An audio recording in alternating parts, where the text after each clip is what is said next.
1,000 years ago, demonic beasts revered the dragon clan. They were called the demon gods. The demon god, with his boundless ambition, destroyed everything at will. The demonic beasts he led out were bent on the extermination of humanity. Notably, the demon god took a human form, the only difference being his horns, and a colossal power source capable of wiping out everything. He led a great army of demonic beasts to ravage the human world. His bottomless greed desired for immense darkness to cover every corner of the world. At that moment, pushed to the brink, humanity's potential was thoroughly awakened. We humans, one by one, gained supernatural powers. In this wave of spiritual power awakening, a few outstanding individuals showed the ability to control demonic beasts. They were known as Beastmasters. Under Nu Yen's command, the headmaster's beast fired a ball of magical energy at the rampaging dragon below, making it roar in agony. Just then, an urgent voice came over the radio reporting the demonic beast over the northern residential area of Tanpong City has been hit.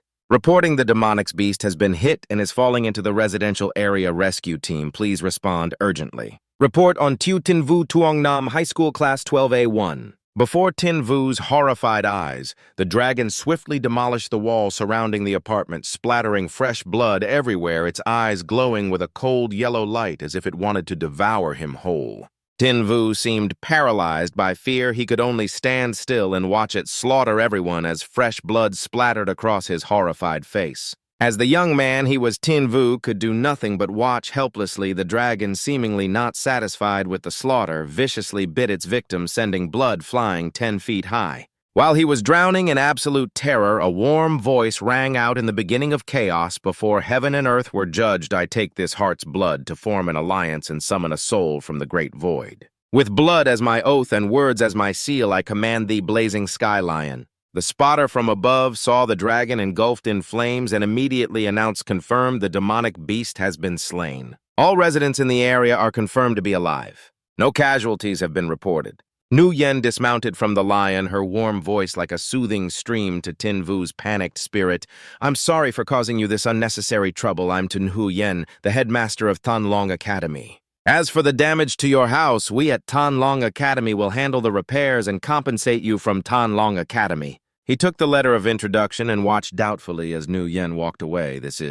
Before she left, the headmaster added, we will meet again someday, young man. Watching her, he thought to himself, she's a beastmaster. Looking at the letter in his hand, his eyes filled with admiration and longing. In our time, everyone wants to be a beastmaster. If only I could be one too, but I don't even have money to buy a beast. So I can't take the National Beastmaster exam. I can't become a beastmaster, and I can't protect anyone. While he was lost in thought, a dog suddenly pounced on him, startling him.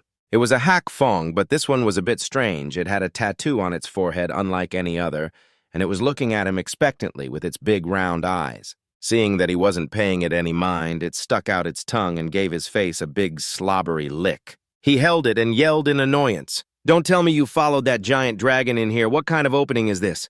A husky falling from the sky. Could this dog be a tamed beast? That's right. The books say that beasts that look like dogs are probably swift-wind hounds. Their bloodline isn't high grade and they don't require spiritual power. Maybe I can actually raise it. This is great. If I have a beast, I can become a beastmaster too. But the National Beastmaster exam is in just 3 days. I probably won't make it in time, right? All right, good dog, listen closely, spirit ignition. The next day, the streets had returned to their usual peace, as if the demonic beast's rampage had never occurred. Tanpong City at the beast shop. Tin Vu held Hak Fong and stared at the storefront, standing silently in the wind. As much as he wanted it to be his beast, he knew he couldn't afford it. Tin Vu thought painfully, it's better to give it to someone who can actually raise it. Following me, it has no future. This little guy eats way too much. He finished a week's worth of my food in a single evening. The owner, seeing him just standing there, thought he was looking for trouble and stormed out yelling, it's early in the morning. What is a brat like you doing in front of my shop? Seeing the owner, he stated his intention, sir. Are you looking to take in this beast? Seeing it was just a swift-wind hound, the owner waved him away in disgust. A swift-wind hound, a beast with such a low-grade bloodline, it doesn't even have an evolution path. What fool would buy it? Now get lost. Don't ruin my business. Looking at Hak Fong trembling in his arms, Tin Vu said heartbrokenly, fine, if you don't want it, why so hostile? But at that moment, a ray of light shone in his eyes, leaving Tin Vu stunned. A panel appeared above Hak Fong's head detailing its stats. Title Swiftwind Hound rank, initial stage level 1, loyalty 54 bloodline, low-grade hidden bloodline, hell bloodline, epic quality talent, none hidden talent, hellfire deals true damage ignoring defense, evolution path, none hidden evolution path, Swiftwind Hound, Hell Swiftwind, Wolf Netherworld, Hell Wolf Divine Prison Yama Wolf. This sight made Tin Vu question reality. Am I seeing things a system window? He rubbed his eyes to see if he was just imagining things. But when he opened his eyes, the stats panel was still there. Why is it still here? Evolution path. None hidden evolution path. Swiftwind Hound, Hell Swiftwind Wolf, Netherworld, Hell Wolf Divine Prison, Yama Wolf. Am I seeing things a system window, a hidden evolution path? While he was staring blankly at the panel, Tin Vu muttered it aloud without realizing the shop owner heard him and got annoyed, shooing him away with a broom. What hidden evolution path? Swiftwind hounds have no evolution path. Now go. At that moment, a young man in a finely tailored outfit approached. Tin Vu was shocked that the owner couldn't see it. The owner can't see it. Am I the only one who can see this panel? Just as he finished his thought, Triet's mocking voice cut in. His eyes filled with undisguised contempt for Tin Vu. Well, if it isn't Tin Vu, I recall you weren't taking the national exam because you don't have a beast to Triet Class 12A1 from Tuongnam High School, son of a Tanpong billionaire. What's this managed to scrape together enough money for a beast? He turned away in disgust as the other man approached. Mind your own business, seeing it was just a Swiftwind hound. He clicked his tongue disdainfully, a Swiftwind hound. A mocking and contemptuous smile appeared on his face. Looks like what Lena said was true. You have no intention of getting into a Beastmaster Academy. Of course not that you could pass even if you wanted to. At the mention of his girlfriend, he frowned at him. Lena, seeing this reaction, he laughed with glee. You still don't know, do you? Your girlfriend? Oh, wait. His eyes filled with malice. I should say your ex-girlfriend, Kwang Lena, has been with me for a long time. Just then, Lena appeared, clinging to his arm and whining. Triet, where did you go? I was looking all over for you. He then provocatively told her. Isn't that an old friend of yours? Come and say hello. Looking at him, her face froze. Tin Vu, Triet, don't joke around. I've had nothing to do with him for ages now to think you'd see me like this, especially with him carrying that useless Swiftwind hound so pathetic. Tin Vu couldn't believe she would betray him. He was furious, pointing at her. Tin Vu uttered the most heartless words to vent his rage. Kwang Lena, don't you forget how I helped you. When you were down and out, go spend the rest of your life with that rich bastard. And remember, I'm the one dumping you, sensing its master's anger. Hak Fong also bared its fangs and growled at her. Triet, hearing this, roared, Tin Vu, watch your mouth. You want me to crush you in the national exam. Lena, meanwhile, held his arm back, putting on an innocent act. Triet, don't bother with him. He's just got that useless Swiftwind hound. I should have dumped him ages ago. The more Tin Vu thought, the angrier he became. He resolved to make these clowns pay. Who says a Swiftwind hound is useless? We'll just see whether we have a future. Title, Swiftwind Hound rank, initial stage level 1, loyalty 59, bloodline, low-grade hidden bloodline, hell, bloodline, epic quality talent. None hidden talent, hellfire deals true damage ignoring defense, evolution path. None hidden evolution path. Swiftwind Hound, Hell Swiftwind Wolf Netherworld, Hell Wolf Divine Prison Yama Wolf. 3 days later at Tulam Square. All candidates wishing to enroll in the academy were gathered here, seeing that everyone was present. The proctor announced loudly the National Unified Advanced Beastmaster Examination is about to begin for the Tan Phong City Examination Zone. Will the candidates please enter the field? The official assessment now begins. Everyone present recognized Tin Vu the moment they saw him. They all knew he was just a good-for-nothing who couldn't even get a decent tamed beast. But from now on, these chickens would have to look up to him. He paid no mind to the whispers behind his back and strode confidently towards the academy registration desk. That's Tin Vu.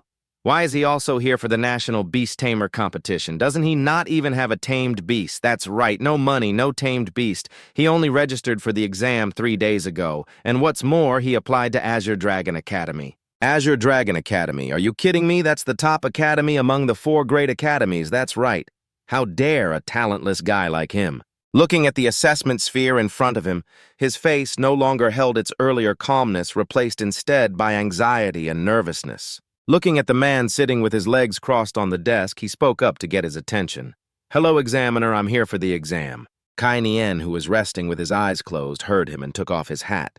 His words were a question, but stated as a fact, "Your Tu Tin Vu Tran Kai Nian admissions teacher for the Azure Wind Region Azure Dragon Academy." He answered obediently, "That's right, sir. I am contestant Tu Tin Vu." Kai Nian had already read through his resume. He narrowed his eyes and sized him up. This was the only student from the Azure Wind region to apply to the academy. At that moment, Tu Triet appeared behind him like a lingering ghost. He didn't miss any opportunity to mock him. "Tu Tin Vu, you really don't know your own limits in the last 5 years. Only 8 students from Azure Wind City's 5 Realms examination even tried to apply to Azure Dragon Academy. As a result, not a single one was accepted. You dare to apply to Azure Dragon Academy. If you pass the exam, then I'll kneel down and call you Dad." His contempt ignited a fire within him. He glared fiercely at him and growled, "Then you better clear your throat and get ready to start calling me Dad." Seeing him threaten back, to Triet got angry and wanted to argue. "Tu Tin Vu, you not wanting to waste words on this chicken," he turned back and said, "Sir, I'm all set. We can begin the exam." Kai Nian knew how rigorous the Academy's assessment was to prevent him from having regrets later. He reminded him to think carefully. "Student Tu Tin Vu, let me be clear with you. First, the assessment for Azure Dragon Academy is quite harsh, but you didn't choose the adjustment major, so if you don't pass, you won't be able to apply to other tamed beast academies." Everyone was waiting to see him make a fool of himself. The passing score for the spiritual power value test at Azure Dragon Academy is 800. How could he possibly pass? That's right. We only dared to apply to some ordinary tamed beast academies under this pressure. Tin Vu's resolve didn't waver. He looked at Kai Nian with determination and made his decision. "Sir, I understand we can begin now." Seeing that he had made up his mind, Kai Nian didn't try to persuade him further. He activated the sphere on the table, then gestured for him to place his hand on it first. Test. Spiritual Power Value Assessment. "Student Tu Tin Vu, your spiritual power value is..." Looking at the number that appeared, he was silent for a second, then said, 316. Seeing his pathetically low spiritual power value, to Triet clutched his stomach and burst out laughing. "I thought you were so capable you can't even touch the doorstep of Azure Dragon Academy."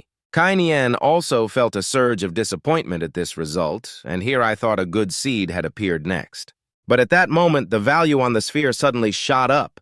The people present saw it and cried out. Everyone looked. The spiritual power value is changing. The light from the sphere shone on Kai Nian's stunned eyes. The values continued to rise at a dizzying pace. My God, it's 621 already. The spiritual power value is still increasing. It didn't stop at over 600. The value jumped to 711, but still showed no signs of stopping. The onlookers were even more terrified. 700, no, it broke through 800. This is heaven-defying. This spiritual power tester isn't broken, is it? Finally, after rising non-stop, the number came to a halt at 1028. Kai Nian stared in a daze at the number displayed in the sphere, 1028. What kind of monster is this? Spiritual power value is directly related to the potential of the tamed beasts a beast tamer can form a contract with in the future. Every 100 points of spiritual power value means the potential to form a contract with one tamed beast in the future. 1028 points of spiritual power value means. In the future, Tu Tin Vu has at least the potential of a 10-star beast tamer.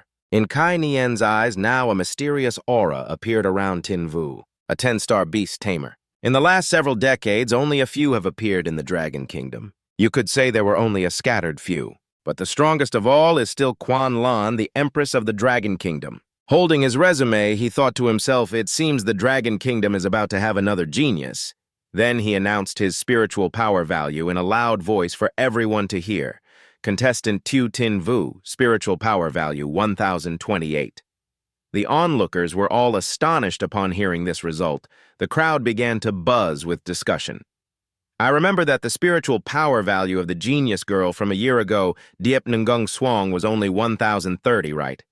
I can't believe Tu Tin Vu is so strong. His spiritual power value is only 2 points lower than Diep Ngung Swang's The Two Chickens. Tu Triet and Lena stared at him in disbelief. As for this result, Tin Vu was extremely satisfied and broke into a smile. To Triet refused to believe it, he said stubbornly. It's no big deal. The Azure Dragon Academy assessment has 2 parts. Lena felt the same way. The next part is testing the tame beast's bloodline quality. He definitely won't pass. Kai Nian was speaking when he was interrupted by a technician's call. Contestant Tu Tin Vu, the second test teacher, Tran. He whispered in his ear earlier the spiritual power tester had a problem. This student's score is 1032. Kai Nian didn't expect his score to be even higher than Ngung Suang's 2 points higher than Dep Ngung Suang. He frowned and instructed the technician about the issue with the spiritual power meter. Don't make it public for the time being. He pulled his hat down low and replied, "Yes, yes, Teacher Tran." Putting that aside, he signaled for the second test to begin. The second test is an assessment of the tamed beast's bloodline quality. Contestant Tiu Tin Vu, please summon your tamed beast. At this moment, Tin Vu confidently shouted, "Hak Fong, it's your turn to enter the fray." He urged his spiritual power into the formation to summon his tamed beast, Hak Fong. It's your turn to fight. A gentle breeze blew across the stunned faces of those present. Hak Fong's body was revealed to everyone. Its fluffy pink ears were utterly adorable. It looked like it was sleeping so soundly it was blowing bubbles. A black crow flew by. Everyone stared in disbelief at Hak Fong lying on the ground. A swift-wind hound, isn't that the tamed beast with the worst bloodline quality in this day and age who still forms a contract with a swift-wind hound as their tamed beast? Kai Nian looked at this seemingly unintelligent Hak Fong and helplessly held his forehead. Besides spiritual power value, the tamed beast's bloodline quality is also a major factor, limiting a beast tamer's future development. Tiu Tin Vu's tamed beast bloodline quality is clearly too poor. Contestant Tiu Tin Vu, I'm sorry, your tamed beast. But before he could finish his sentence, a contestant frowned deeply while looking at Hak Fong. Everyone looked quickly. That's not a swift-wind hound. At this moment, Hak Fong no longer had its foolish appearance from before. Its appearance gradually changed. Its ears perked up and the symbol on its forehead transformed into a cross. Looking at Hak Fong's current majestic appearance, one person couldn't help but exclaim in shock, the swift-wind hound has no evolutionary path. Kai Nian couldn't wait and used a scanner on it to check its stats. The stat panel immediately popped up: name Hellfire Swiftwind, Wolf rank. Initial stage level 1, bloodline, epic, Hellfire talent, Hellfire attributes, fire and wind system skills, Hellish entanglement, a lockdown skill, Hellish roar, a piercing attack, evolution path, unknown. Looking at the evolution path, Kai Nian was shocked. A second stage evolution. He smiled with satisfaction as he looked towards Tin Vu. Seeing his confident and cunning smile, Kai Nian silently cursed in his mind, Tiu Tin Vu, what a talented little rascal. His strength was as clear as day. He had passed all the tests. Kai Nian didn't hesitate and announced in a loud voice that he was accepted. Contestant Tiu Tin Vu, congratulations on joining Azure Dragon Academy. Tatriot and Lana's faces were flushed red from the slap the two of them tried to sneak away while no one was paying attention. I can't believe he actually passed. Let's get out of here. But how could Tin Vu let the chicken who insulted him escape? Where are you going? Not even going to say hi to your dad? Tatriot frowned deeply and looked at him with hatred. Telling him to call him dad was worse than killing him. Tatriot's face turned pale with anger as he said defiantly, "You brat, don't get arrogant. I won't call you that. What can you do to me?" Seeing his defiance, Tin Vu's face darkened. He called out to his tamed beast in a low voice, "Hak Fong." The sense of danger made Tatriot jump and look behind him. Tin Vu repeated the words he had said before the exam. Watching him get pinned to the ground by Hak Fong's paw, he looked at him coldly. "Can you call me it now? If you pass the exam, I will call you Dad." Under Hak Fong's pressure, he gritted his teeth and forced out 2 words, "Dad, Dad." Seeing that he had finally complied, Tin Vu recalled Hak Fong, his voice laced with contempt, "I don't have a son like you, get lost." Lena, seeing he had become a precious gem, began to aggressively approach him, wanting to rekindle their old flame.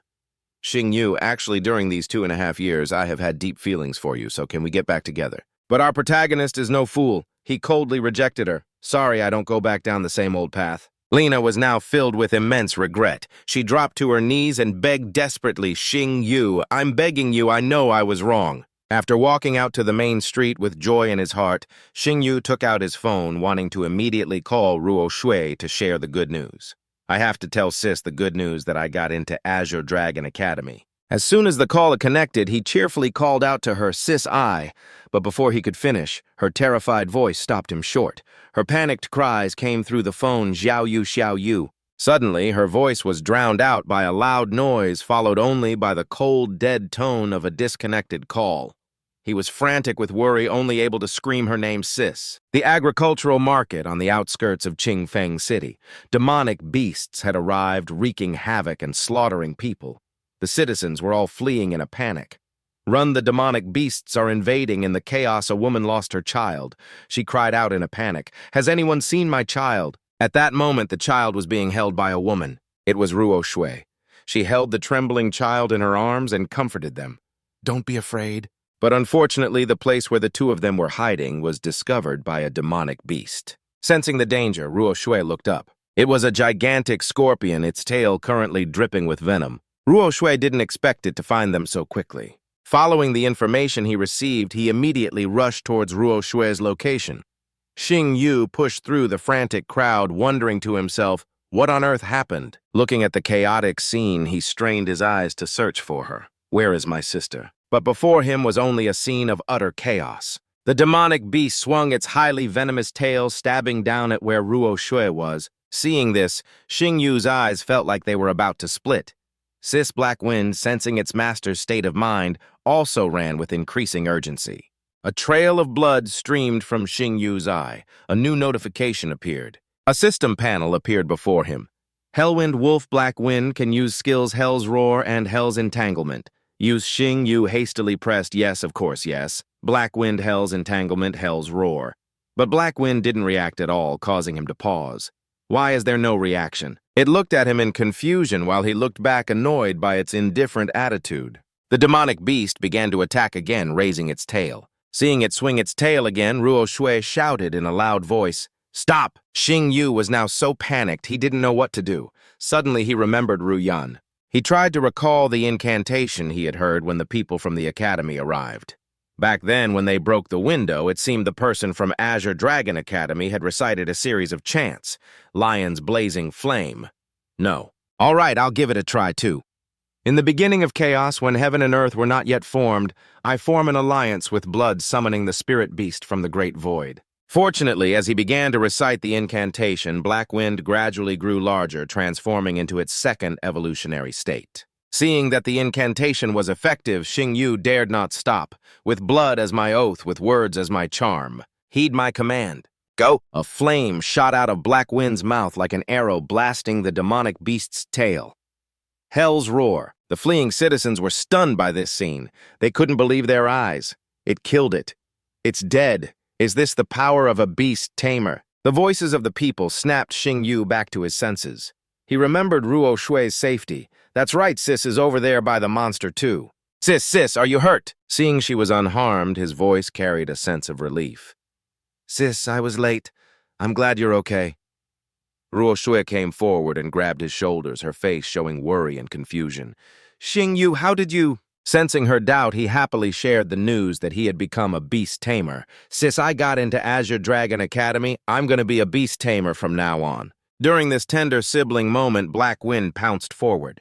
While petting it, he introduced it to her. Oh, right, this is the tame beast I contracted with. The Hellwind Wolf Black Wind. A boy with a shaved head seemed to just snap out of it. Everyone looked the demonic beast. It's dead. Xing Yu smiled and replied, yes, that's right. Ruo Shui helped the little girl up and forced a smile. I guess so. The little girl's mother came forward to get her child. She thanked the two of them. Sweetheart, come here. Thank you both. Are you two beast tamers? Seeing her mother? The little girl choked up Mommy. The little girl ran and burst into tears. Mommy, where did you go? Still worried, Xing Yu led Ruo Shui to confirm if the demonic beast was truly dead. Sis, let's go over there and check. As soon as he got close to the demonic beast, a purple stone caught his attention. Its attributes also appeared before his eyes. Demonic Beast Core Elementary Level. Condition for obtaining can be obtained after killing a demonic beast. Attribute Poison. Effect can increase the poison attribute attack of a tamed beast. Attack power +5, experience points +10. He gasped in his heart in amazement. A demonic beast core. Although it was only an elementary-level poison attribute core. Black Wind, but even if it's small, it's still meat which can aid in its evolution. The demonic beast is dead, everyone can rest assured. Seeing that the demonic beast was truly dead, the people gathered around Xing Yu. This is great. We all survived, Xiao Yu. You're our hero. The little girl Ruo Shui had protected also came forward. She said with an admiring tone, Big brother, when I grow up, I want to be a beast tamer just like you. Hearing this, Xing Yu smiled gently. He patted the little girl's head encouragingly. I believe in you. You'll definitely become a great beast tamer one day. A few hours after the incident, as night fell, moonlight shone gently into Xing Yu's still damaged apartment. He was now fast asleep under his warm blankets. Ruo Shui appeared silently by his bed. Standing in the shadows, her face was not clearly visible. She slightly parted her lips, staring intently at him. If our protagonist opened his eyes right now, he'd probably be scared to death. In the dark night, Ruo Shui's eyes seemed to hold 1,000 stars within them, glowing strangely. The moment her eyes lit up, the symbol on Xing Yu's back also appeared. It was as if the faint roar of a dragon echoed in one's ears, a feeling like being stared at by a dragon. After confirming his dragon rune was still there, Ruo Shui went to the living room to call someone. The dragon rune forbidden curse is still intact. The seal on the Dragon King's spirit essence has not loosened at all. But why can Zhao Xing Yu still form a contract with a tamed beast? This isn't logical.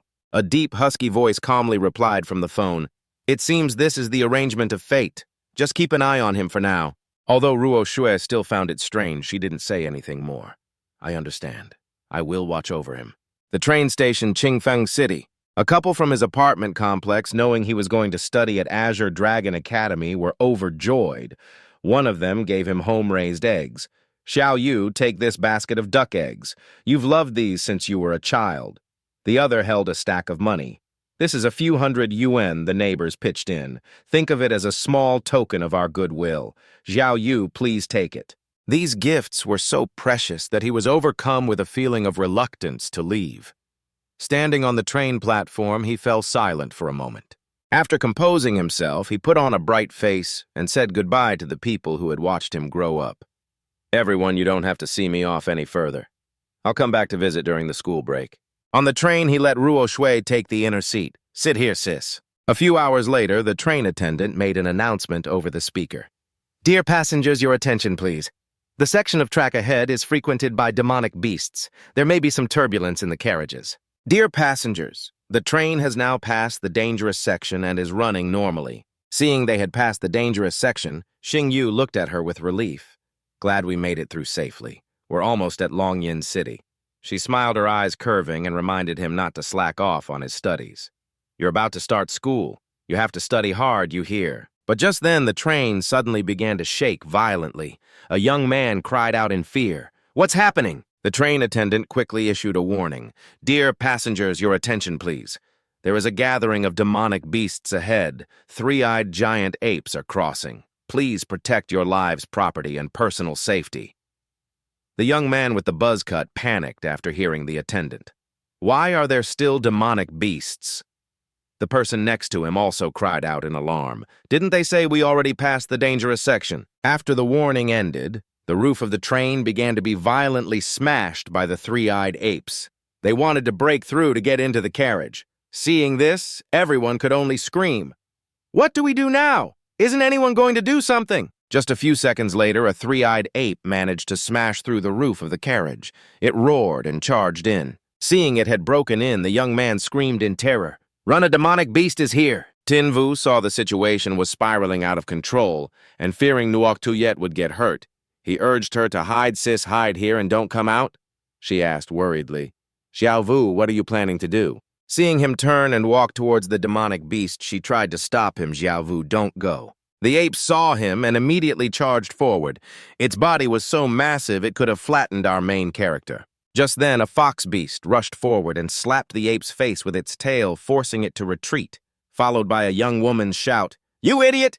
Are you just standing there waiting to be served as dinner? Yen Nihien stepped in front of Tin Vu. If you don't want to die, then move back, Tan Yen Nihien, the precious daughter of the Skyframe Guild's president. Tiu Tiu, Thunder Flash. The moment she shouted the skill's name, Tin Vu's perspective shifted his face, clearly showing his shock. Zhao Xiao's stats appeared. Title 3, Tailed Thunderfox rank, Transcendent Body Level 3, Loyalty Bloodline Thunderfox Quality Epic Attributes, Lightning Element Defense Element Evolution Path, 3-Tailed Thunderfox, 4-Tailed Thunderfox, 5-Tailed Thunderfox, 9-Tailed Thunderfox, Hidden Evolution Path, Three-tailed thunder fox, extreme shadow, crimson lightning fox, red lotus point, lightning fox skill three-tailed thunder burst. All three tails simultaneously sweep through enemies, dealing electric shock damage with a 1-second dizzying and paralyzing effect. Skill thunder flash, a movement skill to flash attack and suppress enemies, avoiding enemy attacks while dealing lightning damage to them. After reading the stats, he thought in astonishment, a three-tailed thunder fox, judging by this spear, and the three-tailed thunder fox, don't tell me she is Tan Yen Nien, the daughter of the Skyframe Guild's president. Seeing her summon a beast, everyone in the carriage felt relieved. A beastmaster has arrived, it seems we're saved. Tin Vu also looked at her expectantly. Are we really saved? Seeing more apes enter the carriage, he yelled with all his might for everyone to run. Everyone get out of this carriage now.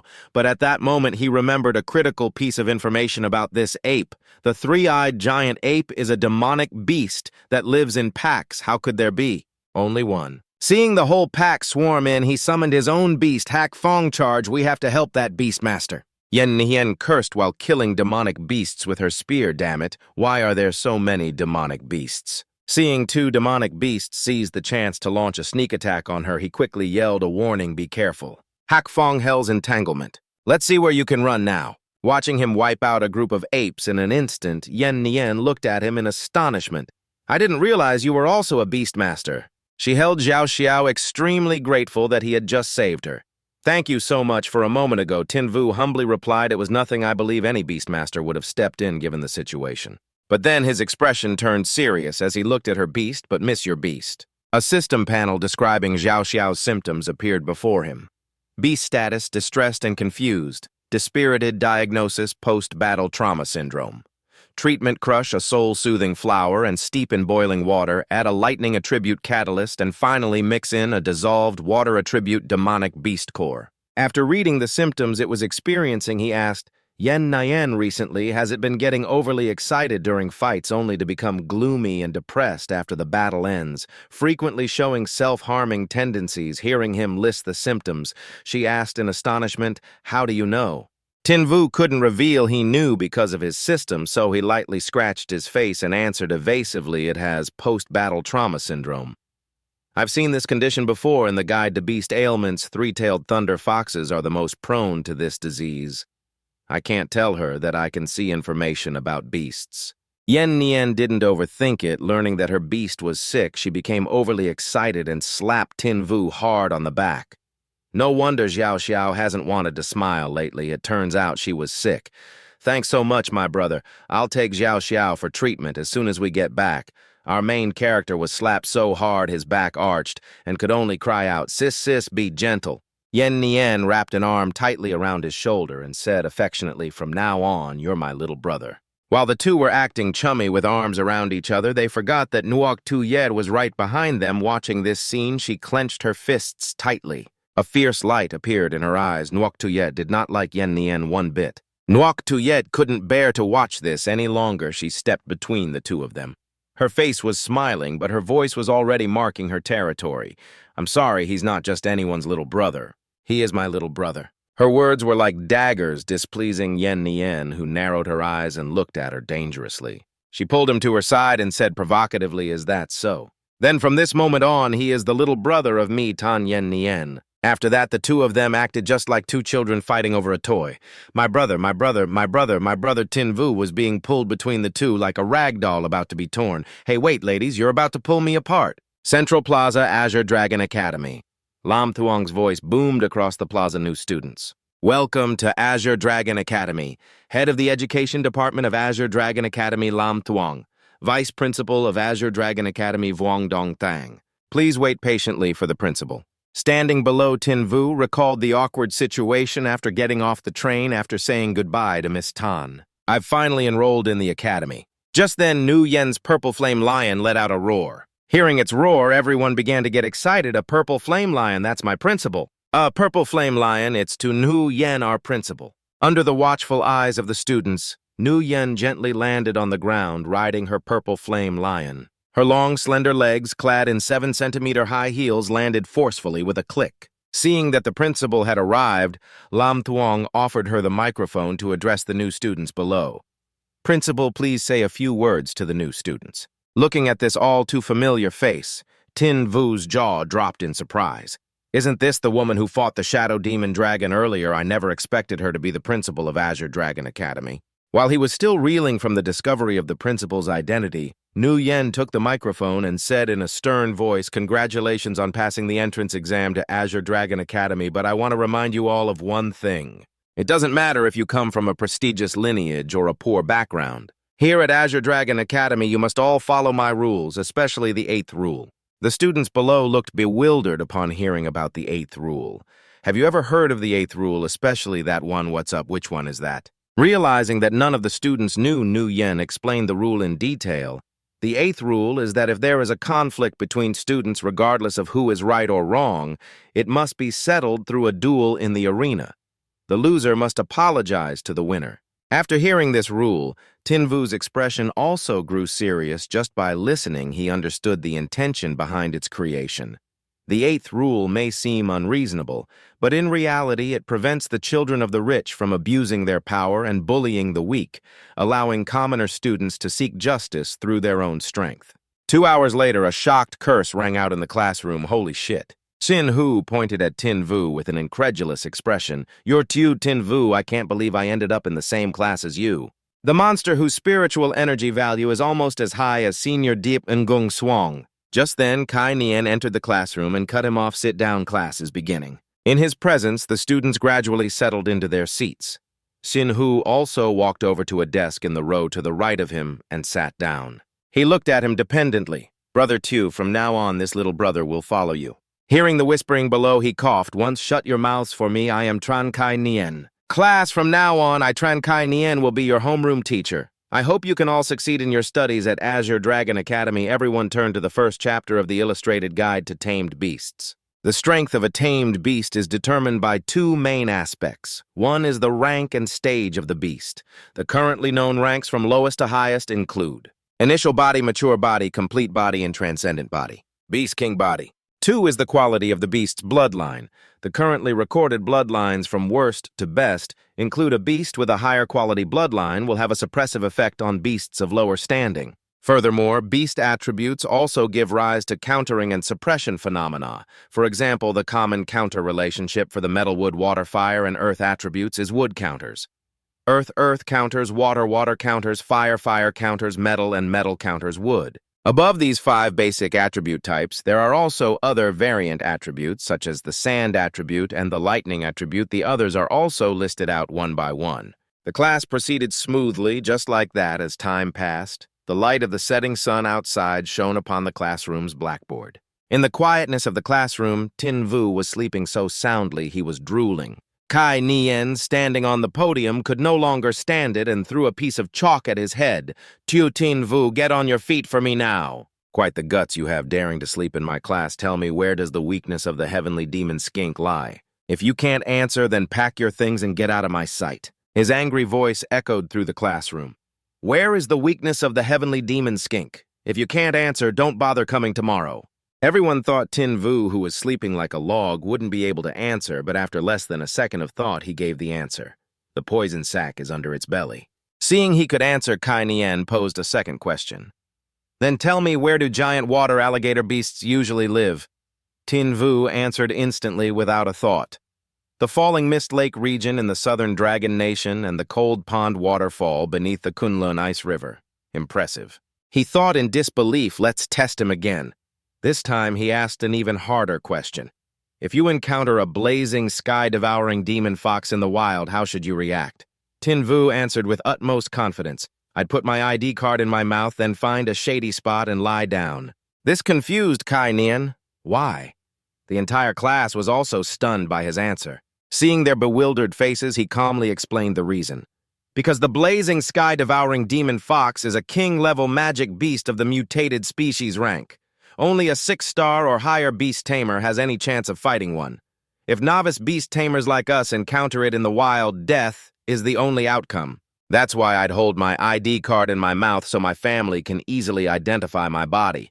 Finding a shady spot to lie down in would prevent the corpse from starting to stink." After hearing his explanation, Kai Nian lowered his head and said in a gruff voice, "That answer gets full marks. Tin Vu, The questions I asked are all from later chapters. How did you know?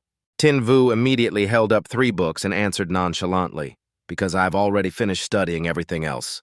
Upon hearing that, all the students stared at him as if he were a 3-headed monster.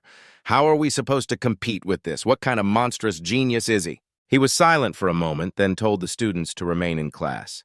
Everyone study on your own for now. Tin Vu, come outside with me. Tin Vu followed Kai Nian outside, and fearing punishment, he quickly apologized. Teacher Tran, I'm sorry, I promise I won't doze off in class again. Kai Nian cut him off. It's not about that. The teacher gently stroked his chin, his eyes assessing Tin Vu. You've learned the entire semester's theory in less than half a class. Tin Vu scratched his head humbly. It's all thanks to your excellent teaching, Teacher Tran. Hearing this, he recalled the image of him sleeping in class and felt the urge to smack him. You little brat, stop with the flattery. If you've already finished all the theory, then go and study more advanced material. This is a library card for the Azure Dragon Academy. With this card, you can enter and leave the Azure Dragon Library anytime you want, and you also get the privilege of borrowing books for free. Go on now. There's nothing left for me to teach you. The Azure Dragon Academy Library. Tin Vu held a book he had found in the library. He sat down by a wooden bookshelf and began to read intently one book after another. Not only that, but he also sought out advanced books to further his studies.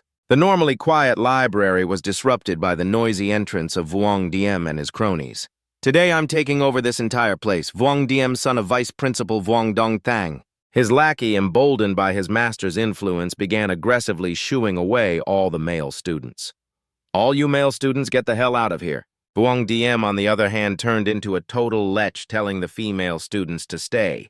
Ladies, you can stay. Come read with us. 3 female students who couldn't escape in time cowered in fear upon seeing him.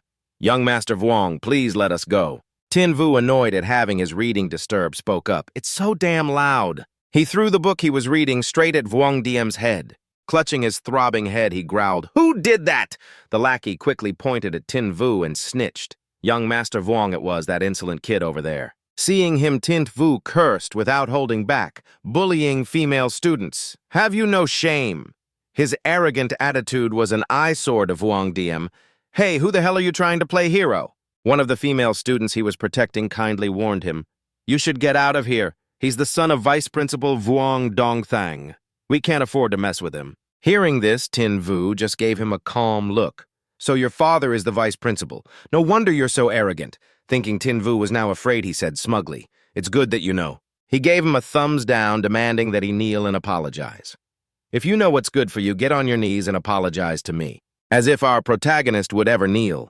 He lifted his leg and kicked him right in the family jewels. In your dreams. That kick sent his jewels right up to his throat. Kicked in such a vital spot, Vuong Diem's face turned ashen. His cronies watched him writhing on the ground, unsure of what to do, and could only offer weak encouragement. Young Master Vuong, are you all right? He tremblingly pointed a finger, trying to talk tough through the pain. How ridiculous! Don't you know who I am? You dare to provoke me? This young master will make sure you never walk out of this library. Clutching his groin, he threatened through gritted teeth. Today I'll show you who really runs this Azure Dragon Academy. Just then, Nu Yen appeared. His arrogant rant had reached the principal's ears. The principal's voice dripped with mockery. Such arrogant words. I had no idea that you were the one in charge of the Azure Dragon Academy. Vuong Diem frowned as he saw Nu Yen approach, his eyes filled with caution. How did Principal To find out so quickly? The principal's face darkened, her gaze as sharp as a blade fixed on him. Vuong Diem, I am aware of the entire incident. Since you two have a conflict, it will be handled according to rule number 8. When conflicts arise between students regardless of right or wrong, they are to be settled by a duel in the arena. The loser must apologize to the winner. The Arena Plaza. Hearing that Tin Vu was going to duel Vuong Diem in the arena, Hu Xin started rallying everyone. Let's go, let's go. Tin Vu and Vuong Diem are fighting in the arena, let's go watch. A student overheard and was shocked. But doesn't Vuong Diem's beast, the leopard, have a legendary grade bloodline? He looked down at Tin Vu's imposing figure and asked doubtfully, Can Tin Vu even win? Hu Xin, hearing someone doubt his big bro's strength, shot back. Nonsense, my brother Tu is invincible. From the stands, Kai Nian watched Tin Vu with a tense expression. Tin Vu, don't let me down. The referee came down, instructed both sides to shake hands, and then announced loudly, "Prepare for the match. Will both contestants please enter the arena?" Wang Diem glared at Tinvu with hatred, killing intent, flashing in his eyes. "Tiu Tinvu, I'll make you regret ever crossing me." Seeing right through him, Tinvu said mockingly, "Is that so? In that case, I'll be waiting for your apology." He gritted his teeth in anger, staring at him. "You!" With all the students watching, the referee's voice echoed across the arena. The match officially begins. Wang Diem crouched down and placed a hand on the ground. Instantly, a beast-summoning formation appeared. Ice Flame come forth. The moment he finished speaking, Ice Flame appeared. At that moment, the corner of Tinvu's eye began to bleed again. His pupils became bloodshot as he stared intently at Wang Diem's Ice Flame. Instantly, a panel with the full details of Wang Diem's beast appeared. Name: six-clawed sky-rending leopard. Rank: initial stage level 1. Bloodline: legendary. Attributes: Ice Wind duel type. Talent: mystic ice freeze. All attacks deal a certain amount of freezing damage, reducing the enemy's movement and attack speed by 30%. Skill: frigid sky break. After locking onto a target, it explodes instantly with the resulting ice shards, creating a large area of effect attack. Loyalty: 72. After a quick scan, Tinvu's face filled with shock and disbelief. It's a dual attribute beast. Without another thought, he clenched his fist and summoned his own beast. It's time to take the stage. Blackwind. Sitting in the stands, Hu Xin couldn't help but curse when he saw Blackwind. Damn, Brother Tu's beast is so cool. The friend next to him also remarked, "In terms of looks alone, the six-clawed sky-rending leopard is completely outmatched." The VIP viewing room. Nu Yen stared intently at Blackwind through a crystal orb. "Tu Tinvu's beast. Why have I never seen one like it before? It's like an evolved form of a gale dog." But the gale dog has always been known as a useless beast with no evolutionary path. How did Tu Tinvu manage it? Seeing that Blackwind looked cooler than his Ice Flame, Wang Diem's eyes turned green with envy. "All for show. Watch me crush you." Ice Flame, Icy Rend Claw. Tinvu didn't just stand there, he commanded his beast. Blackwind used zigzag movements. Following his master's command, Blackwind moved in a zigzag pattern, perfectly dodging every one of Ice Flame's attacks. Its speed was incredibly fast. But Ice Flame was no slouch either. As Blackwind dashed past, it was already on high alert. Then it seized the opportunity to raise its claw and slash it across the back. After Ice Flame slashed, 3 sharp shards of ice could be seen embedded in Blackwind's back. Its body began to tremble from the pain. As the battle intensified, Kainian began to analyze the situation.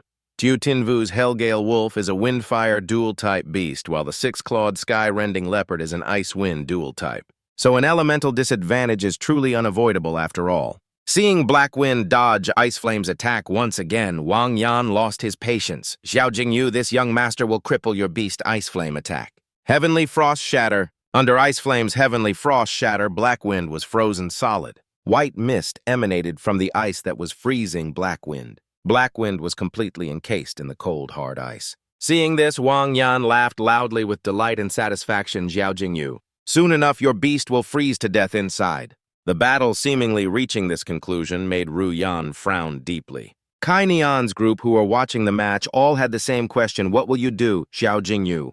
But facing this, he wasn't worried or panicked at all, merely replying nonchalantly, "Is that so?" Blackwind Dark Night Stealth. As soon as he finished speaking, the ice encasing Blackwind began to melt away. When everyone saw it was no longer in the block of ice, they exclaimed in shock. It disappeared. Both Kai Nian and Ru Yan, upon seeing this, spoke at the same time. A shadow attribute. Does the Hellwind Wolf have a third attribute? Not seeing it, Wang Yan looked around. He didn't notice a strange formation appearing beneath his feet. Weird, where did it go? So it turned into a shadow. No wonder the ice couldn't freeze Blackwind. And just as he let his guard down, Blackwind appeared behind him. Sensing danger, he glanced behind him. In that hair-raising moment, the agile Ice Flame protected him. After scaring him half to death, Jingyu called Blackwind back and snorted coldly.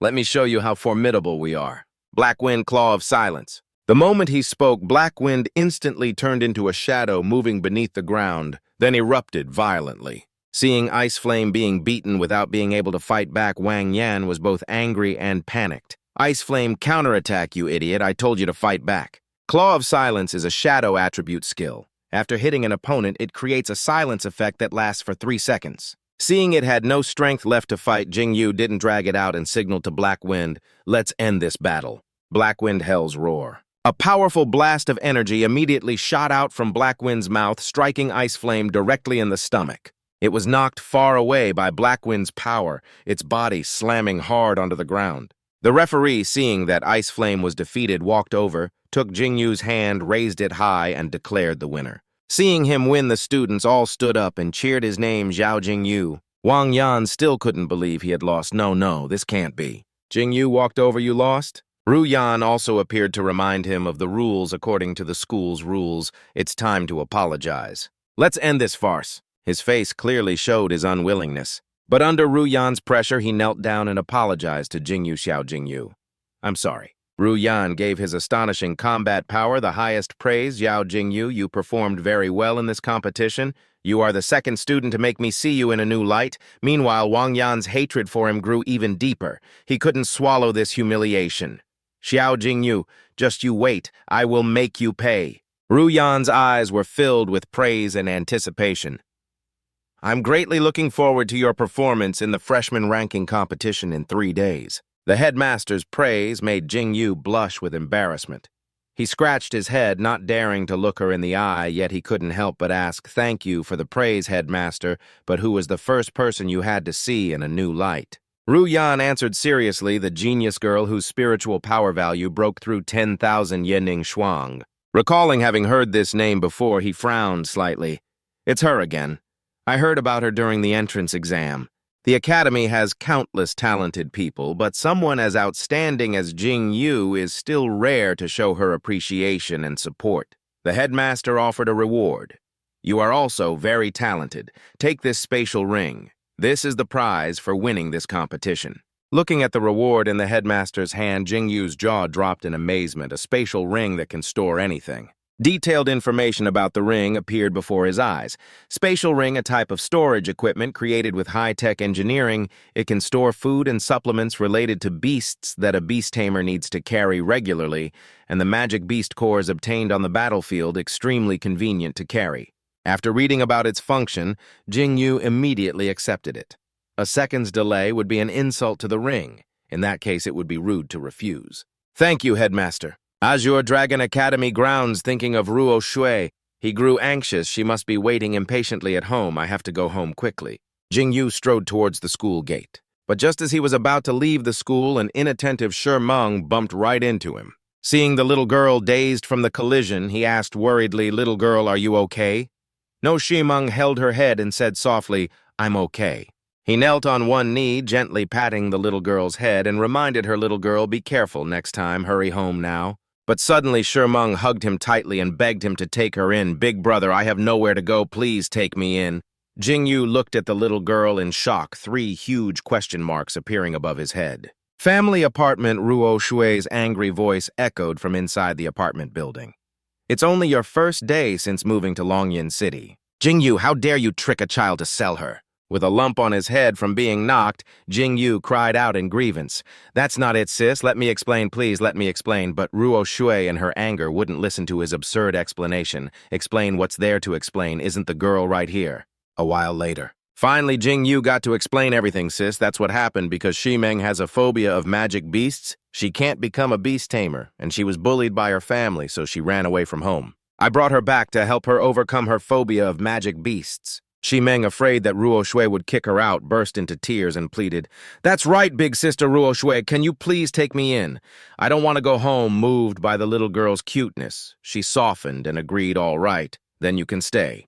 Hugging the little girl, she seemed to remember something, but, Jingyu, you must remember this. When looking for a woman, you must never choose someone from the Yi family. Azure Dragon Academy. Jingyu recalled her words, completely puzzled. Don't look for the Ye family. Why would she suddenly say that? Just then, Sheng Yu appeared, interrupting his thoughts. What are you thinking about, Brother Xiao? What's this about not looking for the Yi family teacher? Chen said we have to determine our battlefield positions. This class, tell me what are battlefield positions. His voice snapped him out of it. He looked at him apologetically and replied, Sorry, I was distracted just now. You were talking about battlefield positions on the battlefield, beast tamers. Focus on teamwork with different roles and different positions. The marksman position beast tamer possesses long-range attack skills capable of constantly wearing down enemies from a distance. The mage position beast Tamer is skilled in large area control and can inflict significant damage in team fights. The tank position beast Tamer possesses defensive and healing abilities, serving as a shield in team fights to protect teammates. The assassin position beast Tamer possesses strong reaping and mobility capabilities, responsible for finishing fights and securing bloody kills. The support position beast Tamer has amplification skills, providing buff effects for the team. After his detailed explanation, Sheng Yu finally understood. So that's how it is, Brother Xiao. Which position do you think my storm butterfly is suited for? Kai Nian, annoyed by his chatter, reminded him, Wu Sheng.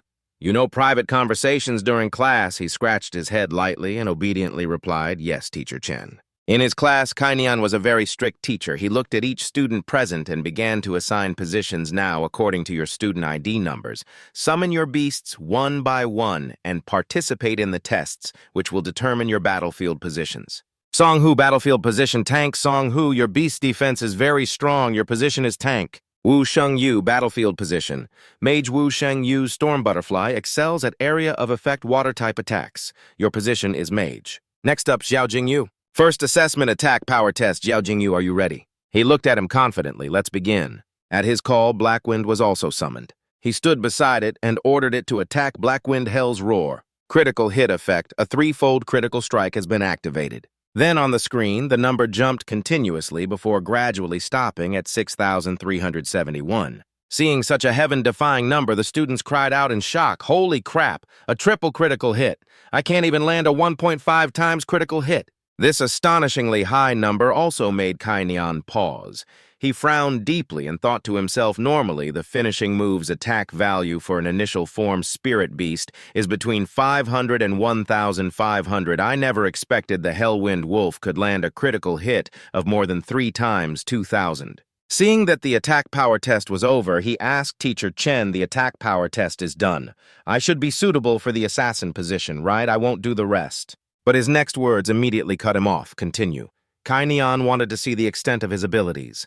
Xiao Jingyu, let me see where the limit of your potential lies. Range test. Jingyu ordered it to attack Heifeng Hellfire, watching Heifeng shoot out long-range energy. Yu Sheng couldn't help but curse, damn, this range must be at least 800 meters right. Maybe Brother Xiao should be a marksman. Defense test. It could even withstand the attack of Teacher Chen's transcendent form. Spirit Beast. The Ice Armor Battle Turtle Brother Xiao is too awesome. Control test. Jingyu ordered Heifeng to tightly bind the row of trees in front hellish entanglement. Seeing this, Yu Sheng was shocked, stiff. Brother Xiao, maybe you should switch to being a mage. Amplification test. Kai Nian looked at Heifeng's amplification level on the iPad and read the analysis aloud based on the simulated data test analysis. Any spirit beast within 10 meters of the Hellwind Wolf will have its will to fight increased by 30%, its attack power increased by 10%, and its movement speed increased by 10%. At this moment, Yu Sheng asked the question that everyone present wanted to ask Teacher Chen. What exactly is Yao Jingyu's battlefield position? He can be in any position. It's too hard to choose. He's so good, I'm speechless. Facing his question, a dangerous expression appeared on Kai Nian's face. Students, actually, besides these 5 positions, there is still one special position that is especially suitable for Xiao Jingyu, and that is... Sheng Yu asked with great surprise and curiosity, Teacher Kai Nian, what is an all-rounder? Kai Nian raised an eyebrow and explained with a serious expression, if a Beastmaster's tamed beasts excel in all positions, then that Beastmaster will receive the title of all-rounder. Clearly, Xiao Xingyu is the only all-rounder in our class. The main character was visibly pleased to hear that, while the other students were somewhat envious. Sheng Yu spoke up with great admiration. Brother Xiao, how are you so talented? The students behind him chimed in. That's right, that's right. Sheng Yu blushed deeply and replied with an awkward smile, no, not at all. Kai Nian didn't forget to encourage the students, but don't celebrate too early. Although all-rounders are rare, they are not non-existent. We don't have the data for this year's freshmen yet. For now, we only know that Xiao Xingyu from our class is an all-rounder, but the 2 omnipotent second-year students are named Diep Suangngung and Han Tianquan. The omnipotents of Year 3 include Mudong Tanduong and Li Hianthua. So students, you must continue to work hard. After class, as Xing Yu was strolling down the street, he eagerly looked forward to the upcoming competition. Class is over, I'll buy some supplements for my beast to prepare for the freshman ranking competition. He was blocked by a group of delinquents and their leader growled, Kid, where do you think you're going? He could tell they had bad intentions, so he frowned and asked immediately, "Who are you guys?" The guys blocking his way had scowling faces like they were here to collect a debt. The leader sneered and said, "You don't even know our Black Tiger Guild. You're really asking for a beating." Wang Yan pointed arrogantly and ordered President Lei, "Why waste your breath on him? Cripple one of his legs for me, and let's see if he can still be arrogant." Then President Lei obsequiously agreed, "Yes, yes, yes, yes, young Master Wang." The man muttered menacingly, "You dared to mess with young Master Wang? Just consider yourself unlucky." Xing Yu mumbled President Lei, "You are all 3-star and 4-star beast masters. Isn't bullying a 1-star beastmaster like me going a bit too far?" Wang Yan shouted, "This young master is indeed using his power to bully you, so what if it's too much? What can you do about it?" President Lei activated his spiritual power and said with a placating smile, "Young Master Wang, don't be hasty, I'll take care of him right now." With that, he shouted and summoned his beast, Thunder Tiger. Immediately, a huge tiger with long white eyebrows appeared. He ordered attack. It immediately lunged forward, its body crackling with high-voltage electricity. Xing Yu also summoned his pet Hei Feng, which pounced on the Thunder Tiger. It opened its jaws and bit precisely onto the back of the tiger's neck. It then clamped down and threw the Thunder Tiger onto its back. President Lei did not expect this and thought nervously, "Young Master Wang never told me this kid's beast was so powerful. It's just an adult-stage beast. How can it be a match for my transcendent body, Thunder Tiger?" The two beasts clashed in a blur of motion, and it was clear the Thunder Tiger was at a disadvantage. President Lei put on a menacing look. "Let's see how tough a 1-star brat like you is. Or how tough my Black Tiger Guild with its 3- and 4-star members is," he shamelessly declared, preparing to gang up. The pack of tigers with long white eyebrows lined up, growling at Hei Feng. Fortunately, at that critical moment, help arrived unexpectedly. "Then let me see just how tough your Black Tiger Guild is. Or if my Azure Sky Guild is a cut above." Xing Yu, who was tense and on guard, saw that reinforcements had arrived. He immediately brightened up and called out joyfully, "Sister Qin." The tables turned instantly. The Black Tiger Guild members all cowered. "President, we're done for. We're surrounded by the Azure Sky Guild." President Lei trembled involuntarily at the name. The Azure Sky Guild is the 2nd-ranked Beastmaster Guild in Longyan City. Even the top-ranked Jufeng Guild wouldn't dare to rashly clash with them. Without hesitation, he immediately bowed subserviently and smiled placatingly. "Miss Qin, what wind blows you here today?" Yanran casually slung an arm around the main character's shoulders and said in a deep voice, "If I hadn't been passing by, who knows what President Lei was planning to do to my dear little brother." President Lei was extremely flustered. "Aren't you President Qin's only child? Since when did you have a brother?" Yanran's face darkened as she frowned and emphasized, "He, Xiao Xingyu, is the adopted brother that I, Qin Yanran, have acknowledged. If anyone bullies him, they are making an enemy of me, Qin Yanran." The more President Lei listened, the worse he felt, and she continued, "And making an enemy of my Azure Sky Guild. How could he dare cause more trouble?" He forced a fawning smile and said, "Miss Qin, this is all a misunderstanding, just a misunderstanding." Then he immediately pointed to make his stance clear. "It was him this kid hired us to cause trouble for your brother." Wang Yan was now trembling like a leaf and stammered, Miss Qin, I didn't mean to go against Xiao Xingyu, Yanran narrowed her eyes and said meaningfully, "President Lei, you know what to do." President Lei hastily replied, "Yes, yes." He turned and ordered, "You dare bully young Master Xiao brothers, teach him a lesson." Wang Yan covered his head and screamed, "I hired you. Why are you doing this to me? I hired you. Why are you treating me like this?" A while later, they arrived at the Azure Sky Guild, where Yanran immediately asked little Yu, "How did you run into those guys?" Xing Yu felt very wronged. "I just went out to buy nutritional supplements for my beast who knew I'd be so unlucky." Hearing this, she generously offered nutritional supplements for beasts.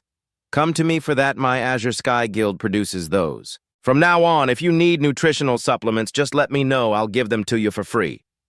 He was stunned, his eyes widening in admiration. "I never expected Sister Qin to be so generous, and she's the only daughter of the Azure Sky Guild's president." After saying that, Yanran gave him a tour. This is the Azure Sky Guild's training base, equipped with the most advanced machines and tools which can help beasts learn combat skills more efficiently. This area is the recreation zone. Beasts can rest here after missions. There are many activities like golf and saunas, and this is the conference room on the top floor of the building, where we hold meetings for important missions to plan specific strategies. And over here is our medical area. It has advanced medical equipment and is fully stocked with medicinal ingredients. But most importantly, Our beast doctors here are all highly skilled and can provide the most advanced services for injured beasts. Hearing this, he suddenly had an idea: a beast doctor. Xingyu suddenly grabbed her shoulders and asked, "Sister Qin, can I join the Azure Sky Guild and become one of your beast doctors?" She looked troubled, that might be. Before Yanran could finish, someone interrupted. "Impossible. Never mind who you are or why you're here. With your age and experience, you want to be a beast doctor for our guild. That joke isn't funny at all," said Lu Yue, the vice president of the Azure Sky Guild. Yanran stepped forward and confidently introduced him. "Auntie, he's the one who helped me subdue the giant three-eyed ape on the ship I told you about. He is also my adopted brother." Before Liu Yue could comment, a guild member rushed in shouting, "Vice President Liu, several severely injured beasts have suddenly been brought to the medical room." "We don't have enough people. What should we do?" She reassured the member while replying to her niece. "Don't panic, you. Mobilize people from other branches. Yanran, hurry to the other guilds and ask for reinforcements." The guild member hastily explained, "There's no time, Vice President. Those beasts are bleeding heavily. They're not going to make it." As soon as he finished speaking, Xingyu immediately volunteered. "Let me do it. Vice President Liu, time is of the essence." In another part of the Azure Sky Guild, a doctor rushing a gurney shouted instructions. "The azure-eyed fierce mastiff on operating table number 3 is hemorrhaging. Go get the reserve blood bags quickly." The beast's owner frantically shouted for people to clear a path. "Move aside, move aside." The brown dog-like beast with ox horns lay weakly and motionless. The owner of the beast cried out desperately, "Doctor, please save my beast." Doctors swarmed over trying to treat it. "It's lost too much blood. Stop the bleeding. First, the hemostatic clamp isn't working. Prepare the medicine. It's still not working. We can't stop the bleeding." Conventional methods to stop the bleeding are not working. Jingyu narrowed his eyes, staring intently at the beast. The system screen displayed a precise assessment. Name azure-eyed, fierce mastiff rank, transcendent, body level 3, loyalty 92, bloodline elite, vital signs puncture wound caused by the Demon King, body demonic beast, poison needle wasp. King, large wound surface accompanied by green mucus preventing tissue regeneration. The wound cannot close. At that moment, the doctors were discussing the wound. It was caused by a poison needle wasp. King. This shimmering green mucus is its special toxin, which prevents the wound from healing. Hearing this, Xingyu immediately spoke up. "I have a way to stop your beast bleeding, but I don't know if you'll trust me." The beast's owner heard this and replied immediately, "At a time like this, I have to trust you, even if I don't want to. Please stop my beast's bleeding, I'm begging you." Upon receiving the answer, Tinvu immediately read out the potion recipe: 1 heavenly spirit grass and a purple zinnia flower crushed to make 20 grams of preparatory medicine, then add 1 extraordinary poison attribute magic beast crystal core and boil for 5 minutes. The doctors all hesitated after hearing this. The medicinal ingredients he mentioned were all highly toxic to varying degrees. Wouldn't that be like rubbing salt on the tamed beast's wound? Tinvu didn't explain, he just said with a grim face, "Apply the medicine as I instructed immediately. Otherwise, if you miss the best window of opportunity, this azure-eyed mastiff will surely die." Hearing this, the mastiff's owner urged them, "Don't just stand there, hurry up and prepare the medicine." The doctors rushed off immediately. 5 minutes later, a doctor returned with the finished product. "The medicine is here." Tinvu put on medical gloves. With a tense expression, he carefully dabbed a small amount of the medicinal liquid. Then he slowly rubbed a thin layer of the medicine around the edge of the wound. As soon as the medicine was applied, green smoke rose and the mastiff roared in pain.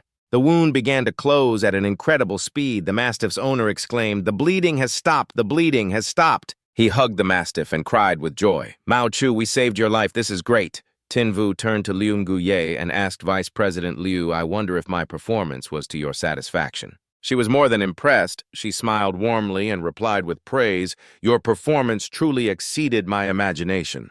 I was presumptuous before now. Please allow me to formally invite you to join the Azure Sky Guild and take on the position of our special pharmacist."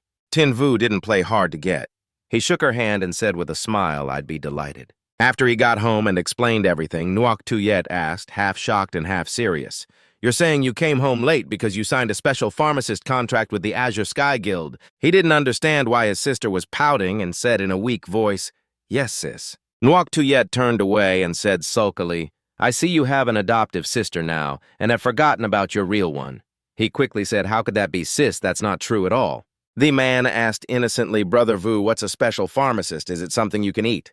Tinvu smiled gently and replied, "Of course, by becoming the special pharmacist for the Azure Sky Guild. I'll earn a salary." This weekend I can treat everyone to a feast. Hearing about food, the man cheered happily. Okay, okay. Meanwhile, in Vuong Diem's room, having been defeated several times, his hatred for him grew. He roared loudly. Chu Tin Vu, this young master will not let you off. His father came to visit and scolded him, you useless good-for-nothing.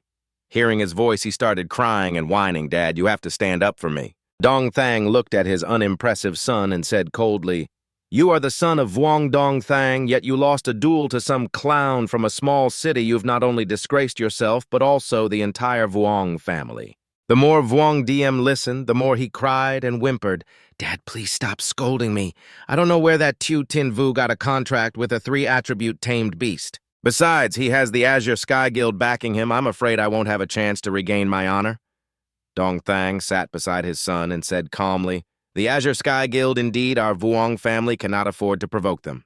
But if Tu Tin Vu were to meet an unfortunate end during the Yinnan mountain trial, killed by a magic beast, then it would have nothing to do with us, would it? On the morning of the trial at the Yinnan mountain range, Dong Thang, on behalf of the judges, announced the rules. Today is the day for the new students to participate in the Yinnan mountain trial. This trial will be live-streamed online and broadcast across all social media. The bracelets you are wearing can monitor the number of magic beasts you hunt, and the battle scenes hunting from 1 to 10 magic beasts will earn a C grade, hunting from 11 to 30. Magic beasts will earn a B grade, hunting from 31 to 50. Magic beast will earn an A grade, hunting from 51 to 80. Magic beast will earn an S grade, and hunting 80 or more magic beasts will earn an S+ grade. Nu Yen suddenly interrupted with a request. Vice Dean Vuong, before the trial begins, please announce the all-rounders among this batch of new students. A gossiping student whispered, I heard the top student in last year's Yinnan mountain trial was Diep Ngung Suong. At the dean's request, Dong Thang announced through the placement assessment there are a total of 3 all-rounders among this batch of new students. Mok Dung Duong Sok from Class 1, Mok Dung Duong Sok, the son of the Mok Dung family. Mok Dung Ham Ham from Class 1. Damn, Class 1 has 2 all-rounders. Mok Dung Ham Ham, the daughter of the Mok Dung family. Tu Tin Vu from Class 3. The main character thoughtfully mumbled to himself, the Mok Dung family. The Dragon Kingdom has 4 great beast tamer families, the Diep Li Mok Dung and Thuong Quan families. Could it be that Mok Dung family, the Diep family, the Mok Dung family, the Li family, the Thuong Quan family? Than Duong Academy's broadcasting station. After everyone was seated, the MC took the mic and spoke hello to everyone watching the live stream. I am the MC for this trial, Duong Huck. Nu Yen seemed excited and asked Vice Dean Vuong, how many magic beasts do you think Tu Tin Vu will hunt? Dong Thang, filled with resentment, gave a careless assessment. I guess 50 would already be overestimating him. He was immediately refuted by a teacher named Kai Nien. No way, with this kid's talent, he'll hunt at least 80 magic beasts. Nu Yen, with a hint of excitement, refuted them both. What if you're both wrong? I think he will break Diep Ngung Suong's record. I'm waiting for him to create a miracle. At this moment, the students who had been waiting for a long time finally heard the MC's voice. Now the students have entered the field in order the trial officially begins. In less than half an hour, Van Lam from Class 3 successfully killed a short-tailed bear, bringing his total number of hunted magic beasts past the 10 mark. Congratulations to Ton Thien Hao from Class 5. The number of magic beasts he has hunted has surpassed 20. It's unbelievable. The trial has only been going on for a short hour, and Mok Dung Duong Sok from Class 1 has already hunted 43 magic beasts. The audience couldn't stop praising, as expected, of the chosen one from the Mok Dung family. Young Master Mok Dung is the best. I want to marry him. Holy crap, is the Mok Dung family really that amazing? Duong Huck grew more excited as he spoke. Mok Dung Duong Sok's white-rumped vulture lion is truly worthy of being the only supernatural-type tamed beast in this trial. Its spatial penetration ability not only closes the distance with magic beasts instantly, but any attack it launches can also cause a piercing effect. Although the silver liao snake is a tamed beast with very strong regenerative abilities, it was completely suppressed by the white-rumped vulture lion's power. Its tragic end was too gruesome to watch. Duong Sok ordered his vulture lion, Little White, don't torture it. Just take out its magic beast crystal core. The scores of the 3 all-rounders were neck and neck, 50-49-48. The camera cut to a cliff. The MC continued with a powerful voice. After watching Mok Dung Duong Sok's performance, let's now turn to Mok Dung Ham Ham. Mok Dung Ham Ham's tamed beast is a bone-winged bat beast with a legendary quality bloodline. It is also the only undead-type tamed beast in this trial. The bloodthirsty berserker lion is a Stage 2 initial form tamed beast possessing an epic bloodline. Its physical attacks carry a level 5 critical hit effect. Its power is immense, but having encountered the bone-winged bat beast today will be the day it dies. If Mock Dung Ham Ham successfully kills the bloodthirsty berserker lion, her total number of hunted magic beasts will reach 51. Viewers chanted their support. Brave Miss Mock Dung, fly high. Ham Ham's fans will always be by your side. This talent is even stronger than her brother, Mock Dung Duong Soks. Duong Sok looked at the rankings again and said nonchalantly, "It seems my little sister might take first place in this trial, 50-49-48. Then his eyes widened in surprise as he exclaimed, "Someone just overtook my sister from behind." 1 minute ago, when the bone-winged bat beast and the bloodthirsty berserker lion were locked in a stalemate, the bone-winged bat beast fired a laser beam at the bloodthirsty berserker lion. Ham Ham smiled faintly with satisfaction, thinking it was a sure kill, another one down. But then she heard the male lead shout, "Hak Fong, kill it." Looking back, she saw it knock the lion's head off. Ham Ham exclaimed in shock, "He stole my kill." Yinnan Mountain. Tin Vu grinned at her classmate Mok Dung. "Thanks for gifting this one to me." Although Ham Ham was internally cursing him out 1, 2, 3, 4, 5, 6, 7 on the outside, she just glared at him with a dark expression. The rankings changed again, causing the MC to comment with great excitement. "Ladies and gentlemen, a dramatic scene has just unfolded. This young man is truly cunning. Mok Dung. Ham Ham was on guard day and night, but she couldn't guard against this rogue Tiu Tin Vu. Tiu Tin Vu stole Mok Dung Ham Ham's prey and shot up to first place." The situation changed. A three-eyed demon ant charged out from nowhere. "Ladies and gentlemen, even through the broadcast screen, I can feel the desire to win between these two. At whose hands will the three-eyed demon ant finally fall?" Tin Vu shouted, "Hak Fong, hellish entanglement." It opened its maw and spewed fire. Duong Huk continued his high-pitched commentary. Tiu Tin Vu takes the initiative. The three-eyed demon ant's shell is notoriously thick and hard. But the hellfire of the hellish gale wolf ignores armor, dealing direct damage to the enemy. Seeing that it wasn't dead yet, he gave another command, "Hak Fong, reap." Hell's roar. Hak Fong roared and unleashed another blast. But the situation changed again. The MC continued, "Mok Dung Ham Ham has made her move." The bone-winged sea bat beast unleashed a sound wave, interrupting the Hellgale Wolf's final attack. Immediately after, the Windbone Spirit Icefire successfully killed the three-eyed demonic ant. The three-eyed ant perished, leaving behind a beautiful blood-colored crystal. Han Han bent down and picked up that crystal, and looked at Tin Vu with a gaze that was half provocative and half cold. Tin Vu remarked, "Miss Morong, I didn't expect you to hold such a grudge." The top two positions are now tied. The situation is extremely dramatic. The MC was as happy as could be, his voice growing more excited. "Ladies and gentlemen, things have just gotten much more interesting. As of now, the scores of Xiao Tin Vu and Murong Han Han are tied with no clear first place, 51-51-49. With less than an hour until the end of the trial, who can hold on to the number 1 spot? Let's wait and see." A moment later, he and his little Husky were ambushing a porcupine. "Black Wind, let's get ready." Before he could even act, it was struck down by someone else. Yang Shu exclaimed, "Murong Han Han and Xiao Tin Vu are clashing again." She snatched another one. Even someone as good-natured as Tin Vu would be annoyed. The MC continued, "It's true, wherever Xiao Tin Vu goes, Murong Han Han follows to steal his kill." Half an hour had passed. Murong Han Han, by relying on stealing Xiao Tin Vu's prey, had firmly secured the first-place position, 89-81-62. Tin Vu, out of options, tried to reason with her. "Miss Murong, although it was my fault for stealing the prey, you don't have to keep chasing me relentlessly, do you?" The MC ignored the situation and enthusiastically fanned the flames. Can Murong Han Han extend her lead, or can Xiao Tin Vu rise up and advance? The audience also commented enthusiastically, "Why does Murong Han Han have such a terrifying look, bro? I'm rooting for you. She's even more talented than her own brother, Murong Yang Shuo." The MC passionately shouted, "Let's all look forward to it." Tin Vu's competitive spirit was ignited as he said enthusiastically, "Miss Morong, I won't be holding back anymore. You'd better be careful."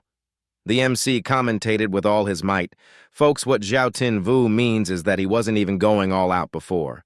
But with less than half an hour remaining, could Xiao Tin Vu really succeed in reclaiming first place? As every second passed, the number of demonic beasts they had killed had already broken the record. The two of them accelerated their reaping pace, competing for every minute and every second. Han Han moved the battlefield into the air, thinking to herself, "I don't believe you can snatch kills from me even when I'm in the sky." Who would have thought that in less than a second she would see her prey open its beak and drop dead? She was so furious she could burst yelling down from above, "You scoundrel!" Tin Vu paid it no mind and even provoked her, "Miss Morong, there's less than half a minute left, you can't beat me." Han Han stared and cursed, "You scoundrel." The MC added fuel to the fire. If nothing unexpected happens, it seems first place will belong to Xiao Tin Vu. After being cursed at for a while, he felt bewildered and couldn't help but ask, "Is that the only word in your vocabulary?" He was completely unaware that he was being watched. Han Han landed that lion had been hiding in the bushes waiting for a long time. It seized the opportunity to burst out from the rocks with a majestic aura. The MC cried out in confusion, "What's happening? Why is there a level 3 complete form demonic beast here?" Without a second word, Tin Vu skillfully leaped onto the dog's back. That lion charged straight forward as if it had seen its mortal enemy. The target is clearly Xing Yu and Haifeng. It charged so fast that he couldn't dodge in time, so both man and beast were knocked off the cliff. This is bad. Han Han watched him free-falling and also shouted in panic, "Xiao." Luckily, there was a dead tree below. He managed to grab onto it and hadn't fallen completely. The bone beast above blocked the lion. Han Han reached her hand down and shouted, "Give me your hand!" Tin Vu glanced around and accidentally saw Wang Yan disgust filling his heart.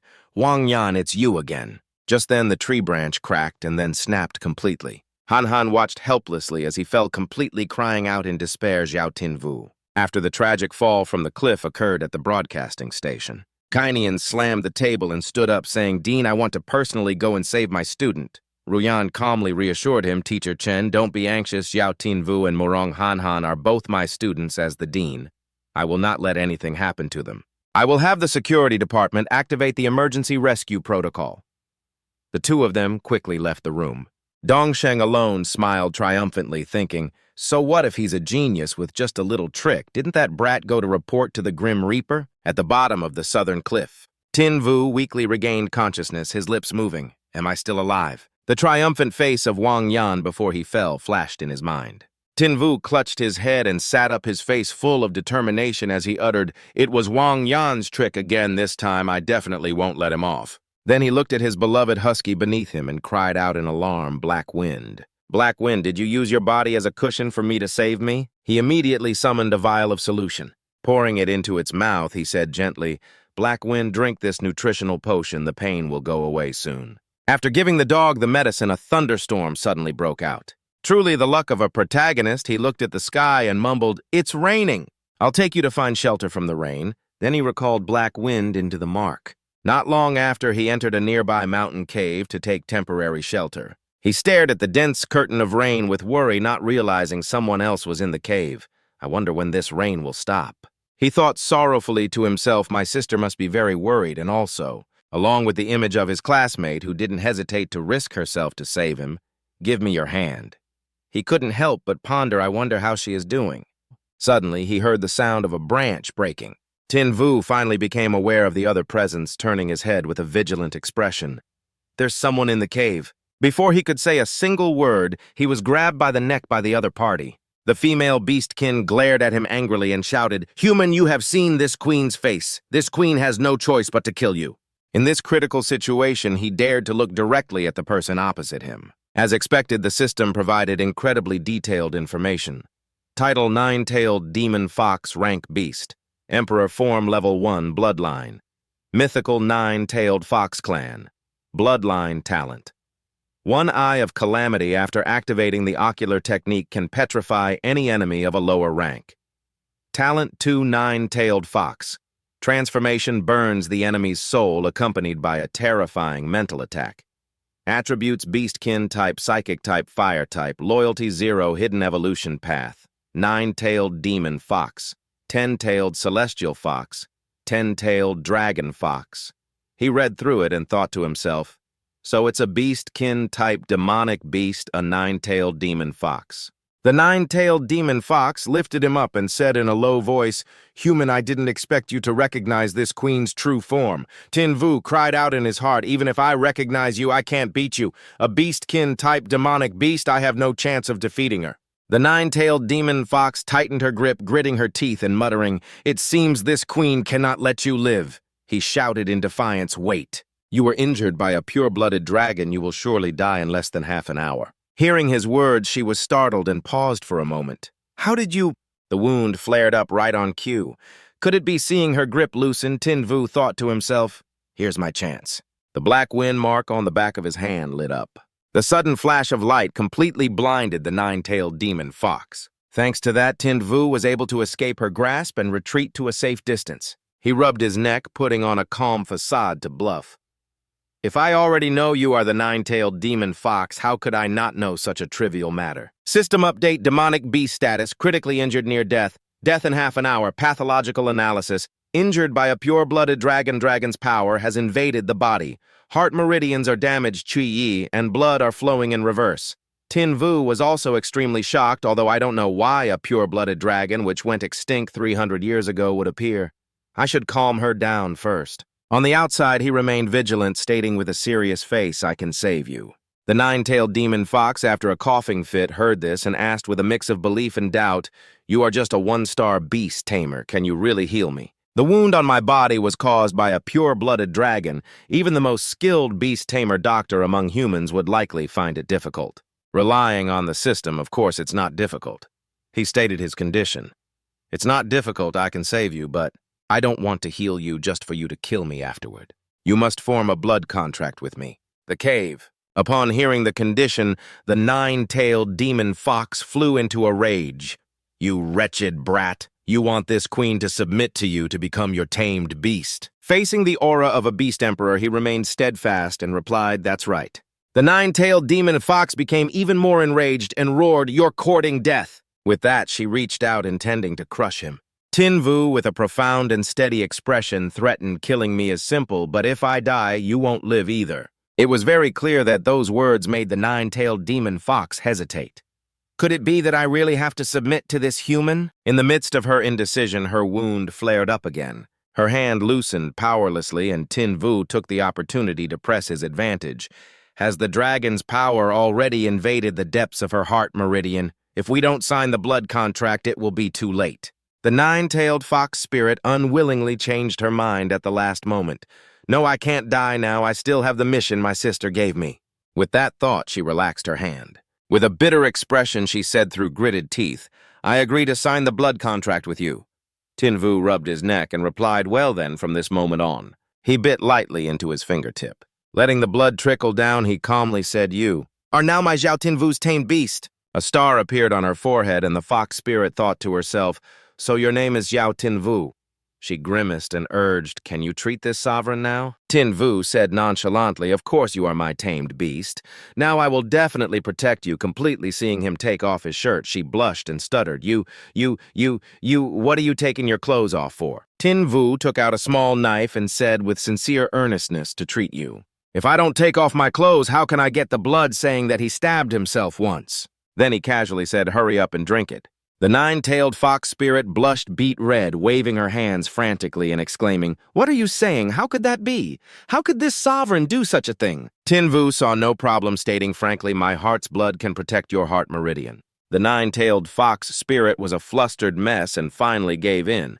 This sovereign doesn't care anymore. This sovereign's heart meridian. It feels like it's being enveloped by a stream of power. It feels like it's being enveloped by a stream of power. After the treatment, he put his clothes back on and asked seriously, your wound is not a major concern for now. Can you tell me your name? After all, I am your beast master now. Her life temporarily safe, she obliged and answered this sovereign's name as Dai Lu. Then she immediately asked, also, since you claim to be this sovereign's beast master, can you tell this sovereign? Exactly how did you know this sovereign's wound was caused by a dragon's power? Hearing this, Tin Vu's expression turned serious as he pondered. Dai Lu is connected to the extinct dragon clan. She's clearly not simple. Perhaps she can actually understand my current situation. Thinking this, he decided to be completely honest. I won't hide it from you starting 2 months ago after my eyes were soaked in dragon's blood. With a shift of my consciousness, I can see a panel that records information related to tamed beasts, just like a system. Your injury was also displayed on the status panel that I see with my eyes. As soon as Dai Lu heard this, she made a connection from your description. Why do your eyes sound like the legendary demon god's eye? According to legend, the demon god's eye can see through all information about demonic beasts. Xiao Tinvu must have mistaken it for a system, but this is something only successive generations of the demon god dragon clan can inherit, and Xiao Tinvu is clearly human. Xiao Tinvu, who exactly are you seeing? Dai Lu looking at him with suspicion. He wondered, why aren't you saying anything? After racking her brain to no avail, Dai Lu decided to just drop it. Whatever, he is this sovereign's beastmaster. Now, if it really is the demon god's eye, then that's a good thing for this sovereign. She also honestly told him what she knew. You're in luck. Perhaps your eyes mutated into the legendary demon god's eye because of the dragon's blood.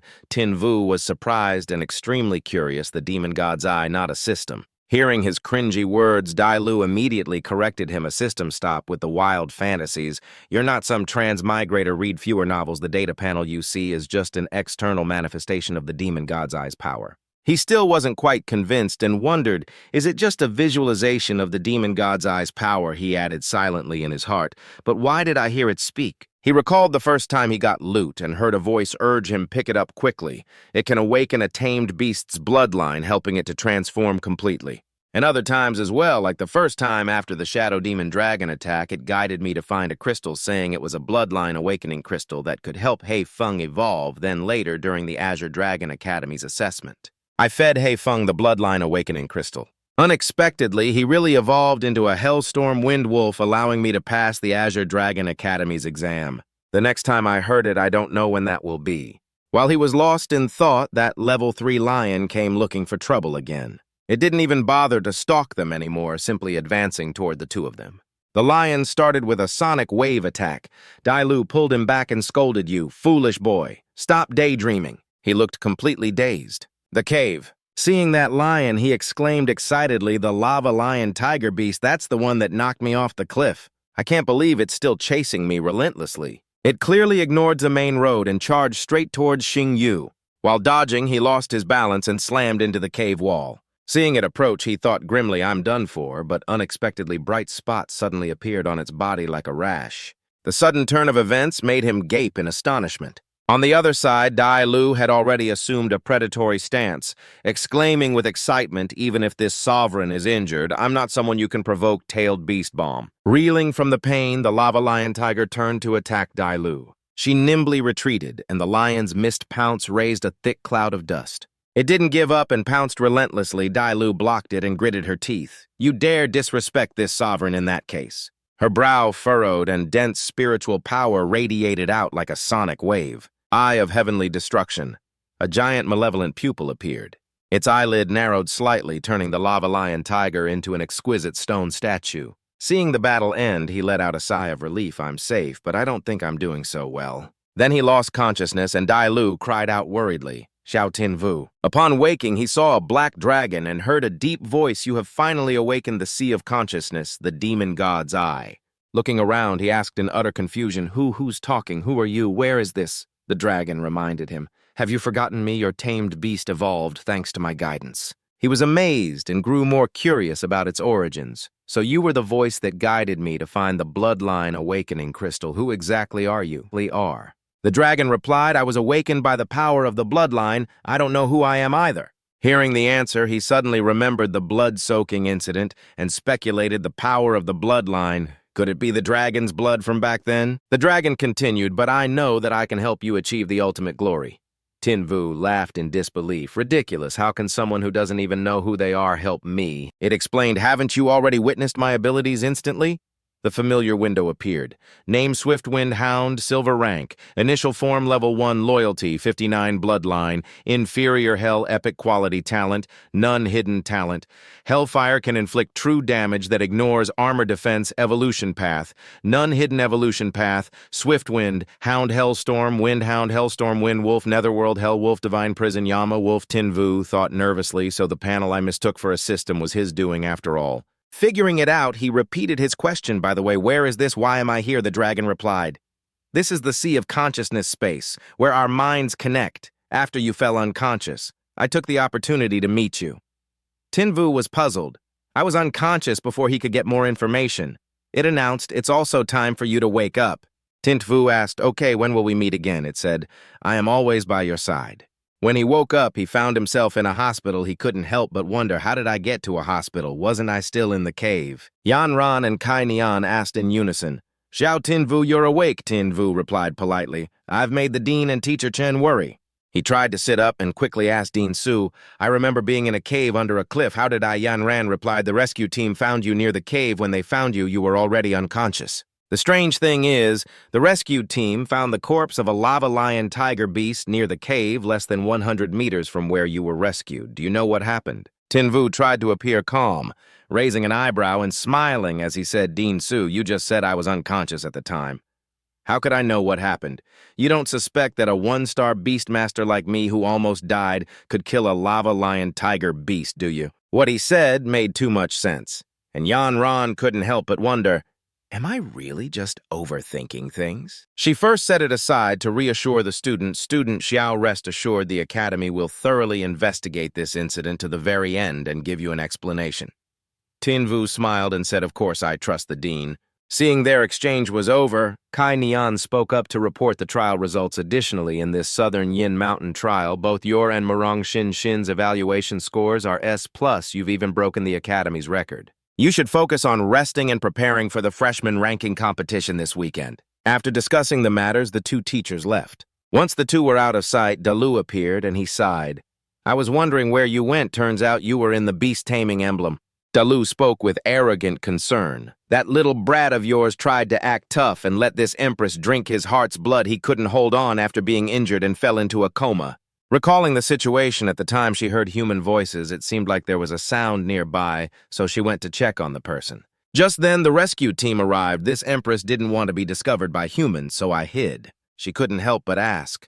Based on what those two said earlier, was your fall from the cliff an accident? At the mention of this, Wang Yan's face flashed in his mind and he laughed coldly.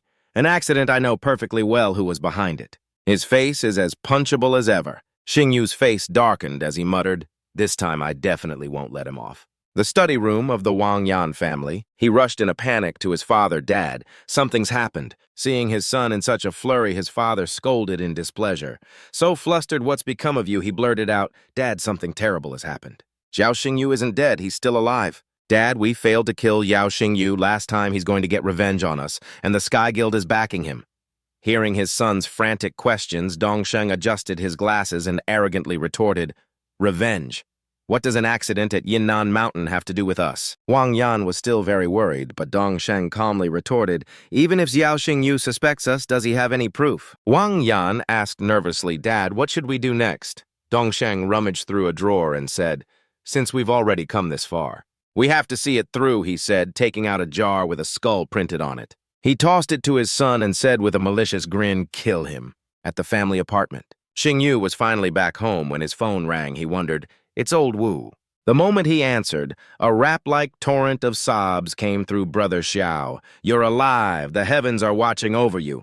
You came back safe and won first place in the Yinnan Mountain competition. You're incredible. My worship for you needs no reason. I'm a hopeless case. If I find out which punk hurt you, I'll walk him like a dog. Hearing this, his heart warmed as he thought of his family and friends. It seems everyone was really worried about me. Before he could feel moved for even 3 seconds, the voice on the other end boomed, the freshman ranking competition was postponed, just waiting for you to climb to the top, Brother Xiao. May our friendship last forever. He cleared his throat and called out Wu Shengyu. He was about to tell him to keep it down when he suddenly saw the news. Wait a minute. Shengyu boomed excitedly. Brother Xiao, you don't know yet, do you? Your disappearance was a top trending topic. The Academy launched an emergency protocol, putting all its efforts into finding and rescuing you, and some classes were postponed, including the freshman ranking competition. The freshman ranking competition is an annual event at the Azure Dragon Academy. New students are divided into groups, and the match order is decided by a random draw. After the 8 strongest are chosen, the top 3 will be selected from among them. Shengyu grew more and more energetic as he spoke. It's a life-or-death battle where the freshmen's futures are on the line, super intense and exciting. Brother Xiao, don't be late, okay? After getting the rundown, he hung up. Okay, I know you get some rest. Staring at his reflection on the phone's screen, he calculated silently the freshman ranking competition. If I can secure a good rank, the Academy will surely value me, train me, and prioritize me for resources. For a tamed beast to release a skill, its beastmaster must provide sufficient spiritual energy. The higher the rank of the tamed beast, the more spiritual energy its skills require. With the Academy's resources, I can definitely increase my spiritual energy much faster, and I'll do my best to avoid what happened last time when Dalu's skill completely drained me. Or maybe I should try asking it. He closed his eyes and found himself free-falling through a bizarre space. His fall only stopped when a light appeared. This time he stood right before the dragon, which asked, "Do you want to take a shortcut?" Jingyu suddenly felt a bit guilty and laughed to cover it up. "Well, I have you, don't I? Why wouldn't I take advantage of such a good thing?" The dragon couldn't be bothered to argue and conceded very well. "As long as you can help me recover my memories, I will support you with all my might." Xingyu agreed instantly. "Simple enough, I Xiao Xingyu am a man of my word, we'll help each other out." This dragon was not only agreeable, but also incredibly considerate, creating several support features. "You must enter deep meditation to enter the sea of consciousness and talk to me, which is very dangerous. Therefore, I have simulated your human world's game systems and created a data panel for you, complete with an information database, a diagnostic analysis section, and a shop. In the future, you can purchase necessary items from the shop, but to prevent you from slacking off and delaying my memory recovery, I will issue random quests through the system. Completing them will earn you points or other rewards." Xingyu exclaimed in amazement. "Now you've got me all fired up." Then immediately click on the option Dragon Spirit Pill. The item appeared in his hand with instructions Dragon Spirit Pill. This pill can instantly boost the user's spiritual energy tenfold, but after 5 minutes a backlash will occur, plunging you into a weakened state. The dragon also warned carefully, "This dragon spirit pill is likely what you need, but the side effects are severe, so you must use it with caution. Consider this one a gift from now on. You'll have to earn what you want. From now on, just think void-shattering beast taming. To summon the system, void-shattering beast taming the sacred tablet obeys my command. I need to recuperate, so unless it's a special situation, do not summon me." With the negotiation over, he said his goodbyes. "Then I won't disturb your recuperation any longer. I'm leaving now." The dragon replied, "You won't disappoint me, will you?" The next morning at the family apartment, Xingyu called out, "Sis, I'm leaving for the academy." Rokshu watched her younger brother with concern. "You just recovered." Shimeng also added, "Take it easy, big brother. Make sure you protect yourself." Xingyu quickly replied, "I know now. Go back inside." On his way to the academy, he had much to ponder. Today is the day of the freshman ranking competition. I wonder if old Wu is thinking about me. Suddenly spotting a notice, he turned back to look. "What is this?" Dalu's face was plastered on the poster with the words, "Wanted the nine-tailed demon fox and imperial beast," in a secluded alley. He summoned his tamed beast to demand an explanation. "Dalu, you lied to me. You're wanted by the imperial family. Why didn't you tell me?" Dalu replied nonchalantly, "I didn't hide it on purpose. You simply never asked." Xingyu questioned furiously, "You're a criminal wanted personally by the Empress. Something this major, and you didn't think to tell me." Dalu replied with defiant arrogance, "And what if I had? If you regret signing the blood contract with me, then go ahead and turn me in for the reward." Seeing her unwillingness to speak reasonably, he said calmly, "Dalu, I am your beastmaster. Now I hope you can trust me and not hide anything from me." Recalling the incident with the blood, Dalu's expression turned sorrowful. After a moment's hesitation, she sighed and said honestly, "All right. That woman Shangguan Lan put such a huge bounty on me because of this item in my hands." Xingyu looked on doubtfully and asked, "What is this?" Dalu replied, "This is one of the supreme treasures of the Dragon Clan. The Dragon's Tear. Legend says the pure-blooded Dragon Clan has 3 supreme treasures: the reverse scale sword, the Dragon King's whiskers, and the Dragon's Tear. The reverse scale sword and the Dragon King's whiskers are divine artifacts capable of unleashing heaven-shattering attacks in combat. The Dragon's Tear, on the other hand, has no offensive power, but it was created from the tears of 10,000 pure-blooded great dragons. If its full power is activated, it can reverse time and space, allowing one to return to the past." He was so shocked his jaw dropped. Return to the past. Connecting this to the dark entity in his mind, he asked with a serious face, "I've been meaning to ask you, didn't the Dragon Clan go extinct 300 years ago? So why have dragons been appearing lately? What was the real truth behind the great dragon-slaying war 300 years ago?"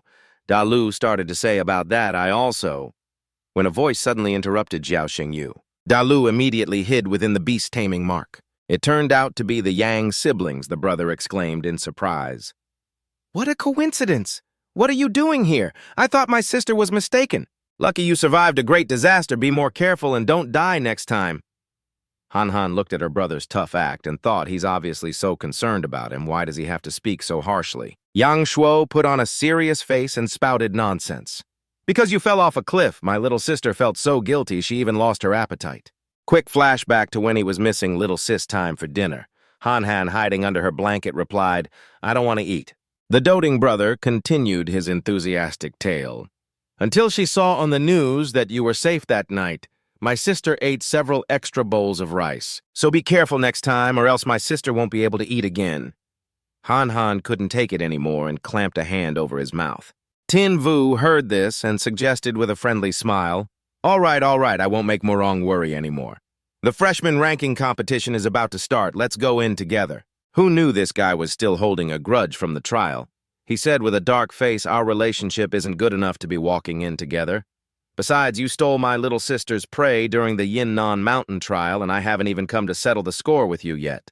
Xingyu was speechless, closing his eyes in utter resignation. After speaking, Duong Sok led his little sister away. Ham, let's go. Leaving our protagonist behind with a head full of question marks, then why did you even come talk to me? Azure Dragon Academy. Amidst the roaring cheers of the audience, the MC enthusiastically began the day. Teachers and students of the academy, good morning, everyone.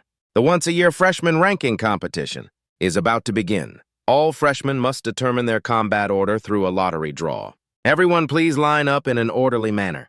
Vuong DM glanced at Tin Vu with a complicated expression. Tin Vu, you actually made it back safe and sound. This time I will make sure you never get a chance to stand up again. The MC announced, "Next student, please come draw your lot." He stepped forward with a grim face like a debt collector. The nearby contestants, who couldn't stand his attitude, huddled together to gossip. Isn't that the son of Vice Headmaster Vuong? Yes, that's him, the one who relies on his father's power to harass female students in the library. But in the arena battle, didn't Tin Vu beat him so badly he lost all face? The whispers around him only fueled his rage. Someone even boldly shouted, "This guy is a total disgrace to our Azure Dragon Academy." Vuong DM smirked sinisterly. Tin Vu, for the humiliation you brought me. Round 1, the 7th match. Today I will pay you back 100-fold. Everyone was stunned looking at the announcement board. I can't be seeing things. Wang Yan versus Yao Jingyu, huh? Oh my god, what a coincidence. Enemies are truly destined to cross paths. Wang Yan clenched the slip in his hand. Dad, rest assured I will definitely not disappoint your expectations. Then he spoke with confidence. Yao Jingyu later in the arena. I will personally cripple your beast. Jingyu heard this and said without a trace of fear, is that so? Then I'll be watching with great interest. The two of them stood opposite each other in the arena. Jingyu stood there exuding a powerful aura. Just then, Yang Shuo asked in confusion, "Little sister, why do you keep staring at Zhao Jingyu like that?" While Xin said seriously, "Brother, can you feel it?" He turned his head and asked, "Feel what?" She pointed out the strange thing. Ever since Zhao Jingyu fell off the cliff and was rescued, his aura has become much stronger. Zhao Jingyu, in just a few short days, what on earth have you been through? At the same time, Yang Shu announced loudly the first match of Round 1, Xiao Jingyu versus Wang Yan, the match. He immediately waved the flag and declared begins. Then he carefully backed away. Jingyu, on the opposite side, did not dare to be careless. He summoned his own beast, Black Wind. Wang Yan was not to be outdone and shouted Ice Flame. While the large screen displayed name Hellstorm Wolf level initial stage 1 bloodline, epic quality, innate ability.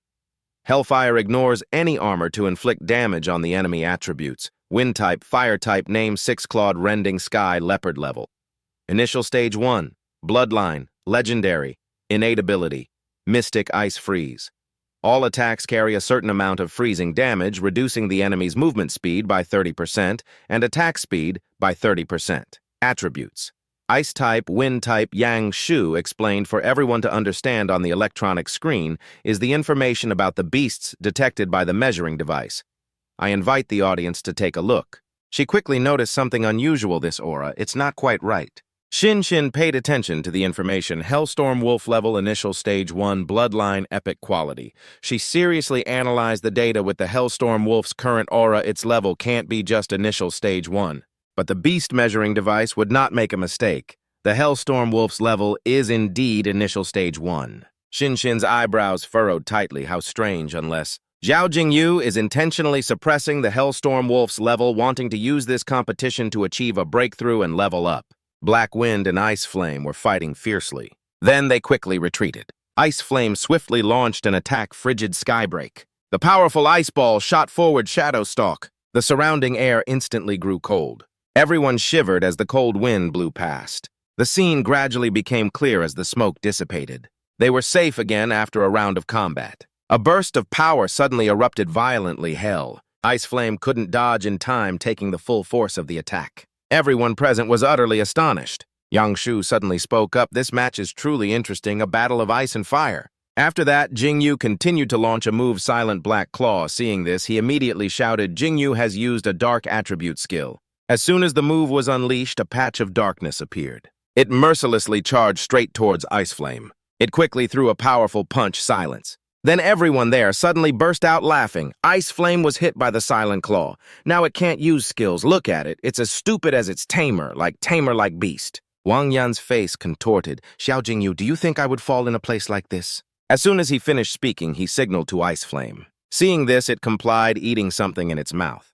Suddenly, small ice shards appeared on Ice Flame's face. Then power surged along its back as well. After that, its fangs quickly grew longer. Ice Flame then stomped heavily on the arena floor. Without any mercy, it unleashed its new power. Ice Flame suddenly lunged forward with terrifying energy. Its power was now almost limitless. Jingyu was confused. How did it suddenly get so strong? He frowned and began to use the demon god's eye to observe. Activate, let me see. Don't tell me you used a forbidden drug that can boost strength for a short time. Wang Yan, you forced your beast to use a forbidden drug just to defeat me. Hearing this, he just snorted coldly. Stop minding other people's business. Ice Flame, Ice Blade Storm. It immediately charged forward recklessly to attack. Pushed into this situation, Black Wind was forced to brace itself and defend. Jingyu gently comforted Black Wind, hang in there. However, Wang Yan had no intention of letting up. It's not over yet.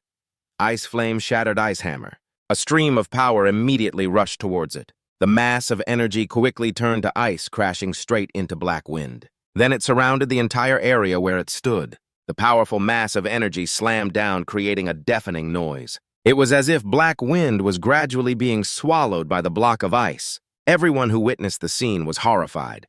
Holy cow, how did the six-clawed, rending sky leopard suddenly become so formidable? It's over. Xiao Jingyu is at a disadvantage. He's about to lose the match. Seeing this, Wang Yan became smug. Xiao Jingyu, I let you win our last fight on the stage this time. This is the true power of this young master. Dongsheng also looked very pleased. Headmaster Su, my son Yanner's talent is no less than Xiao Jingyu's right. Ru Yan just thought quietly to herself. The six-clawed, rending sky leopard grew stronger in an instant.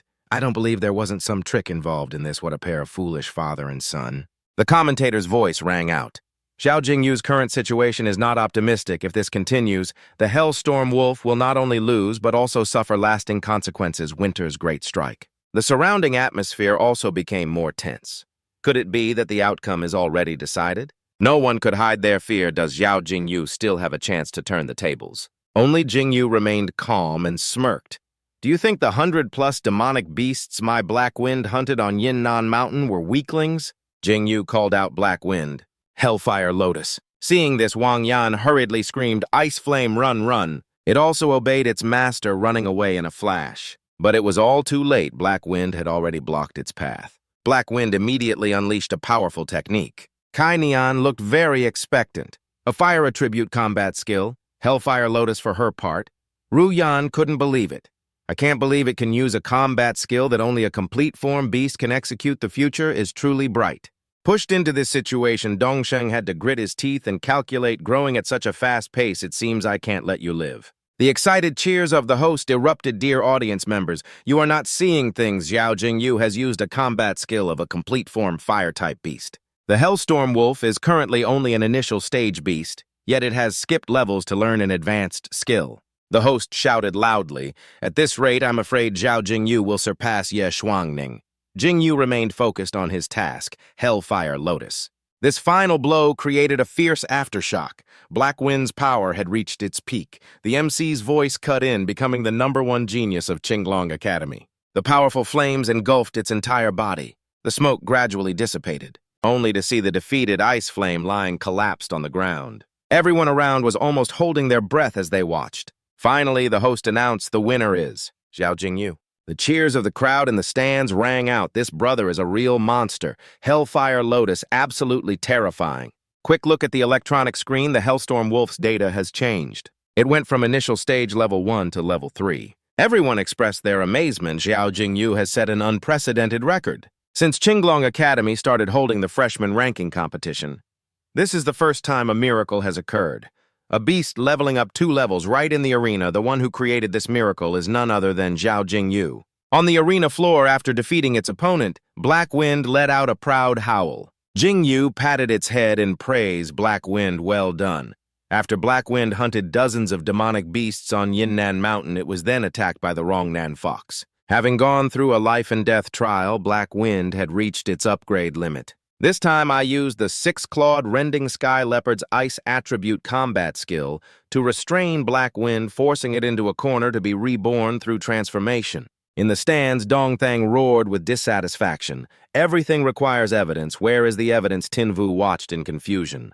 What trick is Vuong Dongthang pulling now? Let's go take a look. He pointed towards the stands and argued the competition rules require holding back at the right moment. Now the 6-clawed sky-rending leopard is dead on the stage. Isn't this evidence enough? The others saw this and joined in. Dean, although Tiu Tinvu is talented, his methods are cruel. He cannot be kept, that's right. If Tiu Tinvu's character is problematic, he must be expelled, Dean. You must not cover for him. The dean quickly reassured them. Everyone, the academy will definitely investigate thoroughly and give you all an explanation, however. Before everything is clear, if anyone falsely accuses my student, I will absolutely not spare them. Nu Yen ordered loudly, someone bring the corpse of the 6-clawed sky-rending leopard here. Invite the spirit beast physician to perform an autopsy. Receiving the order, a group of people immediately rushed up to perform an inspection. The dean walked over and asked physician, how is it? Have you found anything? A physician spoke up. Dean, there's massive internal bleeding. It was likely caused by the Hellfire Lotus. Dongthang sighed in relief. Internally, good thing I bribed the academy's spirit beast physician. I knew the dean was cautious and would use this move. Dean, did you hear that? Even the physician said so. Suddenly, Tinvu interjected. May I ask Vice Dean Vuong, what murderer would act so cruelly in front of everyone? Besides, my Hack Fong's Hellfire Lotus is a soul-burning attack, while the 6-clawed sky-rending leopard's corpse clearly died from excessive internal blood loss. Hearing this, the agitated people from before were immediately swayed. That's true, he wouldn't need to strike in front of so many people. They nodded. That's true, he wouldn't need to strike in front of so many people. He pointed directly at him and asked, so, physician, is there really no problem with your diagnosis? The physician, caught off guard, stammered, about this. The main character leaned close to the physician's ear and whispered, I advise you not to lose your entire career as a spirit beast physician. Over a small benefit, think carefully before you speak. Being threatened, the physician couldn't help but feel scared. Vice Dean Vuong, what should I do? Are we exposed? Tin Vu volunteered. Dean, this matter is extremely important. I request to perform a blood test on the 6-clawed sky-rending leopard before making a decision. Nguyen urged, what are you waiting for? 5 minutes later, they finished the thorough examination. That physician stepped forward, his voice trembling. Dean, the 6-clawed sky-rending leopard died. It died from... The dean glanced at him impatiently. What are you stammering about? Speak the truth. He pointed at the report and said it died from the berserk pill. Vuong DM immediately flew into a rage and rushed out. You quack, don't you dare make false accusations. He dropped to his knees and begged, Dean, please believe me, I never gave my spirit beast the berserk pill. The physician hurriedly explained, Dean, this is the test result. It can be confirmed that the 6-clawed sky-rending leopard used a berserk pill. After using this drug, a spirit beast will enter a berserk state. Its power will soar, but it will also suffer a backlash. Holding the examination report, Nguyen questioned coldly, the evidence is conclusive. Do you still wish to deny it? Vuong DM choked, unable to speak. The surrounding people immediately rushed to criticize. How can Vice Dean Vuong's son be so vicious to think he'd give his spirit beast this kind of drug? He quickly turned to his lifeline. Dad. Dad, save me. Please save me. Everyone spared no words in their condemnation. To think it was done by this inhuman brat. Seeing his son in such a miserable state, Dongthang lowered his voice and asked about this dean. Could you give my son another chance? Nguyen replied decisively. Vice Dean Vuong, do not forget your position. You are not just a father, but also the Vice Dean of our Azure Dragon Academy. If you want to bend the rules for personal reasons, then get out of Azure Dragon Academy with your son. He gritted his teeth. At this rate, even I will be implicated. A shocking announcement was made. Vuong DM violated school regulations by giving his spirit beast a berserk pill. Disciplinary action expulsion. Vuong DM looked at his father in despair. Dad, even you want to expel me. Dong Thang's face darkened as he placated him. The use of the berserk pill is an indisputable fact. For now, we can only compromise. But son, I will definitely get revenge for you. Someone throw this degenerate out of the school. He screamed his cry full of pain, Dad. Now everyone could finally relax a bit. It's finally over. I heard the list of the top 8 strongest is out. The top 8 of the new student ranking competition are Mudung Ham Ham Tio, Tin Vu Mudung Duong Sok Trio Thien Min Pham Du Chao Tu Vu Ton Van Bang and Lam An Ta. The crowd buzzed with discussion upon receiving the news. Tio Tin Vu is truly the most formidable opponent among this batch of new students. That's right, this brother has no power or influence but still made it into the top 8. It's more like he walked straight into the top 8. After watching the match between Tio Tin Vu and Vuong DM, everyone else forfeited. Hearing this, Duong Sok showed great determination. Little sister Tio Tin Vu made it to the top 8. During the trial at Mount Annam, he stole so many of your new beasts. Wait until I fight him tomorrow, I will definitely get revenge for you. Ham Ham stared intently at the announcement board. I hope I can defeat him myself tomorrow. At this moment, Sin Hu had already run off to report the news. Brother Tio, good news, you're in the top 8. Tin Vu laughed it off. Isn't it just making the top 8? Is there a need to be so excited? The boy quickly affirmed, brother, we have to celebrate this. At this moment, Dong Thang turned away, gritting his teeth in anger. Don't celebrate too soon, Tio Tin Vu. Let's see if you're still smiling when you get home. After a tiring day, Tin Vu returned home. It's so late at night, old Ngo insisted on dragging me out to celebrate. Now I'm finally home. As soon as he opened the door, he couldn't help but exclaim, why is the door shattered like this? Tin Vu's frightened voice rang out, Sister Man Man. The little girl replied, softly, brother. Then she rushed forward, sobbing. Sister Nuok Tuyed was kidnapped by a masked person. That person also left a letter. The main character was startled. What? Man Man, don't cry. Sister Nuok Tuyed will be fine. He also held the piece of paper in his hand on which a line was written, if you want to save your sister, come to Mount Annam. In another place at Mount Annam. Tin Vu thought seriously to dare to touch my sister. Don't tell me it's... Just then he caught sight of Nuok Tuyet. Sister. A familiar voice rang out, stop shouting. Your sister isn't dead yet. Tin Vu stated his condition, let my sister go. That voice rang out again. Aren't you curious about my identity? Seeing that he was still being stubborn, Tin Vu didn't hesitate to reply, the only person who holds a grudge against me recently is Vuong DM. But he has neither the guts nor the ability to kidnap someone. Therefore, you must be his father, Vuong Dong Thang. Dong Thang received a satisfactory answer and laughed maniacally. As expected of you, Tio Tin Vu.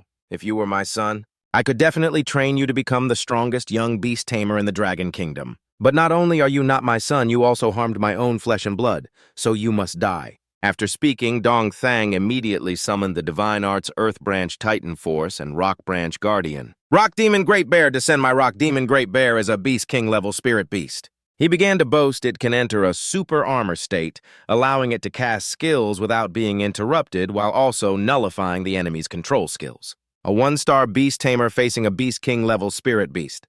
Tio Tin Vu, your life ends here. Tin Vu was not flustered at all. Vice Dean Vuong, I'm afraid I'll have to disappoint you. Vuong Dong Thang looked at him strangely. What are you planning to summon that wolf of yours to be a tasty meal for my Rock Demon Great Bear? He smirked coldly. Who told you I only have one spirit beast, Lolo? It's your turn to perform. In the sky, a mass of dark clouds gathered. Even he could feel that something was wrong, this terrifying aura. A clear voice spoke up. Why have you summoned this Empress? Disturbing my sweet slumber again. Beastmaster, you should think of a way to compensate this Empress. Tin Vu gave the order, Lolo, kill this bear. She asked innocently, if I take care of this bear, can I go back to sleep? He nodded in confirmation. That's right, you can sleep for as long as you want. Dong Thang was now a little scared. The aura emanating from this spirit beast is too terrifying. If I don't act now, it will be too late. His beast charged forward like a moth to a flame. But before it could do anything, Lolo's power was also gradually awakening. She fully awakened, her amber pupils radiating a spiritual aura. That is the Eye of Calamity. With just a slight movement, the great bear was instantly stopped, unable to do anything. Its attack was petrified before it could even land. Dong Thang also realized with a tremble, you are. The nine-tailed demon fox. You are the Beast Emperor-level demon fox on the nationwide wanted list. But he intends to use this to blackmail you back to Tin-Vu, the tamed beast you contracted is the nation's most wanted criminal once this gets out. Tin-Vu laughed coldly.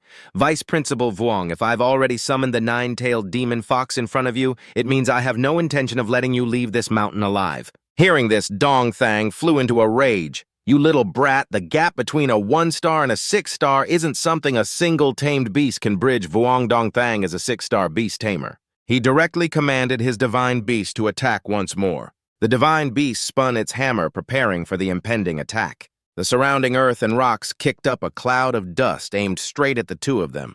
Faced with this situation, Tin-Vu just said softly, "Lulu, kill this bear. I'll use my monthly pass to get you treats." They were now facing off against each other at the edge of a cliff. Dong Thang let out a mocking smile.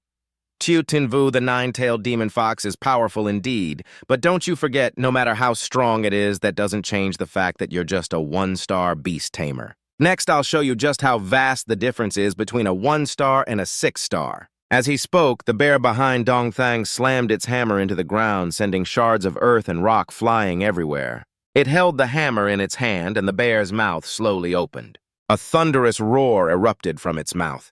Tin-Vu looked at it, his brows furrowed as he spoke this dense fog. It's the dark attribute.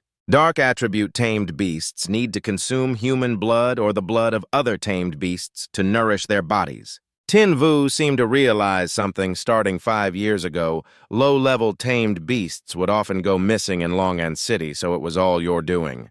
A strange skull mark slowly appeared on Dong Thang's face.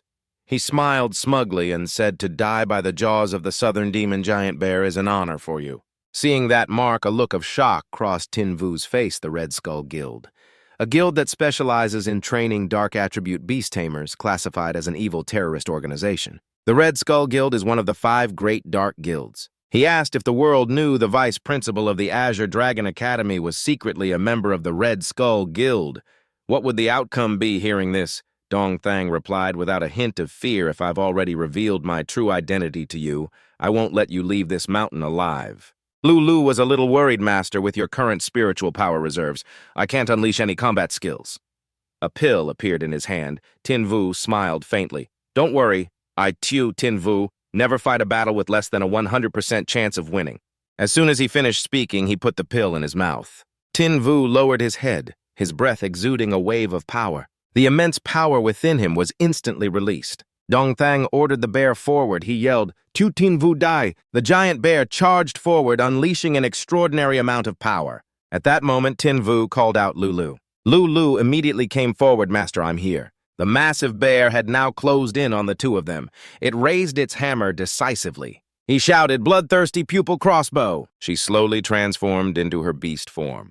Then she charged towards the large bear, the beastified nine-tailed demon fox. The great path held its head high. Instantly, a giant pupil appeared, staring intently. Very quickly, it shot out a strange beam of power. The pupil quickly locked onto its target, the large bear. It unleashed a decisive, fatal blow straight at the bear. Simultaneously, it also passed through Dong Thang, who was behind. He raised a hand to his face. No, I won't accept this dark guild. The power in his chest erupted, consuming Dong Thang. Tin-Vu and Lulu stood on the cliff silently watching the scene unfold. Suddenly, Tin-Vu's body staggered. Is this the after effect of using the dragon spirit pill? Before fainting, Tin-Vu saw her anxiously approaching Master. Lulu panicked.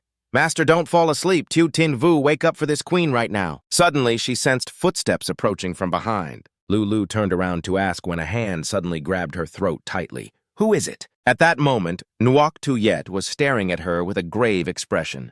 Yinnan Mountain. They stood tensely opposite each other, their gazes locked. Lulu thought to herself what a terrifying aura. Nuoc Tuyet suddenly spoke, nine-tailed demon fox. You are a beast emperor-class demon beast. I never expected you to sign a contract with my little brother. Lulu seemed to realize something surprised the power of a dragon. This queen has never felt such a surging dragon's power. Stunned, she grabbed the wrist, choking her. Aren't you Tin-Vu's blood sister? Why do you have the power of a dragon? Who exactly are you? Before she could finish, Nuoc Tuyet raised a finger to her lips in a silencing gesture. She said, you don't need to know about my identity. In short, for now. She slowly knelt beside Tin-Vu's body. I am just Tin-Vu's sister. Nuoc Tuye placed her hand on his chest, and a stream of light emanated from it. Lulu asked worriedly, "How is he?" Nuoc Tuyet replied, "He must have taken a potion that enhances spiritual power for a short time and is suffering from the backlash. But rest assured, Tint Vu is fine. He'll be okay after resting for 3 days." Lulu was quickly relieved. "That's good then." With that, Nuoc Tuyet slowly stood up. Seeing her approach the cliff edge, Lulu asked, "What are you doing?" Suddenly, Nuoc Tuyet's eyes widened. Strange sounds came from her mouth. Dragon's light whisper. Winding musical notes flew forward through the air. The flower petals were also slowly restored. Lulu exclaimed in utter amazement, "This is Dragon's Light Whisper. That's a combat skill of the pure-blooded dragon clan. It can restore all things in the world by humming a special melody." Following her song, all the plants and trees were quickly restored to their original state. Nuoc Tuyet smiled faintly. "I've erased all traces of tonight's fight except for the two of us and Tin Vu. No one else will know what happened tonight." Seeing the change in her, Lulu spoke probingly. "As far as I know, among the pure-blooded dragon clan, only one dragon has platinum-colored scales. Its name is Chaos." As if her true form was momentarily revealed, Nuoc Tuye spoke threateningly. "Ninetails, I can overlook your status as a fugitive wanted by the Empress of the Dragon Kingdom, but since you've signed a blood contract with my brother, don't you dare be disloyal." Her words were dead serious. "From this day forward, help my brother with all your heart, and I will leave you be, but if you dare betray him." Nuoc Tuyet stood before Lulu and enunciated, "Every word. I will sever all 9 of your tails right here. Is that clear?" She immediately replied, "Crystal clear, I swear." Nuoc Tuyet pointed at Lulu, her brows furrowed threateningly, "And don't you dare breathe a single word about my identity to Tin Vu." In a hospital room. Tin Vu had now woken up. He called out Sis and Principal Su. Nuoc Tuyet immediately buried her head in his shoulder and said, "Tin Vu, you're finally awake. I was so worried you scared me to death." Tin Vu smiled and said, "Sis, you're hugging too tight. I can't breathe." He suddenly opened his mouth to ask about that night. Nuoc Tuyet pretended not to know what had happened and recounted, "That night I woke up and found myself on Yinnan Mountain. You were passed out right next to me, although I don't know what happened. You were covered in sweat, so I carried you down the mountain to get you checked out." Hearing that Tin Vu thought with relief, Sis didn't notice anything unusual. It seems Lulu cleaned everything up properly. The principal suddenly approached from behind Tin Vu. "You were in a coma for 3 days. You missed the semi-finals and finals of the freshman ranking competition." Nu Yen announced in a serious tone, "The first and second place winners are Murong Xin Xin and Murong Yang Shuo. Therefore, it is considered that you have voluntarily forfeited your spot in the competition. But you also..." Tin Vu didn't wait for her to finish, sitting up with a tremble.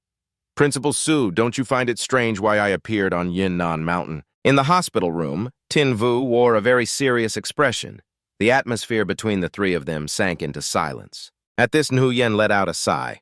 The principal quickly recounted 3 days ago, Vice Principal Vuong also went missing. Hearing this, he immediately grew tense inside. Am I about to be found out? Behind him, Nuoc Tuyet's face darkened as she stared at Nu Yen, as if daring her to cause any trouble for Tin Vu. "I will eliminate you immediately." Suddenly, Nuoc Tuyet spoke, "But she will continue to investigate this matter. She believes you are innocent, and it's time for the Azure Dragon Academy to have a new vice principal." Tin Vu was momentarily stunned to hear this. "The principal is choosing to protect me." The dean slowly sat back in her seat. "I came here this time not only to visit you, but mainly to talk about the Supernova Tournament," he repeated in confusion. The Supernova Tournament. The Supernova Tournament is a large-scale event jointly organized by the 4 Beast Tamer Academies: Azure Dragon, White Tiger, Vermilion Bird, and Black Tortoise. The 4 great academies each send 3 new students to compete, and the participants are all the most talented masters from their academies. At the Azure Dragon Academy, when you talk about the #1 talented master, you have to mention Ye Shuangning. But in last year's Supernova Tournament, she was defeated by Li Mucheng from the White Tiger Academy, only managing to secure 2nd place. Ru Yan said seriously, "So I hope you can become one of the Academy's representatives and lead the Azure Dragon Academy to reclaim the glory that belongs to us. It would also be a way for you to make up for the regrets of this year's freshman ranking competition." Xing Yu asked Dean, "What are the requirements to participate in the Supernova Tournament?" "I don't know them yet." Condition 1, participants must possess a minimum of 2 tamed beasts condition. 2 participants must be at least a 2-star beast tamer. There are only 2 conditions for participation. First, the contestant must have at least 2 tamed beasts, and second, the contestant must be a 2-star beast tamer. Ru Yan gripped his shoulders, her voice full of expectation. The competition is next month. I believe you can definitely earn the right to participate before it starts. Xingyu thought to himself, Dean Su holds me in such high regard, and she has helped me so many times before. In that case, I can't disappoint Dean Su. Besides, I also want to see for myself the strength of the White Tiger Academy that was able to defeat Ye Shuangning. He placed his hand on his chest and said with a smile, rest assured, Dean, first place in the supernova tournament will be mine. At Yinnan Mountain, Xingyu walked and thought every contestant in last year's supernova tournament had a contract with at least 2 tamed beasts. Although I also have 2 tamed beasts. Dalu is a nationally wanted criminal and cannot be summoned for public battles. Furthermore, Hei Feng is currently just a level 3 initial stage Hellwind Wolf, making it very difficult to cope with a competition at the level of the supernova tournament. Tonight is the time for Hei Feng to break through and upgrade. He called out to summon Black Wind. The ring on Xingyu's hand flashed brightly. Various items with different attributes floated in the air.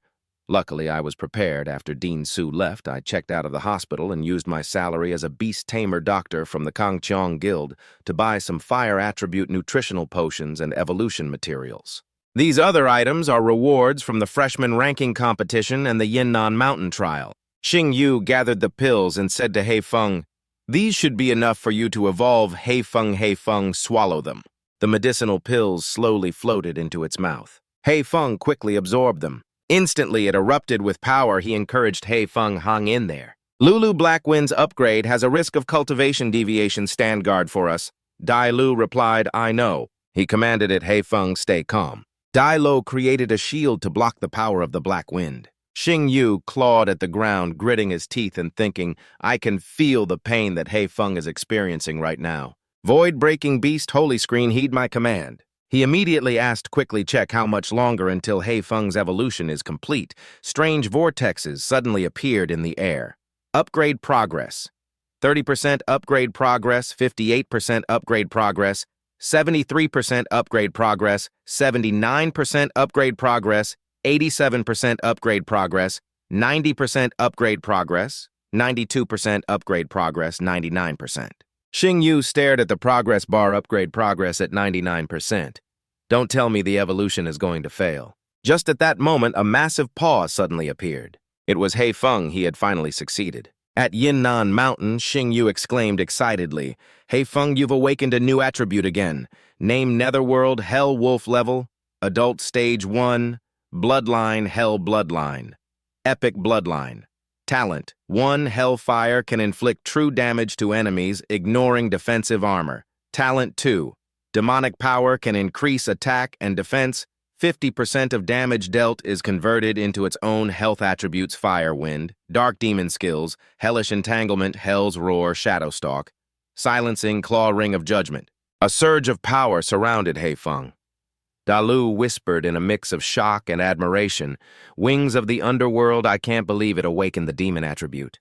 This kid really is an extraordinary beast tamer. He spread his arms wide and said joyfully, this is great, Hei Feng, you're even stronger now. Yanran reminded him softly from behind. You still need to sign a contract with 1 more tamed beast. What's your plan? Xingyu hesitated for a moment, his eyes showing a hint of bewilderment about that. In a different scene, he recalled Yanran enthusiastically grabbing his hand. Xingyu, I heard you're joining the supernova tournament. You can't do that without another tamed beast. Come on, I'll take you to buy one now. Xingyu said with shy gratitude. Sister Yanran, thank you for your help with the tamed beast. She puffed out her chest and said energetically, what are you thanking me for? You're my little brother, so your problems are my problems. It's just 1 tamed beast after all. Yanran became even more excited. Pick anything you like, it's on me. Seeing the 2 of them, San Niang called out, Miss Chin, you've arrived. She asked hurriedly, are you here for lightning attribute nutrition potions or lightning attribute beast cores today? Yanran quickly explained, San Niang, my younger brother has a competition next month and needs to contract a new tamed beast. Could you give us some recommendations? She confidently patted her chest. Rest assured, just leave it to me. Young sir, let me introduce this tamed beast to you. San Niang presented a variety of beasts. The crimson-striped evil spider. Its attack power is much higher than other tamed beasts of the same rank. And this umbral violet-furred beast is also pretty good. It's agile in combat and can inflict critical damage.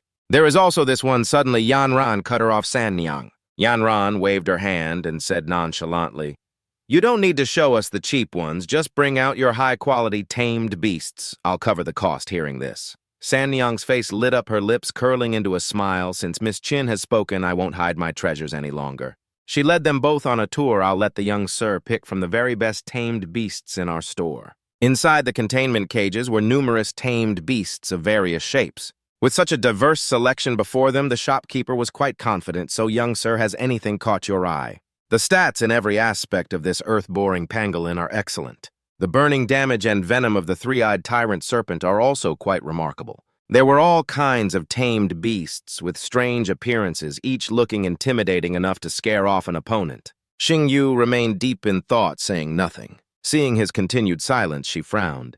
Young sir, you're not satisfied even with these high-quality beasts. What kind of tamed beast do you actually want? Just state your requirements and I'll specially order it for you. At that moment, a bald man burst in excitedly. His voice was brimming with excitement. This batch is top quality. He immediately raised his head, a strange light flashing in his eyes as he exclaimed, a spirit-type tamed beast. From what I know, spirit-type tamed beasts are considered useless. Sanyang, why would you bring in a spirit-type beast? Yan Ran leaned over and whispered an explanation. If you try to sell these spirits as tamed beasts, they obviously won't sell. But if you sell them as pets, there's no shortage of buyers hearing this.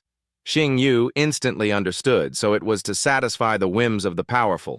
A glint of killing intent flashed in his eyes as his cold gaze swept over the small creature. Name Little Water Element Spirit Level Initial Stage 1. Bloodline Inferior Talents. None Attribute Water Skills. None Hidden Bloodline. Angelic Bloodline. Mythical Quality. This information stunned Xing Yu. This water element spirit has a hidden bloodline. Yan Ran, standing next to him, called out gently, Xing Yu, why are you zoning out Xing Yu? A faint smile touched the corner of his lips, and he turned to say decisively, Sister Yan Ran, I want to buy her. His words made Yan Ran recoil in shock. Xing Yu, you can't be serious. Sanyang chuckled from the side. Young sir, don't tell me you're also, but Xing Yu cut her off. What are you two thinking? I want her to be my tamed beast, he thought excitedly. This is an angelic bloodline. At Yinnan Mountain, a cold wind whistled through the crevices of the rocks. Xing Yu released Freya and gently soothed her. Don't be afraid, I'm not going to hurt you. He took out a small vial of red syrup from his pouch.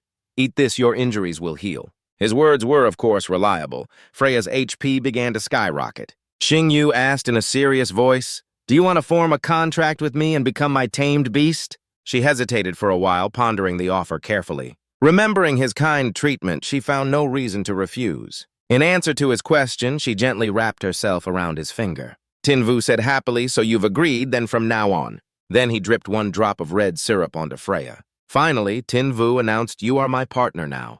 The contract is successful.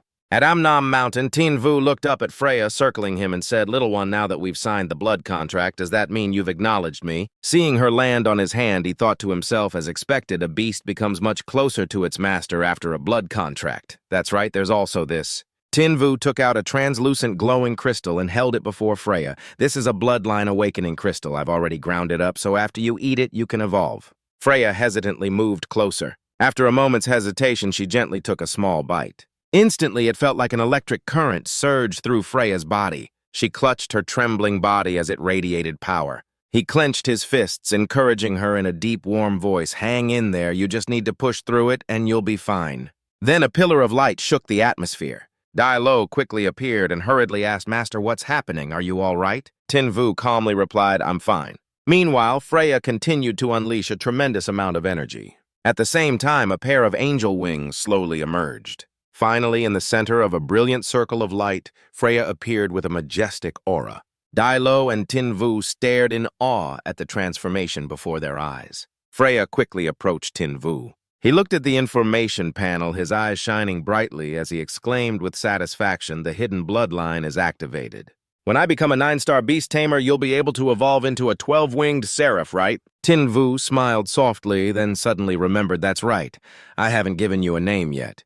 Before awakening your hidden bloodline, you were a water elemental spirit. How about I call you Freya? In Greek mythology, Freya represents the water elemental spirit. Freya gently landed on the ground and knelt before Tin Vu. He said in a serious voice, Freya, from now on, we will fight side by side. She stood before Tin Vu with her arms crossed and said, it seems you're one step closer to the supernova competition. He nodded, his gaze resolute, that's right. The next step is to become a 2-star beast tamer. In the office, Kai Nian slammed his hand on the desk. He frowned and asked what you want to register for the 2-star beast tamer exam. In contrast to his tension, Tin Vu smiled casually and replied simply, "Yes, Teacher Tran. The supernova competition is starting soon, so I need to pass the 2-star beast tamer assessment quickly." He was speechless, thinking to himself, how do these kids grow up so fast? The Morong siblings passed the 2-star beast tamer assessment 3 days ago, and I heard Tiu Tinvu's Black Wind has evolved to its first stage adult form. He might actually meet the requirements for the exam. He had no choice but to compromise. "All right, if your spiritual power meets the standard, I will allow you to participate in the exam." Tinvu was overjoyed, and the surrounding teachers looked on expectantly. "All right, show everyone what you've got." While everyone was still whispering, the numbers on the spiritual power meter on his wrist kept climbing. The final number made everyone gasp in astonishment, 2,583. If I hadn't seen it with my own eyes, I wouldn't have believed it. Kai Nian's expression became more serious as he frowned and analyzed. Normally, a beast tamer's spiritual power increases after their beast evolves. But based on past data, a 2-star beast tamer's spiritual power is typically between 2,000 and 3,000. He silently compared them before deciding. The most talented student I mentored before only had around 1,500 spiritual power when his beast reached adulthood. This kid is really something, getting over 2,500. After a moment of thought, Kai Nian finally nodded. "All right, I approve you for the 2-star beast tamer assessment." Tin Vu smiled contentedly. "Thank you, Teacher Tran." At Blood Mist Gorge, the helicopter cut through the wind, flying amidst thick layers of white clouds. Tin Vu stood up and decisively opened the helicopter door. He looked down from the terrifying height and said into his earpiece, "This is the assessment site." On the other end of the line, Nu Yen announced, "This is the assessment location. Tiu Tin Vu, you have reached the entrance to Blood Mist Gorge. The 2-star beast tamer assessment is about to begin, so please prepare yourself." Kai Nian also added, "The number of demonic beasts in Blood Mist Gorge is immense. If you face a situation you cannot handle, don't force it. Send a distress signal at any time." Taking a deep breath, he got into position. "I'm ready, Headmaster." The headmaster briefly explained the test you just need to successfully get from the gorge's entrance to the exit to pass the assessment. The 2-star beast tamer assessment now officially begins. Immediately, Tin Vu quickly strapped on the parachute pack and jumped. In the monitoring room, Kai Nian reported Headmaster Tiu Tin Vu has entered Blood Mist Gorge. To traverse Blood Mist Gorge, the candidate must first battle the giant iron mace crocodiles. Then they must escape the Blood Demon Spider clan fortified in the Demon Caves. However, some of the Blood Demon Spiders have evolved to the 3rd stage of maturity. Nu Yen asked doubtfully, "Can Tiu Tinvu really handle that?" He added, "Furthermore, because of the heavy rain last night, a lot of them have appeared in the Red Water Swamp." Suddenly, a giant beast roared, opening its massive, sharp-toothed maw. As he descended, Tinvu exclaimed in shock, "Giant iron mace crocodiles." The crocodiles turned towards him aggressively. Name: giant iron mace crocodile. Rank: 3rd stage initial form. Bloodline elite. Quality talents: super strong bite, lethal toxin attribute, poison skills, death roll, frantically spinning after biting a weak spot, and poison spit, which spews a red toxin that burns, slows, and weakens enemy defenses. Kai Nian quickly surmised these giant iron mace crocodiles are all in their initial form. If Tiu Tinvu just summons his netherworld hellwolf, it shouldn't be too dangerous, right? He raised his hand and called out, "Freya, prepare to summon your protective power." In that life-or-death moment, a dazzling light erupted. An angelic spirit beast appeared majestically. "Freya has descended." He was a bit surprised he didn't summon Black Wind. Nu Yen immediately realized is that the second beast Tiu Tinvu made a contract with. Within the circle of light, Tinvu was shielded by Freya's Holy Light protection. Name: Holy Light Angel Beast. Rank: 1st stage. Initial form: Bloodline. Angelic quality. Mythical talent. Holy Light protection, which dispels enemy debuffs and creates a holy shield for allies' attributes. Angel type, Holy Light type. Kai Nian exclaimed in awe, "Headmaster Tiu Tinvu is truly something else, contracting a mythical-grade angel-type beast. An angel-type beast hasn't appeared in our Hidden Dragon City for a long time. Where did this kid find it?" The headmaster answered, "I heard Tinvu bought a water elemental spirit from the beast shop 2 days ago. Are you saying it's that one?" Kai Nian was incredulous. "No way. A water elemental spirit's bloodline is very weak, but the Holy Light Angel Beast has a pure, angelic bloodline."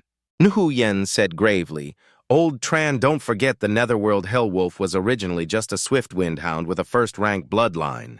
He analyzed, that's right. Tinvu always turns the impossible into the possible in our eyes.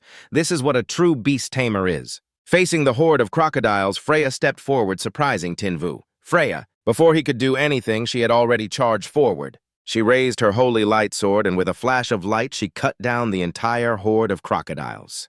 With just one move, the entire horde of crocodiles fell like dominoes. Kai Nian's eyes widened in amazement. One move, she killed the giant Iron Mace crocodiles in a single move. It's bloodline suppression. As expected of an angel-type beast, a mythical-grade bloodline is truly legendary. He commanded Freya, "Get me across that swamp." Unexpectedly, she wrapped her arms around Tinvu's waist. Freya held him tightly in her arms. "Freya, what are you doing? Put me down, this is way too embarrassing." Freya's eyes glowed with a cold light while he was completely flustered. The moment they landed, Tinvu sensed it. The demonic energy is so dense. From the cliff walls, swarms of small blood spiders emerged. They wove dense webs, setting deadly traps from above. She rushed forward without hesitation, and Tinvu immediately shouted a warning, "Freya, be careful." Freya swung her sword, and a flash of holy light tore through the spider silk. But in an instant, red spiders poured out, surrounding them both. Suddenly, a giant spider lunged out. Named Blood Demon Spider, rank Tier 3, mature form, bloodline, elite bloodline talent, super toughness, impervious to fire and water, fears no blades, attribute poison attribute skill. Spiderweb prison, the spider weaves a large web, trapping enemies inside to suffocate them to death. Tinvu tensely watched the Blood Demon Spider. Blood Demon Spiders are colonial creatures, and there are probably no fewer than 20 of them in this mountain cave. From the darkness, a giant blood spider charged furiously toward him. Tinvu came face to face with the ferocious spider. Meanwhile, Kai Nian observed that this holy light angelic beast, despite being only a tamed beast in its initial form, could overcome the rank difference and damage the mature form Blood Demon Spider. The Blood Demon Spider attacked frantically. Its destructive power was terrifying. Tinvu continuously dodged the vicious attacks from the blood spider. He quickly summoned Hak Fong from the seal on his hand. A giant black wolf appeared, its blazing red eyes filled with power. Hak Fong roared, shielding its master. It and Freya were both prepared for a battle to the death. Hu Yen deliberately reminded him, Tinvu, do not be too aggressive. The condition to pass the test is to reach the destination, not to kill the demonic beasts. Tinvu simply curled his lips into a confident smile. He commanded with authority, Hak Fong Hell's Howl. The combat strength of the Blood Demon Spiders showed no signs of weakening. The spiders spat webs from their mouths. Those spider webs enveloped Black Wind. They continuously shot out those webs. Seizing the opportunity while Hak Fong was covered in webs, the Blood Demon Spiders lunged towards it. The spiders continued to cast their webs. This time, the spider webs restrained Black Wind's legs. Caught by the surprise attack, it immediately raised its guard. Black Wind snarled, struggling to break free from the spider webs. The swarm of spiders kept spewing webs frantically. Tinvu held out his hand and shouted, "Freya, use Guardian's holy light on Hak Fong." Freya immediately entered the battle to provide support. A purple light emanated from Hak Fong. The webs were then blocked by the light and reflected back. From that light, it coiled into a vortex. That vortex rushed towards the swarm of spiders. The whirlwind tore through the flesh of those Blood Demon Spiders. Hak Fong returned to his back. 25 Blood Demon Spiders. They were too weak, weren't they? Suddenly, rocks began to fall from the ceiling above. Tinvu and Hak Fong were completely stunned. He spoke in astonishment. "This aura is." A loud explosion erupted in front of Tinvu, Hak Fong, and Freya. Suddenly, a monster appeared. Name, Cavern, Demon Eye, Spider, Predecessor, Blood Demon Spider, Rank, Perfect Form, Tier 1, Bloodline, Elite, Quality, Talent 1, Super Resilience, Impervious to Fire and Water, Fears no Blades, Talent 2, Burrowing Attribute, Psionic Type. Kai Nian suddenly shouted, "Tinvu, run away now. Yesterday's storm was to allow a Blood Demon Spider to evolve. You can't possibly defeat it." Tinvu looked surprised and disagreed. "Run, Teacher Tran, what about my test?" Then he tried his best to persuade him, "You can always take it next time as long as you maintain your strength. You'll surely pass." But Tinvu remained resolute. The next test. That's too much of a waste of time. Behind him, Freya also entered a battle-ready stance. "For my 2-star test, I will slay gods if I meet gods and slay Buddhas if I meet Buddhas." Hak Fong opened its mouth, shooting out purple beams of light. Freya immediately swung her sword, releasing a wave of light. The two streams of power carried considerable destructive force, kicking up a thick cloud of dust and smoke. At this moment, the cavern demon-eye spider advanced towards them. Kai Nian spoke up. "You cannot be reckless this time. I will come and get you immediately." Dilo also tried to persuade him, "Give up, he's right. You can't be so reckless with your current strength. You can't possibly kill it." However, he just chuckled with amusement. "Interesting. She was surprised, huh?" Tinvu spoke with a sinister look.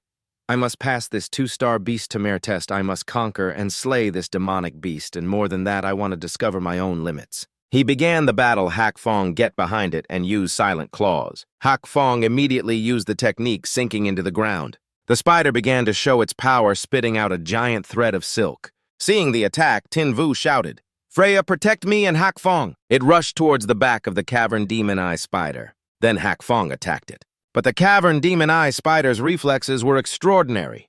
It used its hind legs to counterattack.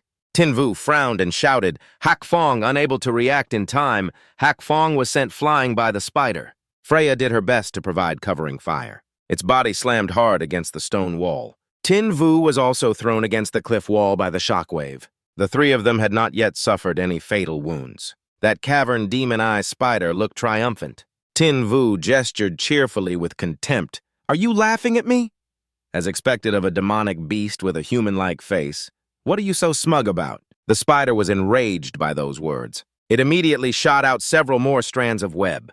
He climbed onto Hak Fong and commanded Hak Fong, "This web is poisonous, teleport us away." That spider immediately gave chase. Tinvu looked back. "I have to think of something. I can't let it keep chasing me." The spider's health, why is it gradually decreasing? The cavern demon-eye spider was suddenly injured as it rushed towards Tinvu and Hak Fong. He widened his eyes in surprise. The wound isn't deep, but the web it's spitting is definitely not as thick as before. Could it be that its health and its web are related? Tinvu was picked up by Freya. "Hak Fong is injured. It can't carry us any further. Freya, help me." Then an attack rushed towards them, forcing them all to dodge hastily. Tinvu spoke up. "The spider's health is dropping again. Now I understand how to deal with you, you demon spider." Just as he said, the spider's health bar was dropping uncontrollably. He shouted, "Hak Fong, spit on it, make it feel disgusted." Immediately after, Hak Fong did as it was told. That action made the cavern demon-eye spider extremely furious. The demon spider refused to back down and shot webs towards it. Tinvu commanded it. Hak Fong used Shadowstalk attack randomly. He finally understood, just as I thought, the demon spider is burning its own life force to produce webs. When the last strand of web is shot from its body, it will be completely spent. Suddenly, Tinvu shouted, "Hak Fong, stop fighting it head-on, just keep disgusting it." It began to circle around, confusing the cavern demon-eye spider. Hak Fong jumped away, dodging the cavern demon-eye spider's attacks. It leaped to another side, but was caught by the spider's web. Then Hak Fong glared angrily at the spider. That cavern demon-eye spider also charged angrily towards it. It mercilessly knocked Hak Fong down, however it still struggled to its feet to regain its footing. Tinvu grimaced and commanded Hak Fong, "No more holding back, use demonic power." Freya cast Guardian's Holy Light on Hak Fong, remove its negative status effects. A sound echoed as a helicopter appeared in the sky. Kai Nian asked worriedly, "Are we still not going to intervene?" Nu Yen repeatedly reassured him, "Keep waiting, he has already found a way to handle it." He asked pessimistically, "But can Tinvu hold on?" The sky gradually darkened and the moon slowly appeared. Freya and Hak Fong continued to fight the cavern demon-eye spider 7 hours later. Tinvu panted while clutching his chest. "This damn spider has used up 9/10 of its health. The color of its web has also faded. It can't defeat Hak Fong with the support of demonic power and Guardian's Holy Light. If this continues, its death is certain. No, that's not right. All living things have a will to survive. Why has it consumed so much of its life force and still shows no intention of stopping the fight? Is it just pure hatred? But why has it never strayed far from the cave?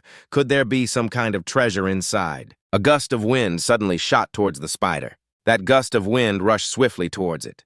The cavern demon-eye spider countered, and the object was stopped in its tracks. Suddenly, Tinvu shouted, "Hak Fong, use Hell's Roar." Hak Fong quickly spewed a powerful purple flame. "It doesn't have much web left. This is our chance." Immediately, Hak Fong blasted a large flame at the spider. Hak Fong unleashed the Hellfire Lotus Roar. The flame aimed straight for the cavern demon-eye spider, causing it to suffer considerable damage. That cavern demon-eye spider glared angrily at them. Freya and Hak Fong immediately charged forward to attack the spider. The two of them coordinated to launch an attack together. Tinvu commanded, Don't worry about protecting me, focus on attacking, finish it in one go, Hak Fong, use Hellfire Lotus again. Hak Fong immediately unleashed the skill again.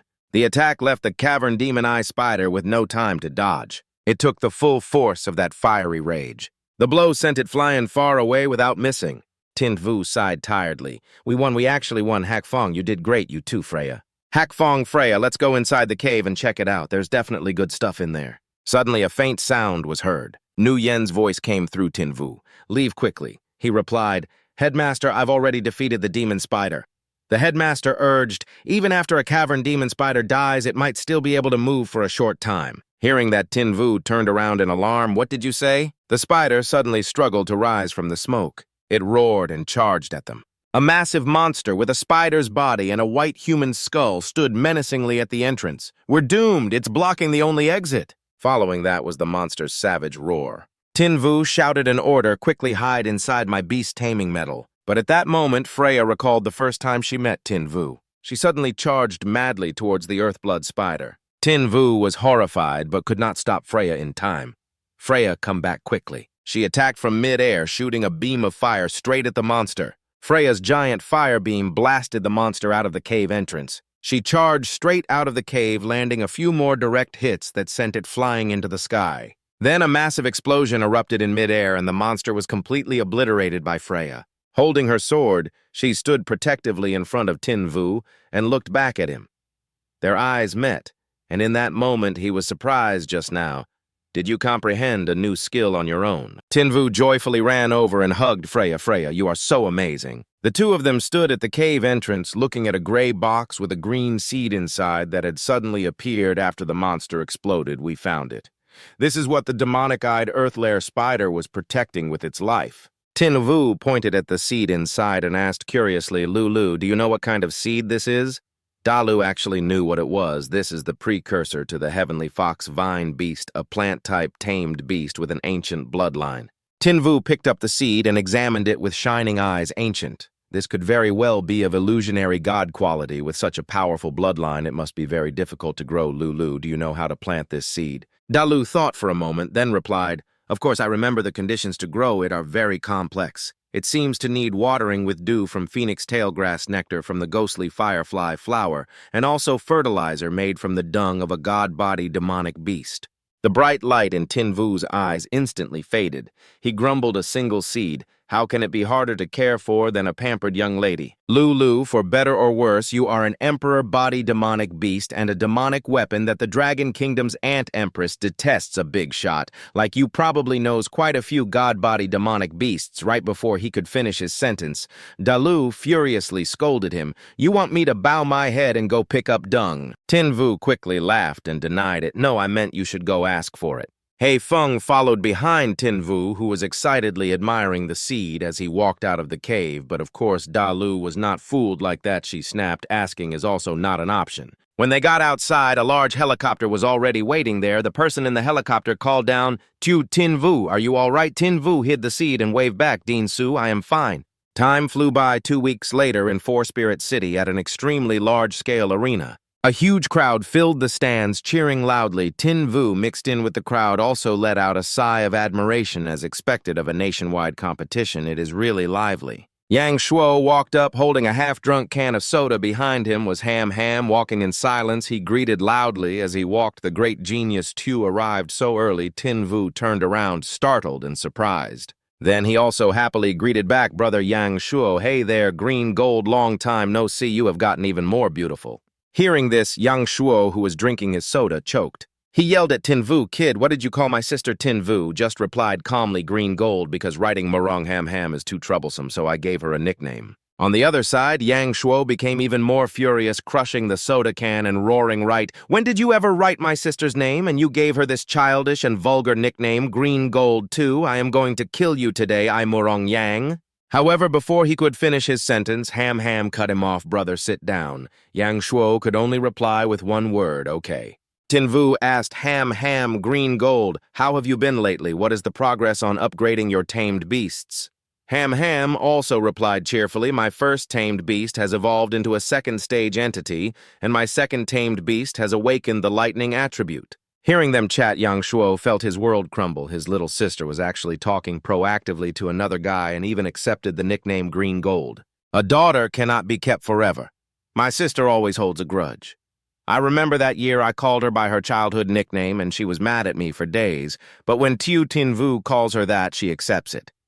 This is just too much favoritism. Yang Shuo was so angry that he spoke his inner thoughts aloud. Oh heavens, this world has gone mad. Mice are being bridesmaids for cats. My sister has found her soulmate and she is always helping an outsider. The other two found his outburst annoying. Tin Vu asked blankly, "What is wrong with your brother Ham?"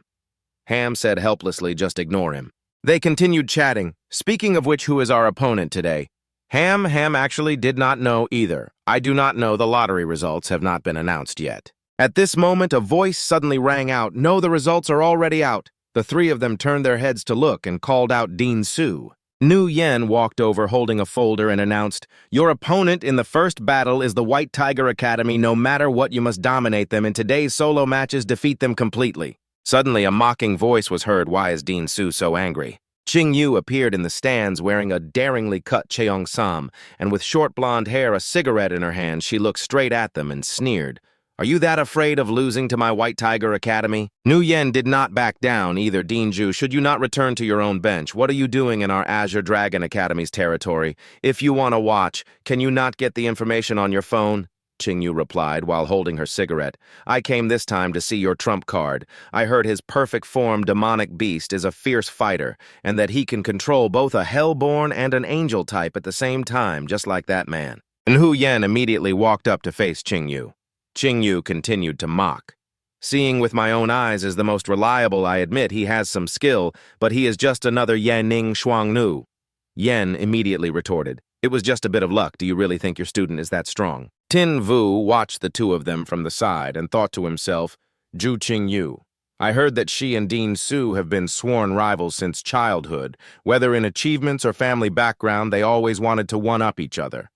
Yang Shuo was standing in front of Tin Vu, giving a strained smile and advising Dean, please mind your image. Kai Nian, standing behind the two women, smiled placatingly and announced the Empress has arrived. They finally stopped arguing. Qingyu left with a parting shot. Just you wait. I will make your Azure Dragon Academy students pack their bags and go home. Nu Yen shot back. I will be waiting with great anticipation. After saying that, Nu Yen turned to the three of them and said in a stern voice, Tiu Tinvu Morong Yang Shuo Morong Ham Ham, come with me to welcome the Empress. Above the arena, countless auspicious clouds and a brilliant golden light began to appear. All eyes were focused on the largest and most beautiful cloud. On that largest five-colored cloud was the figure of a woman riding a large beast with 4 legs, 2 horns, and a long tail. Someone joyfully shouted while pointing, the Empress has arrived, the Empress has arrived. Some people on the ground shielded their eyes with their hands and looked up in admiration. My God, that is the most beautiful and most powerful woman in our Dragon Kingdom. The person standing between the 2 gleaming golden horns and the fierce blazing red eyes of the giant Qilin was Shangguan Lan, the Empress of the Dragon Kingdom. The white-haired woman with golden eyes looked straight down amidst the cheers of the crowd. Tin Vu watched the golden light descending from the sky and exclaimed in his heart, is this the strongest beast tamer in the Dragon Kingdom? Her aura is truly terrifying. Shangguan Lan had now landed on the ground. She and her golden Qilin stood amidst the cheers of the people as countless colorful, auspicious clouds swirled around the arena. Seeing her up close, Tin Vu felt even more terrified. An 11-star medal, a beast emperor who stands above all 10-star beast tamers. Shangguan Lan slightly parted her lips and the stars on her chest flashed with light. Tin Vu could feel it very clearly now. The gap between him and her was probably not just a matter of a few stars. Tin Vu's eyes suddenly turned fiery red as if they were sparking. A majestic Qilin appeared in the middle of the arena, and a line of text appeared in Tin Vu's mind. Name 7. Colored Holy Qilin Rank God Slaying Body 3rd Stage Bloodline Pure Qilin Bloodline Quality Genesis Talent Attributes Loyalty Skills. The more Tin Vu looked, the more he trembled and broke into a cold sweat. As expected, the gap is too large. It exceeds the detection range of the eye of the demon god. He quietly asked Dalu Lulu, you were wanted by the Empress. How did you manage to survive? Were you not lucky to have met me? Without me, you would have died 800 times over by now. Dalu looked at him with annoyance, but still reluctantly agreed. Although you speak harshly, kid, I can only accept it. Tin Vu chatted with Da Lu while looking at the Empress. The seven-colored holy Qilin probably is not Shangguan Lan's only tamed beast, right? Da Lu educated Tin Vu, of course not. She has even stronger demonic beasts. In Tin Vu's eyes, an imposing golden dragon appeared, coiling around the Empress. Tin Vu's eyes widened in shock. Dragon Force, pure Dragon Force. Lu, this Shangguan Lan has a pure-blooded dragon clan tamed beast. Were not the pure-blooded dragon clan wiped out several hundred years ago? Da Lu was also unsure about this, I do not know. Tin Vu continued, according to historical records, only the pure-blooded dragon clan. The pure-blooded phoenixes and the pure-blooded Qilins possess the Genesis quality bloodline. The three most powerful beasts of the past were the Qilin the Phoenix, and the dragon Xingyu thought to himself in terms of strength the dragon clan was the strongest, followed by the Phoenix and the Qilin, but the race that was annihilated was the Dragon Clan. During the Dragon Annihilation War, humans struggled to fight the Dragon Clan. Xingyu became even more suspicious if the pure-blooded Dragon Clan was truly dead. Where did this woman meet this dragon? And there was also the Dragon's Tear, one of the three great treasures of the Dragon Clan. Indeed, the Dragon Annihilation War was not that simple. Guanlan sat on the high chair, waved her hand, and ordered begin the competition. Yang Shuo stood behind cheering for Xingyu Xiaoxing. You don't worry too much if you lose the individual match. If you can't win, you still have us, the headmaster announced Xiaoxing Yu according to the draw. You are the first one. But Xingyu was extremely confident, Headmistress Su. I guarantee I will win the first victory. Xingyu and a tall, muscular man appeared in the arena. The loudspeaker announced the contestant from the White Tiger Academy on the right is Lin Tianzi, son of the Tiger Sword Guild's president Lin Xiang. The contestant from the Azure Dragon Academy on the left is the rising genius Yao Xingyu. The competition begins. Xingyu shouted loudly, summoning the majestic Heifeng. Come forth, Heifeng. On the other side of the arena, a large golden snake appeared at the call. Sand Burial Crimson Python, accept the challenge. Han stood in the stands looking down worriedly. Isn't the Sand Burial Crimson Python sand attribute a counter to Heifeng's fire attribute? Yang Shuo shared the same anxiety. In a duel between equals, attribute counters are more important than bloodline suppression. This match will be difficult for Xiao Xingyu. Tianzi shouted, and the snake immediately unleashed a golden vortex, sand burial, crimson python, sandblade, dragon, tornado. Xingyu countered with Heifeng's move, shooting a purple beam of light directly into the vortex, Heifeng Hell's Howl. Heifeng looked completely different from before, with purple mixed into its fur, a red mark on its forehead, and blazing red eyes. Heifeng's attack was instantly neutralized by the opponent's technique. Meanwhile, the golden vortex had a significant impact on it. Tianzi mocked Xingyu, classmate Xiao, with attribute suppression, you can't beat me. Xingyu just smiled and replied with a seemingly unrelated sentence. The weather is quite humid today, isn't it? He fearlessly raised his hand and gestured forward. Don't be hasty, the battle has just begun. That was just a warm-up. Next, I only need 2 moves. Tianzi was astonished. 2 moves. Xingyu raised his hand towards Heifeng and commanded Heifeng use Hell's Howl on the sky. The purple beam of light from Heifeng's mouth shot straight up into the sky. The woman standing beside the Empress's throne looked down at the match below. Does he want to melt the sand, but the flame temperature of a netherworld hellwolf is not enough. Guanlan rested her chin on her hand. That's not it. The attendant beside her asked, Your Majesty, then what does he want to do? That purple beam of light pierced straight through the clouds, creating a hole in the middle. The Empress calmly replied, He wants to take advantage of the rainbow clouds I created. Tianzi looked at Heifeng, spewing out a stream of power, and was surprised. What is Heifeng trying to do? He became even more panicked. It's raining. He thrust his hand forward and shouted a command. This is bad. Sand Burial Crimson Python, stop it quickly. Xingyu spread his arms wide and replied, Too late, you've missed your best chance. Tianzi was furious.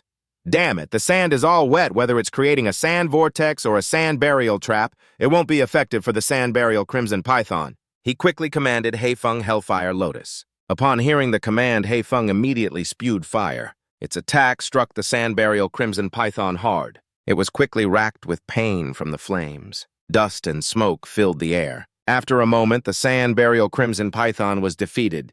Cheers erupted. He did it. Xingyu really did it. He turned the tables with just 2 moves, just like he said.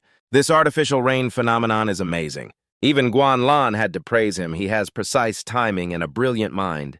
The handmaiden beside her spoke up. Your Majesty, Xiao Xingyu's background has been investigated and no issues were found. She was very pleased, therefore, grant this year's first invitation to the Imperial Soul Training Camp. To him, she was slightly surprised the first invitation to a commoner. The handmaiden immediately bowed. This subordinate understands. Yang Shuo looked at Xingyu and praised him. That's some skill to resolve the match so easily and quickly. Han Han also smiled and said a great fight. Headmistress Su waved her hand and praised Xiao Xingyu. You did very well. I'll reward you when we return.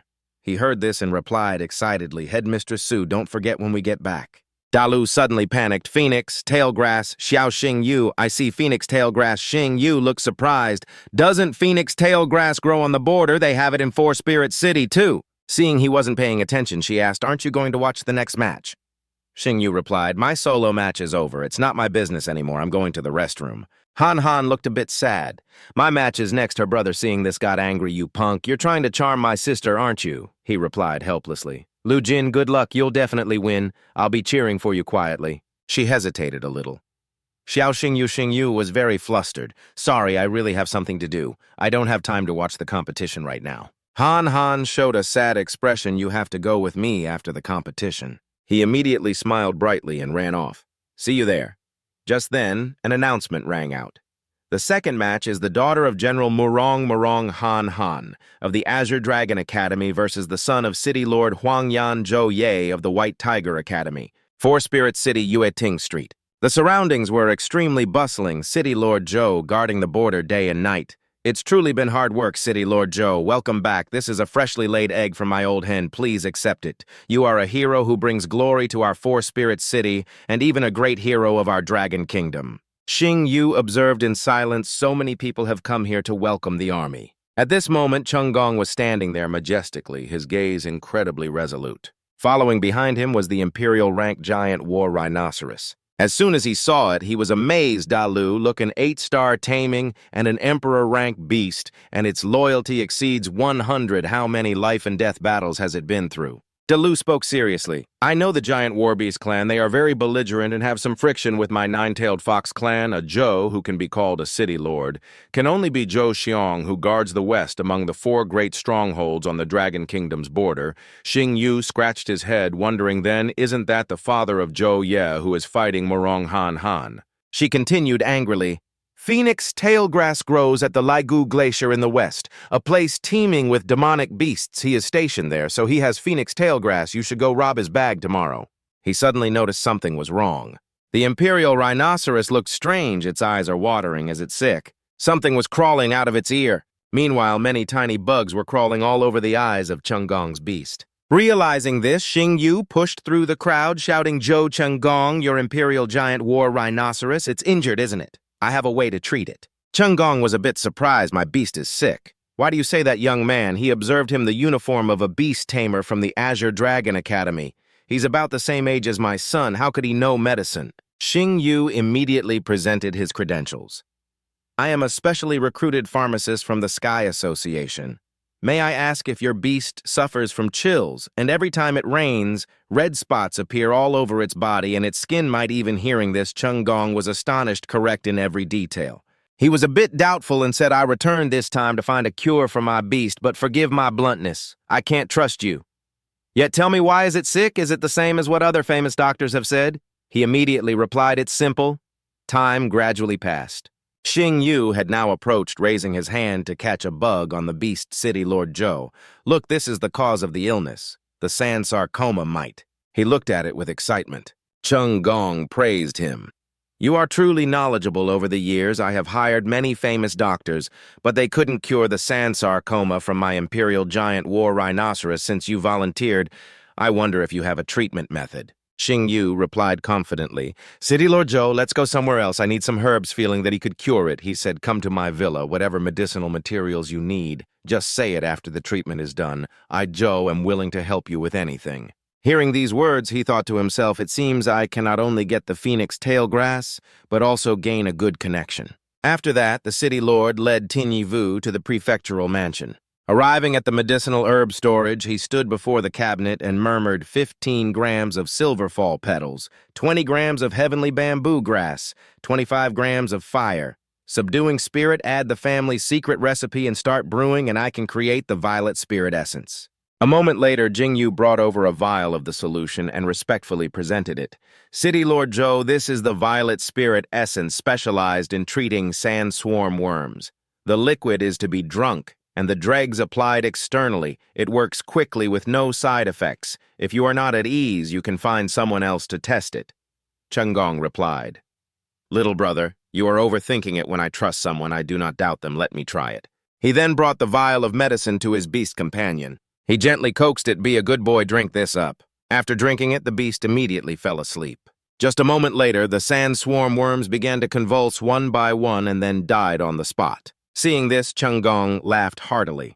This little guy hasn't slept so soundly in a long time. This medicine is miraculous, little brother. No Dr. Xiao from now on. Jingyu gently raised a hand to interrupt. I know what City Lord Zhou is worried about. The sandsworm worms on your beast companion will be completely eliminated. I can give you the prescription, so when you return to Huangyan City, you can also help the soldiers' beasts. Hearing this, his eyes lit up and he nodded repeatedly, his voice deep with emotion. Thank you so much. So what is your fee? Hearing this, Jingyu scratched his head and chuckled. I need phoenix tail grass and demonic glow flower. Just those two will be enough. Chengong laughed loudly. Phoenix tail grass is not an expensive herb, and while the demonic glow flower is hard to find, it is not unobtainable. Divine Dr. Xiao, please stay for dinner at my home tonight. We get along so well, let us share a drink. Hearing this, Jingyu scratched his head and chuckled. City Lord Zhou, to be honest, I snuck out to come here by now. Your esteemed son must have finished his match against my teammate. Chengong was stunned for a moment, then laughed heartily. The headmasters of the Azure Dragon and White Tiger Academies have been at odds for a long time. Even I have heard of it. Let us go together. I also wanted to pay my respects to Her Majesty the Empress. But when they arrived, the match was still undecided. Suddenly, the referee's voice boomed across the square. Ladies and gentlemen, the competition has grown more intense. The duel between Zhou Ye and Murong Xin has lasted for a full hour, and still no winner has been decided. Jingyu exclaimed in surprise. They are still fighting. In the arena, the two opponents stood facing each other with tense expressions. Suddenly, Zhou Ye spoke up. Classmate Murong, you are clearly at a disadvantage. Why are you struggling so hard to hold on? Besides, you have not seemed very focused from the start. What are you looking at? Xin frowned and thought to herself, why is Yao Jingyu not back yet? If he finds out I lost, it will be so awkward. No, I must win for him to see. Jingyu called down from the stands. Lu Jin, why are you still persisting? Can your spiritual energy hold out much longer? Hearing him, Xin turned and saw it was Yao Jingyu. Jingyu closed his eyes slightly as his demon god's eye flared. Both her and Zhou Ye's conditions are not good. Their spiritual energy is on the verge of depletion. This is neither good nor bad news for either side. Let me see the attributes of their beast companions. His penetrating vision activated and detailed information appeared before Jingyu's eyes. So, this is Lu Jin's primary beast companion. Looks like she has sent out her ace. This girl's competitive spirit is quite cute. Title, Snow Spirit. Demon Hunter level adult stage, Tier 2. Bloodline, mythical quality. Talent. One demon eye possesses powerful vision that can spot enemy blind spots and weaknesses. Talent 2 Arctic Storm. After being hit, it unleashes waves of frost to enhance its shield attributes. Flying and Ice type, Loyalty 99. Title Evil-Eyed Grey Wolf, level adult stage, Tier 2 Bloodline, mythical quality talent. 1 Wolf Head reduces direct damage taken, Talent 2. Ocular Art Shadow Clone consumes spiritual energy to create 12 shadow clones that can deal real damage. Defeated clones consume more spiritual energy. Attribute Psychic type, Loyalty 87. After reading this, he frowned and thought 12 shadow clones. No wonder this fight is taking so long. Xin shouted, attack Winter's Advent. Zhou Ye was not to be outdone and countered Ocular Art Shadow Clone. The evil-eyed Grey Wolf split into multiple copies and charged forward simultaneously. They growled, demonstrating their power. The Snow Spirit Demon Hunter was a bit disoriented by so many copies and flew high into the air. The pack of wolves below continuously threatened it from the ground. Then, as if unafraid of the height, they all leaped up in unison. The audience whispered among themselves, isn't this move a bit dirty? Who can tell the clones from the real one? But Jingyu thought differently. No, it is still possible to distinguish them. In this situation, Xin thought to herself, I will just have to take a gamble. Suddenly, the sound of Jingyu's cough drew her attention. Jingyu clutched his chest and coughed a few times as if accidentally giving a signal. Xin paused and frowned as doubt crept into her mind. What is he doing? Could it be a signal? She quickly turned back to observe the pack of evil-eyed gray wolves. Suddenly, she noticed that one of the wolves in the pack was panting heavily. Xin's eyes lit up as she pointed forward and commanded Snow Spirit Demon Hunter attack. Countless ice crystals flew out and struck the real body directly. Seeing this, he frowned and gritted his teeth. How could this be? No, she must have just guessed wildly evil-eyed gray wolf switch with a clone. But no matter how he maneuvered them, Xin was not fooled and using the same trick easily struck the real body again. At the end of the match, the referee stepped forward to announce a winner has been decided. The victor of this battle is Murong Xin. The individual match score for the Azure Dragon Academy is now 2-0. Seeing Xin surrounded by cheers, Yang Shuo proudly exclaimed, "Little sister, you truly are the best standing nearby." Jingyu smiled and congratulated her. "Congratulations, Lu Jin." But she ignored him and ran to hug Jingyu first. "Thank you," he replied calmly. It was nothing, just a small thing, all while Yang Shuo panicked beside them. He trembled as he looked at the two of them. "Little sister, what are you doing, Zhao Jingyu? What have you done to my sister?" Jingyu remained calm and gently explained it was nothing. "I just gave Lu Jin a hint before he could finish." Yang Shuo angrily yelled, "Get your hands off her! If you dare touch my sister again, I swear I will kill you!" On the other side of the arena, a dejected Zhou Ye spoke wearily to the furious Qingyu headmaster. "I have lost." She clenched her fist, snapping her cigarette in two, which made the other three panic even more. Qingyu angrily pointed at the group and shouted, "We will have a meeting this afternoon to discuss team strategy. Nobody sleeps until we have a result. You will train until you drop." The three of them quickly shouted, "Yes, ma'am." Away from the cheering crowd, Changong leaned close to Guanlan and whispered, "It seems my son's strength still needs to be improved. General Murong's daughter is very sharp-witted, able to spot a weakness at the critical moment. She is truly a prize student of the Azure Dragon Academy." The Empress glanced at him and said coldly, "Stop pretending to be clueless. She only spotted it because she was given a hint. The one who hinted was the same divine Dr. Xiao you were praising." Hearing this, Changong immediately dropped to one knee. "Your Majesty, please do not punish them. Please give the children a chance." Guanlan stood up, her gaze sweeping across the hall as she announced decisively, "Zhou Ye Murong Xin and Zhao Jingyu all performed very well. I shall grant them invitations to the Imperial Soul Training Camp." Hearing this, he quickly bowed and replied, "Thank you, Your Majesty." Down in the arena, an excited and curious Jingyu asked Yang Shuo, "Brother Yang Shuo, Headmaster Su is planning a barbecue for tonight. Do you have any suggestions on where to go? Still upset about earlier?" Yang Shuo snapped, "Get lost. Who are you calling brother? I am not your brother." Suddenly, a young man ran over with a letter and said, "Zhao Jingyu and Murong Xin, your performance in the arena has been recognized by Her Majesty the Empress. This is an invitation to the Imperial Soul Training Camp. Please take it." Yang Shuo frowned thoughtfully. The Imperial Soul Training Camp, that is a camp Her Majesty specially created for the 4 great academies. Her Majesty herself will be the instructor. Hearing this, a stunned Jingyu turned to ask Brother Yang Shuo, "What is the Imperial Soul Training Camp?" Yang Shuo replied, "Everyone who graduates from there becomes a high-ranking pillar of the Dragon Kingdom." Jingyu thought to himself, being taught by the Empress herself, "Although there are many benefits to being near her Lulu, and I have a blood pact, what if she finds out?" While he was deep in thought, Xin suddenly reached out and touched his face, startling him from his reverie. She smiled gently and said softly, "Stop spacing out. You said you wanted to get barbecue. Let us worry about the future later." Jingyu hesitated for a moment, then sighed, "All right." In the evening, the city streets were filled with lights and smoke, and people were bustling about, eating and drinking enthusiastically. Their group of 3 also chose a table on a patio and sat down to grill meat. The 3 of them enjoyed the hot, freshly grilled skewers together. Tinvu teased while eating, "Brother Duong Sok, you and Luke Kim come from the 4 great families, yet you can accept a roadside stall." Duong Sok chewed with relish, pointing at his plate as he spoke. "People from the 4 great families aren't saints who don't eat earthly food, let alone grilled skewers, spicy soup, and spicy sticks. My sister and I can eat those too." Ham sat to one side, eating gracefully, occasionally glancing at the 2 of them. The answer made Tin Vu unconsciously think of Ti Man, a girl so curious about everything that he had to exclaim, "Huh, you've never even heard of a fried dough stick?" The Man still asked, "Brother, what is this then?" Thinking of this, he turned to Duong Sok and said, I thought things were pretty much the same in the four great families. Hearing that Ham Ham sighed softly, her eyes showing a hint of contemplation. Seeing her like that, he leaned over and asked gently, What's wrong? Ham Ham replied listlessly, It's nothing, I just find you a bit annoying, that's all. Tin Vu said innocently, Could it be that time of the month I'm a doctor here, let me check your wound for you. Hearing this, Duong Sok was so shocked he spat out the water he was drinking while she immediately radiated killing intent and glared at Tin Vu.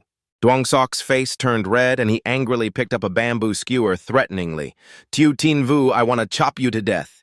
Tin Vu hastily patted his own chest, trying to salvage the situation. Brother Duong, calm down, your little brother will take 3 penalty shots. Blood rushed to Duong Sok's head and he gripped the beer bottle so hard it crumpled, shouting, Drink, what the hell, this stuff is as weak as boiled water that can't be considered a punishment. Hearing that, Tin Vu quickly stood up, his voice a mix of excitement and flattery. Boss, bring out your strongest liquor, the owner replied right away. A heavy case of liquor was placed on the table labeled Mao Tai wine. Duong Sok's fighting spirit flared up his eyes as fierce as a demon god's Tiu Tin Vu. Let's have a duel. Today I'm going to drink you under the table or else I'll take your last name. Duong Sok was trembling and vomiting uncontrollably. Tin Vu laughed teasingly. Tiu Duong Sok, are you okay? Can you drink any more? He struggled to argue back. I can still drink. I'm warning you, after you get married, you better treat my sister well or this brother-in-law will. Hearing these words, he started teasing again. Luke Kim, your brother's drunk. He's actually acknowledging me as his brother-in-law. Hearing that, Ham Ham shyly proposed, My brother is here today, so it's not very comfortable. Can you go for a walk with me some other day? Tin Vu scratched his cheek and replied, There's a team match tomorrow. Let's go the day after tomorrow. Only Duong Sok was left hugging the ground and whining, No fair, I want to go too. He lay on the bed thinking to himself, I have the phoenix grass and the phantom fire flower will be delivered soon. The only thing left is the feces of a god-beast body imperial beast, but how in the world am I supposed to get it?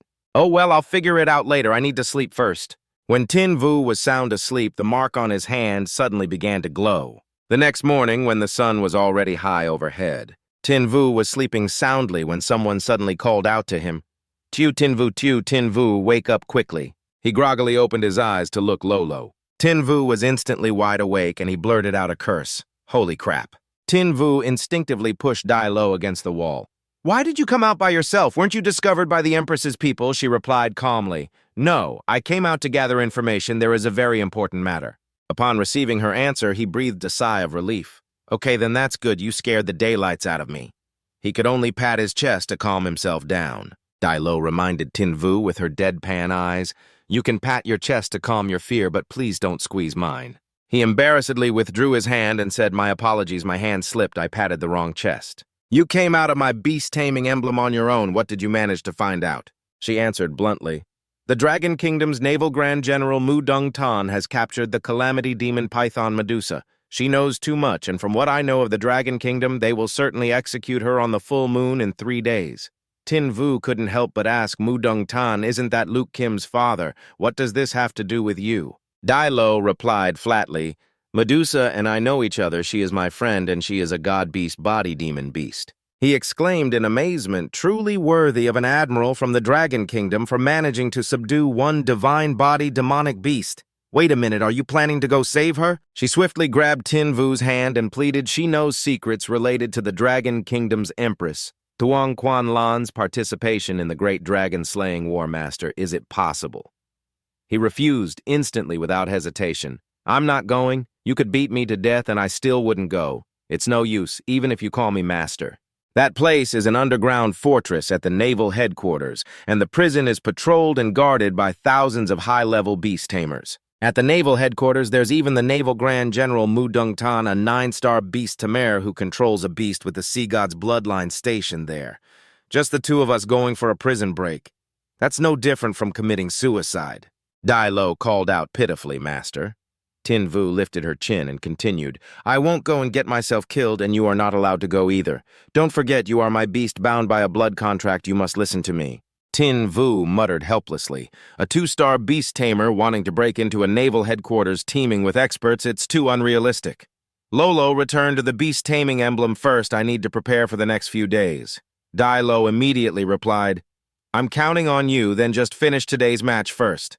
Elsewhere, in a dark place illuminated by a river of crimson lava, the streams of hot lava bubbled and churned. He looked down and asked, "The water in this lake looks exactly like blood. It's sickening to look at. Why did they choose this place?" Duong Sok replied from the side. According to rumor, when the Great Dragon-Slaying War broke out, a giant dragon fell into Fallen Dragon Lake, its blood staining the entire area, making the lake water resemble molten lava year-round. But that's just a rumor. There's no evidence after all. Tin Vu's eyes suddenly flashed with a strange red glow. "A team battle is so exciting, losing means getting skinned. Let me see what's really at the bottom of this lake." Those eyes of his seemed to pierce through the lake's surface and delve deep within. A few bubbles rose from the crimson water, and a little deeper the liquid became thicker. A long spine suddenly appeared in the depths of the lake. Tin Vu couldn't help his surprise upon seeing it. "The power of a dragon, this is a dragon's spine." Tin Vu rubbed his chin thoughtfully. "There's a dragon bone at the bottom of the lake. If I let my beast absorb it, it will definitely evolve, but how can I retrieve it?" Seeing him unfocused, Ham reminded him, "Be serious. Lots of people all over the country are watching live." Duong Sok also added, "You've been spacing out ever since we arrived. The match is about to start. Wake up, big bro." At that moment, many helicopters appeared in the sky, and the announcer's voice echoed, "Welcome, viewers in front of your screens, to the team battle of this season's Supernova tournament." The staff had also readied the cameras. The match was now being broadcast live on television. Azure Dragon Academy versus White Tiger Academy. All 6 contestants are exceptionally talented individuals. Which side will emerge victorious? Nuoc Tuyet reminded her sister, Man, drink less soda, you'll get cavities." The Man paid her no mind, saying with a smile, "Sister Nuoc Tuyet, brother, will definitely win this match." The battle began right now amidst the unceasing cheers of the audience. Tin Vu shouted with determination, "Luke Kim is right. I have to let my sister see how well I perform." He immediately yelled out Black Wind. Ham and Duong Sok also called out to the thunderstorm lion vulture, Bone-Winged Bat Beast. Not to be outdone, Thien Tu yelled, "I don't want to do any more midnight training. We are definitely winning today. Sand Burial Red Python." Chow Da also shouted for his beast, Evil-Eyed Grey Wolf. Tin Vu was confused. "That's weird. Why hasn't that other guy summoned his beast?" At that moment on Thien Tu's team, Duong Hong just stood there smiling sinisterly as if he was plotting something. Seizing the opportunity, Duong Sok made his move. "While they haven't summoned all their beasts, I'll take the lead. Thunderstorm Vulture, advance." The attack flew straight at Duong Hong but was intercepted by a dark shadow. He was surprised by what just happened, and sensing trouble, he warned brother Duong Sok, "Look out." Immediately, the dark shadow rushed at the Thunderstorm Vulture and struck it. Seeing this scene, Duong Sok cried out in alarm, "What?" After countering the attack, his beast returned to stand beside its master. Ham immediately recognized it. "That's a ninja shadow ape," Duong Sok said worriedly. "A beast that can perform instant movement once or even multiple times within a specified range. This guy looks like a tough opponent." At this time, Thien Tu and Chow Da also ordered their attack, Sand Burial Red Python, Sandblade Dragon Vortex. Evil-Eyed Grey Wolf use Eye Technique Shadow Clone. The 2 attacks combined to create a massive vortex, and he cried out in alarm, "This is not good. Visibility is low. Little sister, you have experience fighting the Evil-Eyed Grey Wolf. Can you handle it?" She immediately replied. That time, the Evil-Eyed Grey Wolf was out of breath from fighting for too long now, with the sandstorm obscuring our vision. I can't see its true body. Duong Hang seized the opportunity and said smugly, "Chow Da, have the Evil-Eyed Grey Wolf focus its attacks on the Hell Netherwolf first." He immediately replied, "Got it." Blackwind was now being attacked by the sandstorm.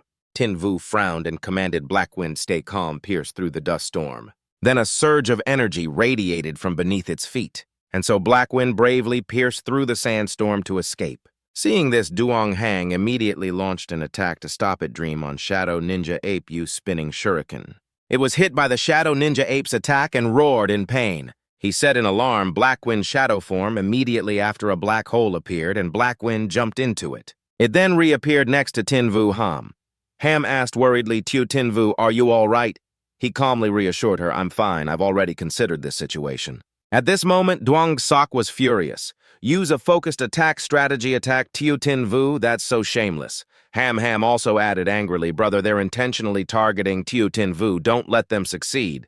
As soon as he finished speaking, he ordered his beast to strike Thunderstorm Griffin, use Heavenly Thunder, drive away the clones of the evil-eyed dire wolf. Immediately, Duong Sok's beast unleashed powerful blue lightning bolts straight at the enemy. Seeing this, Duong Hong shouted, "Shadow Ninja Ape, use spinning shuriken and continue the attack." Receiving the command, the Shadow Ninja Ape also launched its attack. Seeing the situation was bad, she used her move, "Don't even think about it." Bone-winged bat beast, protect the netherworld Hellwolf. Her beast immediately spewed a blast of energy aimed straight at the Shadow Ninja Ape. He saw the group in front of him struggling and sneered. "It's useless, you can't protect the netherworld Hellwolf for long. Under the combined assault of the three of us, Tu Tin Vu will definitely be the first one eliminated." After hearing this, Tin Vu replied in surprise, "Oh, is that so?" Then he angrily commanded Black Wind unleash demonic power in an instant. An extremely powerful red energy appeared around Black Wind. Seeing this, Duong Hang was shocked when it's fully recovered. Tin Vu said with a smug smile, "The battle has only just begun." The organizer's voice echoed. "Dear audience members, this is the healing effect of demonic power. The wounds on the netherworld Hellwolf have all healed completely. Its health is fully restored." Duong Hong looked at the current situation, which was somewhat disadvantageous for him, and felt a little worried. "The three of us focused all our attacks on the netherworld Hellwolf. If it were any other beast, it would have fallen long ago. The healing effect of demonic power is just too ridiculous." He turned to see his beast cowering in fear before Little Black. Even Tien Tu's beast was on guard. Even Chao Da's beast was growling in fear, which shocked Duong Hang immensely. The beasts are scared. Could it be that demonic power can also cause mental intimidation? Without waiting any longer, Tin Vu decisively commanded Little Black Wind, "Concentrate your power, Hellfire Lotus." It roared, launching its firepower into the sky. Duong Sok, witnessing it firsthand, was extremely surprised. A single beast's skill simultaneously contains 4 different attributes, like fire, wind, shadow, and demonic power. Hellfire Lotus, truly a signature move. It's more than enough to succeed. Little Black quickly launched a fire attack at them. Seeing this, Tien Tu hurriedly commanded his beast Sand Devil Python use Sandstorm Tornado to extinguish the fire. His beast immediately launched a counterattack. But it was still no match for Little Black's speed. It was quickly sucked in. In the end, it was instantly incinerated. Tien Tu was so shocked his jaw dropped, unable to believe his eyes. How is this possible? The sand attribute clearly counters the fire attribute.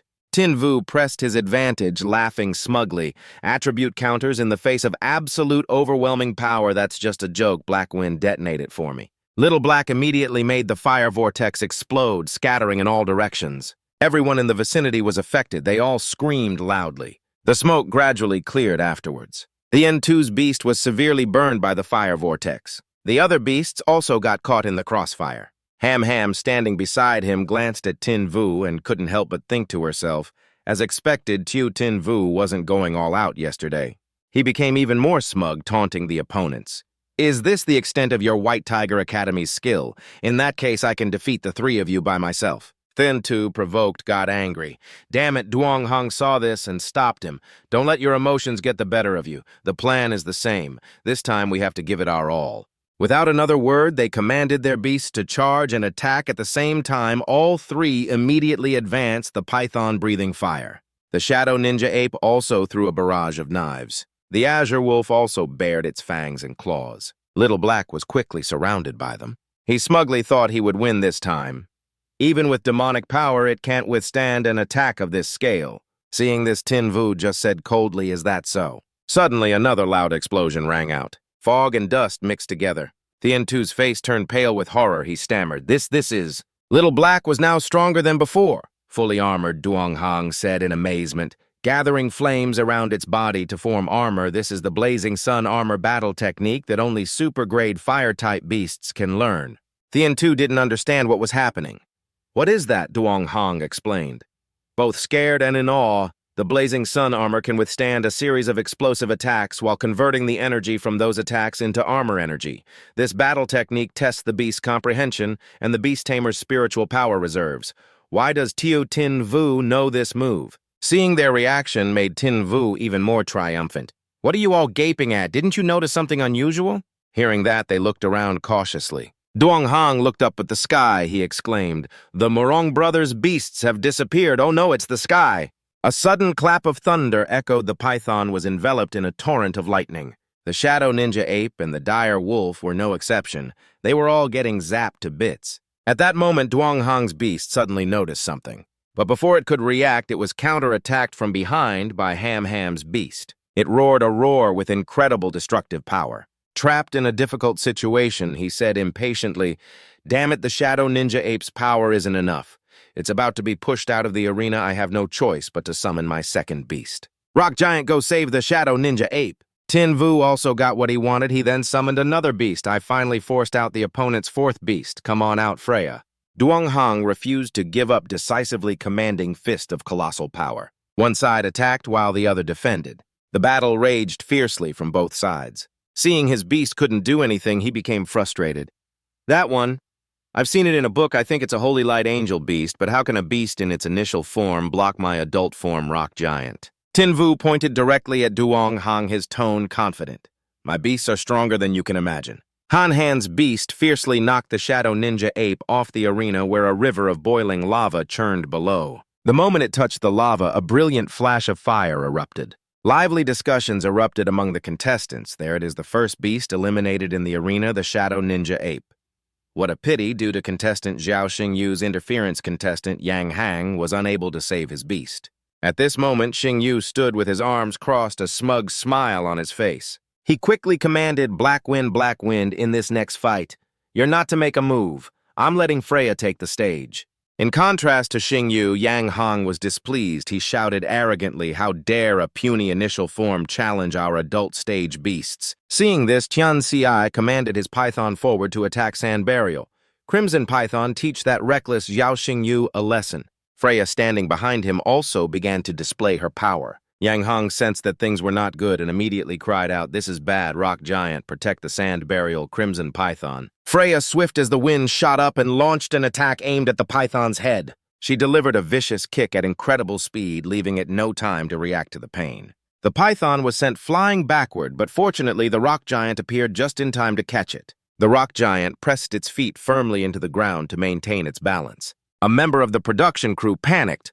What just happened, director? Replay that last segment." Now the cameraman replied anxiously, "I can't. It's still too blurry. Let me try slowing it down 1,000 times. Maybe we can see it then." Yang Shuo couldn't believe his eyes. He curiously asked Xiao Xingyu, what kind of battle skill was that, a kick at the speed of light? He replied confidently, "Freya mastered this skill herself. It's called Flash of Light." Zhou Ye looked flustered, scratching his head as he conferred with Yang Hang. "That beast is too strong. Even the Rock Giant couldn't block it, Yang. Hang, what should we do now?" he replied helplessly. "I don't know either." Xingyu gloatingly raised his hand and called out classmate Yang Hang. "Has your beast ever been kicked at the speed of light?" Yang Shuo's expression turned ugly, and he muttered, "That's just too insulting. That line is definitely going to be the show-off catchphrase of the year." Meanwhile, Zhou Ye tried to reassure the others, "Everyone, don't panic. The opposing beast can't possibly use that light-speed kick many times. We still have two beasts. We still have a chance." Yang Hang added, "I miscalculated. I'll give it my all to support you from now on." A rhinoceros beast appeared under Zhou Ye's command. "Come on out, War Drum Rhino." Tian Ci also grew excited, raising his seal and shouting to summon his beast. "I don't want to lose a second time, Raging Gray Fox." It was immediately empowered. The two Yang siblings used their seals together to support Xingyu. Han called out worriedly to Yang Shuo brother. He understood and reassured her. "Don't worry, how could I possibly let him fight all by himself?" On Xingyu's side, he fiercely commanded, Freya, kick the smaller Raging Gray Fox off the stage." Yang Hang, controlling his beast, said bitterly, "I won't let you get your way, Rock Giant." She immediately summoned two beasts and gave them the command, intercept them. The two beasts charged forward at once. As for Freya, she dispatched Tian Chi's Gray Fox beast with a single elegant slash of her sword. The Rock Giant also crushed Han's Eagle beast. The War Drum Rhino fired a bolt of lightning from its head to subdue it, but failed. After a prolonged battle, Yang Hang's group was visibly exhausted, everyone bent over and panting heavily. Zhou Ye announced, "Old Yang, my spiritual power is almost gone, but it looks like Zhao Xingyu still has plenty of stamina." Tian Ci added, "I'm at my limit too. I only have enough spiritual power for my beast to use one final skill." Hearing this, he urged them on. "Brothers, let's use our finishing moves. This is our last chance for a comeback." Xingyu assessed the situation and directed his teammates. Their spiritual power is low. They're definitely going to attempt a comeback with an all-out attack. Lu Jin brother Yang Shuo, in this final round, let's use our strongest finishing moves. Yang Shuo replied, "Got it." Yang Hong suddenly shouted, "Rock Giant, Gigantify." His rock beast began to transform. TNCI also commanded his beast, Sand Burial Crimson Python, use sky-covering yellow sand. The number of rock beasts multiplied in an instant, forming a towering army. Evil-eyed gray wolf, use your ocular technique, create illusions with the rock giants. Xingyu signaled to Han Han and Yang Shuo Lu Jin, brother Yang Shuo. She replied, I've got it. He gave the command, loud and clear attack. The moment he spoke, the horde of rock beasts moved in to surround Black Wind. They all threw their punches at it, but unfortunately they all hit the ground. Black Wind was already gone. They straightened up and looked around, bewildered. It vanished again, then suddenly a howl rang out. Startled, Yang Hang looked up at the sky. Black Wind had already been lifted into the air by Han Han's beast. It opened its mouth wide, gathering a massive amount of energy. Xingyu excitedly pointed up at Black Wind and declared, Black Wind, give them the final blow. Han Han waved her hand, bone-winged bat beast, transfer the spectral flame. Yang Shuo also shouted a command, Thunderstorm Vulture, transfer the power of lightning into the body of the Hell Nether Wolf. The bone-winged beast immediately unleashed its skill. The Thunderstorm beast was not to be outdone, responding in an instant. The immense power from the two beasts flowed into Black Wind. Afterward, the bone-winged beast flew up high. The Thunderstorm beast immediately followed, moving closer to the battlefield. Black Wind immediately unleashed an attack from above. The force of the attack seemed to slice through the very air as it plunged toward the sea of flames below. What followed was a thunderous explosion from the impact with a brilliant light that seemed to tear space itself apart. It seemed as if everything was annihilated into dust. After the massive explosion, the surroundings were filled with thick smoke and devastation. The battered armor, like a relic, emitted a faint blue light. The nether wolf lay motionless on the ground. The fierce serpent fared no better, its entire body motionless. Yang Hang clutched his head, unable to accept it. We lost. The referee's loud announcement echoed. The match is over. The winning team is the Azure Dragon Academy. Xingyu joyfully wrapped his arms around Han Han's waist.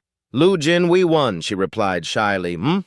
Yang Shuo, who witnessed this from the side, scowled. Xiao Xingyu, don't you get fresh with my sister in front of the cameras. Just then, a voice called out from behind Xiao Xingyu. Yang Hang smiled amicably. Xiao Xingyu, you truly are strong, Tian Ci, who was supporting him, added with a frown. This time we accept our defeat wholeheartedly. Zhou Ye also admitted, classmate Xiao, I agree that our loss yesterday was completely fair. Xingyu laughed sheepishly and rubbed his head, thanks for the compliment. Suddenly, a nearby conversation caught his attention. Principal Su, congratulations, Principal Qing. Our academy has gained national attention this time, all thanks to your White Tiger Academy for being such a good foil. Ru Yan and Qing Yu were both smiling cordially, but their hands were gripped tightly. Xing Yu watched them wearily. Principal Su and her rival are competing again. Qing Yu was issuing a challenge, Principal Su. You should keep a close eye on your student who knows by next year Xiao Xingyu might be on my side. Ru Yan retorted without missing a beat. You want to poach my student. Do you think you have what it takes? Xiao Xingyu, come over here for a moment. Hearing her call, he walked over. Xingyu was suddenly yanked forward by the principal. Ru Yan held Xingyu tightly against her ample chest. Then the principal pointed triumphantly at Xingyu. I saved young Xiao's life. He will certainly be on my side, he reminded her in a hushed voice. Principal Su, please don't. This is still being broadcast live. Xingyu simply went, oh, without a care. At the same time, the image of their intimate embrace was being broadcast on television. Ruo Shui angrily crushed the remote in her hand, that shameless hussy. Later on a brightly lit street, Xingyu was still excitedly shouting, Lu Jin, I can keep drinking, brother Yang Shuo, let's have another round.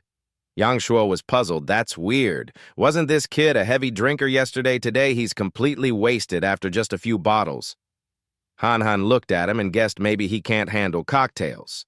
After putting Xingyu in his bedroom, the two siblings left. Let him sleep it off, little sis, let's go. The door was quickly shut. Only then did Xingyu secretly open his eyes and look around. He raised his hand and called, Dalu, come out, you're coming with me to Dragon Chasing Lake. Dalu appeared instantly and questioned him. Weren't you completely wasted? Where are you going? In the middle of the night, he sat up. I figured out how to save Medusa. I need you to come with me. She heard this and asked in astonishment, is that really true? Tin Vu began to analyze. If you want to break someone out of prison, you must break through and evolve. You've been stuck at the third-level Beast Emperor stage for too long, and the dragon power in your body hasn't been completely purged. What if I can get the dragon bones of a pure-blooded dragon clan? Dai Lo wondered, where would you get the dragon bones of a pure-blooded dragon clan? And so what if you have dragon bones? He immediately explained you swallow the dragon bones fuse with the pure-blooded dragon clan's bloodline, complete your evolutionary breakthrough, and advance directly to become a nine-tailed dragon fox. Dai Lo replied indifferently, Tu Tin Vu, are you really stupid or just pretending beast emperors, tamed beasts of any race, cannot fuse with the bloodline of a pure-blooded dragon clan? No matter how good the dragon bones are, they're still just a piece of bone. A determined look appeared in Tin Vu's eyes. I know, but what if I have a way? Dai Lo still didn't believe his words, have me ascend to a nine-tailed dragon fox, a dragon fox. What kind of joke is this? But before she could finish her sentence, she placed a hand on her chest, her expression turning complicated. At night, a heavy rain poured down torrentially on the city. At Fallen Dragon Lake, Tin Vu and Dai Lo stood in the rain. Behind them was a blood-red area. He looked into the distance and said, a stormy day is perfect. The probability of being seen is very low. Lolo, use your foxfire to protect me. After we get in the water, I'll guide you. Dai Lo immediately wrapped her soft tail around Tin Vu's waist, okay? She pulled him forcefully towards her, startling Tin Vu. Dai Lo, take it easy. The two of them embraced in an air bubble, plunged downwards. Tin Vu looked around frantically. Where on earth are the dragon bones? Lolo, move a little to the left, keep diving. You're off course a little to the right. It's at the bottom of the lake, probably another 200 or 300 meters. After struggling for a while, Dai Lo finally shouted, I see it. Right below them was a gigantic skeleton. Dai Lo's eyes widened in shock, this is. Tin Vu finished her sentence, the heart-protecting bone, the smallest bone with the highest density and hardness in a dragon's body.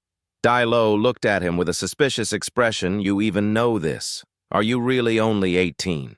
Tin Vu ignored her words. His attention was drawn to something on his middle finger. The golden ring on his hand was glowing. Then a large amount of power was released, enveloping the heart-protecting bone behind them. Tin Vu said urgently, Lolo, after we get ashore, we'll go to the forest on the outskirts to perform the fusion. There are many ferocious beasts there, so it'll be safer with no people around. Dai Lo replied without another word. Okay. The storm clouds and rain outside showed no signs of letting up. After getting ashore, she wrung out her drenched tail and said, We've got the dragon bones. How are you going to help me ascend to a nine-tailed dragon fox? He smiled, looking at something in his hand. Don't be hasty, I have a treasure for you.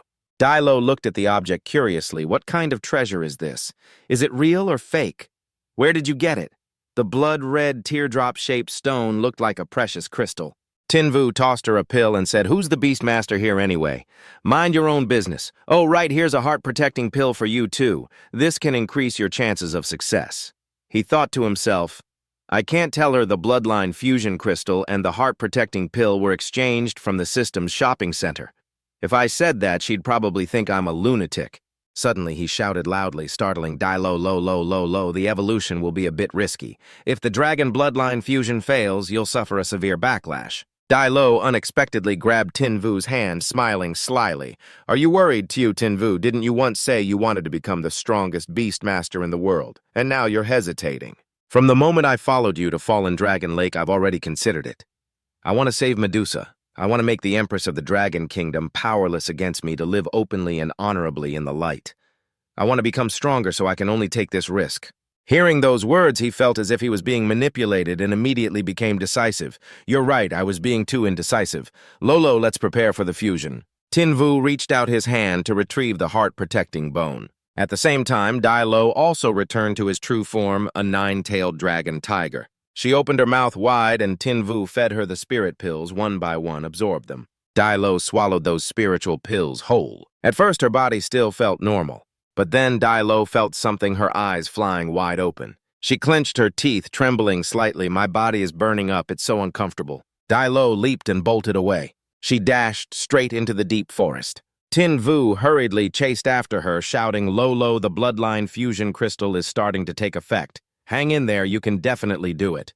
The amount of power coming from Dai Lo was too great, it erupted so violently that he couldn't get close. Dai Lo turned her head and looked towards the bustling, brightly lit city district. Her gaze was fixed on the image of Quan Lan displayed on the large screen of a building. Dai Lo became even more agitated, her pupils twitching repeatedly. Tin Vu jumped onto her head to stop her from losing control. Lolo, control your instincts, now is not the time for revenge. Remember what you just said. If you can't control yourself, everything will be for nothing.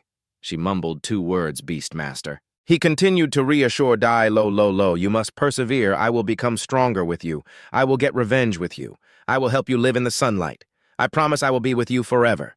In response to Tin Vu, she only said 2 words, go away. With that, Dai Lo flung him off her body. Tin Vu was thrown off but landed steadily. He worried, could it have failed, Lolo? Are you okay? Dai Lo's figure appeared and disappeared within a thick white mist. She transformed back into her human body, completely unclothed. Dai Lo's face was full of anger as she stared at him.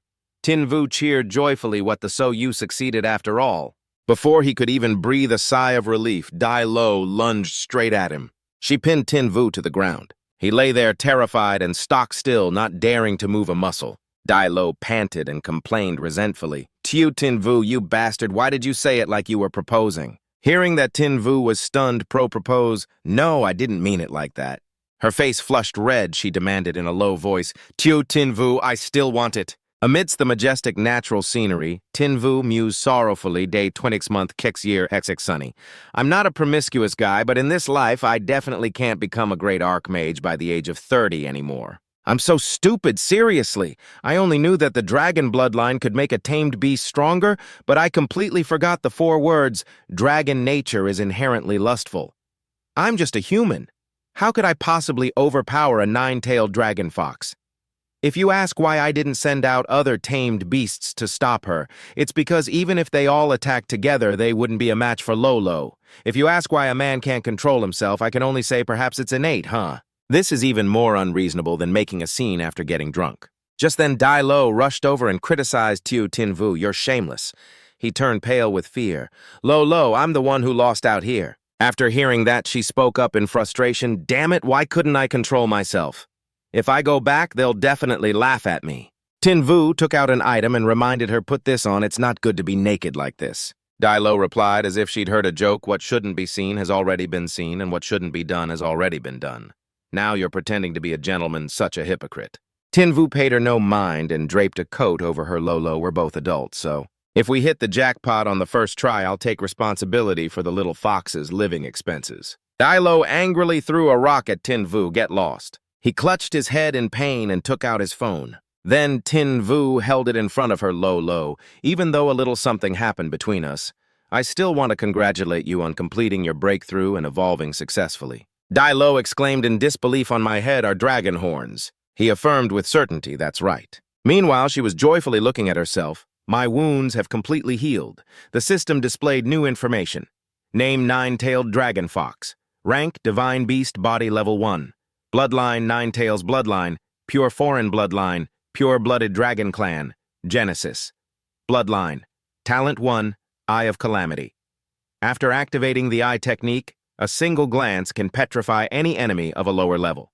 Talent 2. 9-tailed foxfire burns the enemy's soul, accompanied by a terrifying spiritual attack. Talent 3.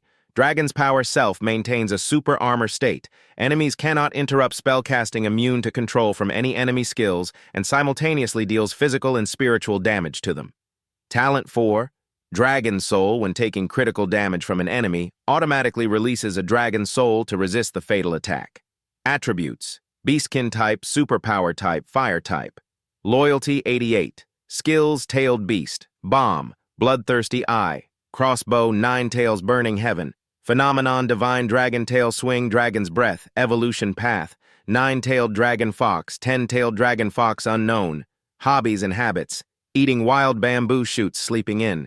After reading, Tin Vu gave a thumbs up and praised Lolo. You're the first beast in the world to fuse with pure-blooded dragon clan blood. You're so lucky, Lolo exclaimed in confusion, pregnancy mood swings. Tin Vu, if you say one more nonsensical thing, I'll fight you to the death. In the deserted hotel lobby. Inside the room, Tin Vu sat and analyzed. The prison is too heavily guarded if we want to rescue her.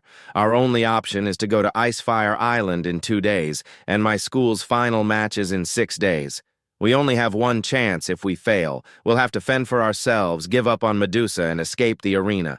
Otherwise, we'll likely fall under suspicion. Lolo, do you have any questions? At this moment, Lolo felt puzzled. I was thinking you're a 2-star beast tamer with only about 2,000 to 3,000 in spiritual power. How can you compete in spiritual power with a 9-star beast tamer? Tin Vu spoke with great confidence. I have my ways for this. I just need dragon spirit pills. For some reason, I have to refine them myself this time, conveniently Lolo. Now that you have pure-blooded dragon clan blood, give me a little of it later. Lolo immediately took a knife, cut her hand, and said, just take it, I will definitely give it my all. Seeing this, Tinvu panicked and reminded her that's enough. He hurriedly put her finger in his mouth and said sternly, don't just harm yourself like that again. Lolo stared blankly at Tinvu's action, Tinvu you. Just then, his phone rang. Tinvu quickly looked at the screen. The phone displayed a message from Luke Kim Tinvu, 7 o'clock tonight. Meet at the north gate of the night market. My brother wants to invite you for barbecue. Duong Sok called out from within the crowd, Tinvu over here seeing him. Tinvu couldn't help but be surprised. Brother Duong Sok, you two are so early. Hearing that, Duong Sok sighed and explained, it's because my little sister insisted. Ham, who was nearby, complained, you're so late. Tinvu quickly admitted his fault, sorry. I played games too intensely last night, so I slept in a bit this morning. Oh, right, Luke Kim, can you do me a favor? She asked curiously, what is it? He explained his problem. I need some special medicinal ingredients. They're a bit expensive and I can't afford them, so Ham immediately cut Tinvu off. Okay, I'll help you. Seeing this, he happily hugged her. Luke Kim, you're such a true friend, I could kiss you. Duong Sok couldn't help but mutter in annoyance. Tinvu, I'm still here, you know. At this moment, Ham spoke up cheerfully. Brother Tinvu and I are going to buy the ingredients first. He suddenly remembered, I almost forgot I have something to do tonight, so I won't be going for barbecue anymore. Tinvu, I have something to tell you. Duong Sok warned resentfully, when I'm not here and you're with my sister, watch your boundaries. I might overlook some clumsy hands or accidental touching, but if you dare rent a room with her, don't blame this brother for turning on you. Tinvu confidently asserted, I don't have those desires at the moment. Then Duong Sok waved goodbye. I'm leaving first, little sister, and Tinvu have fun. Ham didn't forget to remind him, brother, don't come back to the hotel too late. At the place selling medicinal ingredients, Ham said, all of this is a gift for you. He was overjoyed and thanked her. Luke Kim, you've spent so much this time to repay you. I'll research a line of medicine suited to your beast's characteristics to help you increase their power after hearing this. She smiled. All right, I'll be looking forward to it then. Just then, Ham suddenly said, Tinvu, do you feel? Tinvu suddenly felt confused and asked, feel what? He stared at her face and thought, does Luke Kim want me to praise how she's dressed up today? I might as well play dumb and tease her a bit, so he said innocently, I don't feel anything at all.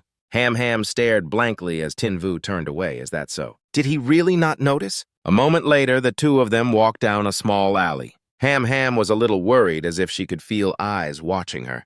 Then she let out a piercing scream. Tinvu, who was walking ahead, turned back in alarm. Luke Kim, what's wrong? In the dead of night, a black cat jumped down from somewhere. Tinvu anxiously called out to Ham Luke. Kim, startled by the cat, she plopped onto the ground, but still reassured him, I'm fine, the cat just startled me. Tinvu rushed over, bent down, and asked with concern, did you sprain your ankle? You're so careless. Ham ignored his concern and replied lightly, I've sprained my ankle 20-something times since I was a kid. I'm used to it. Immediately after, Tinvu turned his back, knelt down, and gestured for her, saying, Luke Kim, the ground is already slippery. Don't walk anymore. I'll carry you back. Ham quickly waved her hands to refuse. No, there's no need. I can walk by myself.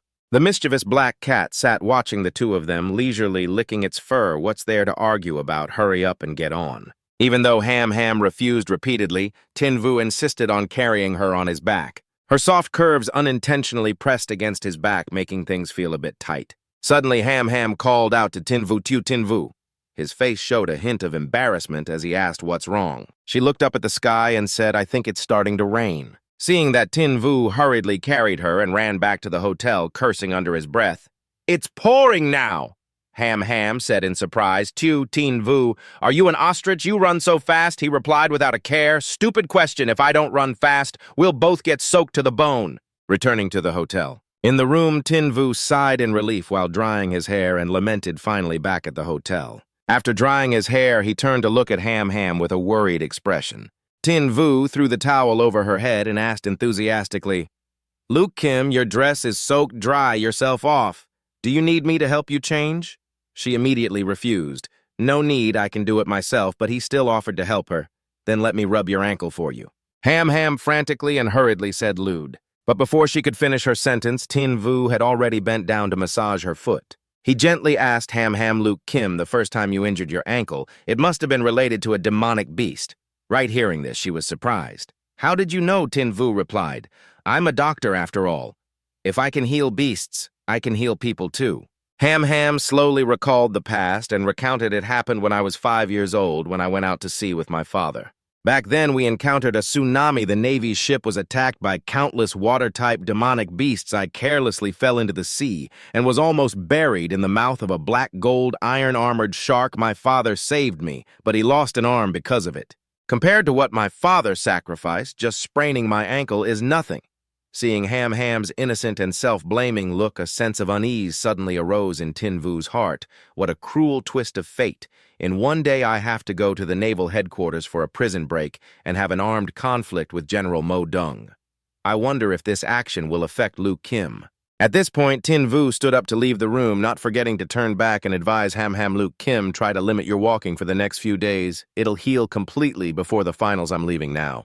Just as she was about to reply, she suddenly reached out and pulled him close. Tin Vu, curious, turned his head and asked, "Is there something else, Ham?"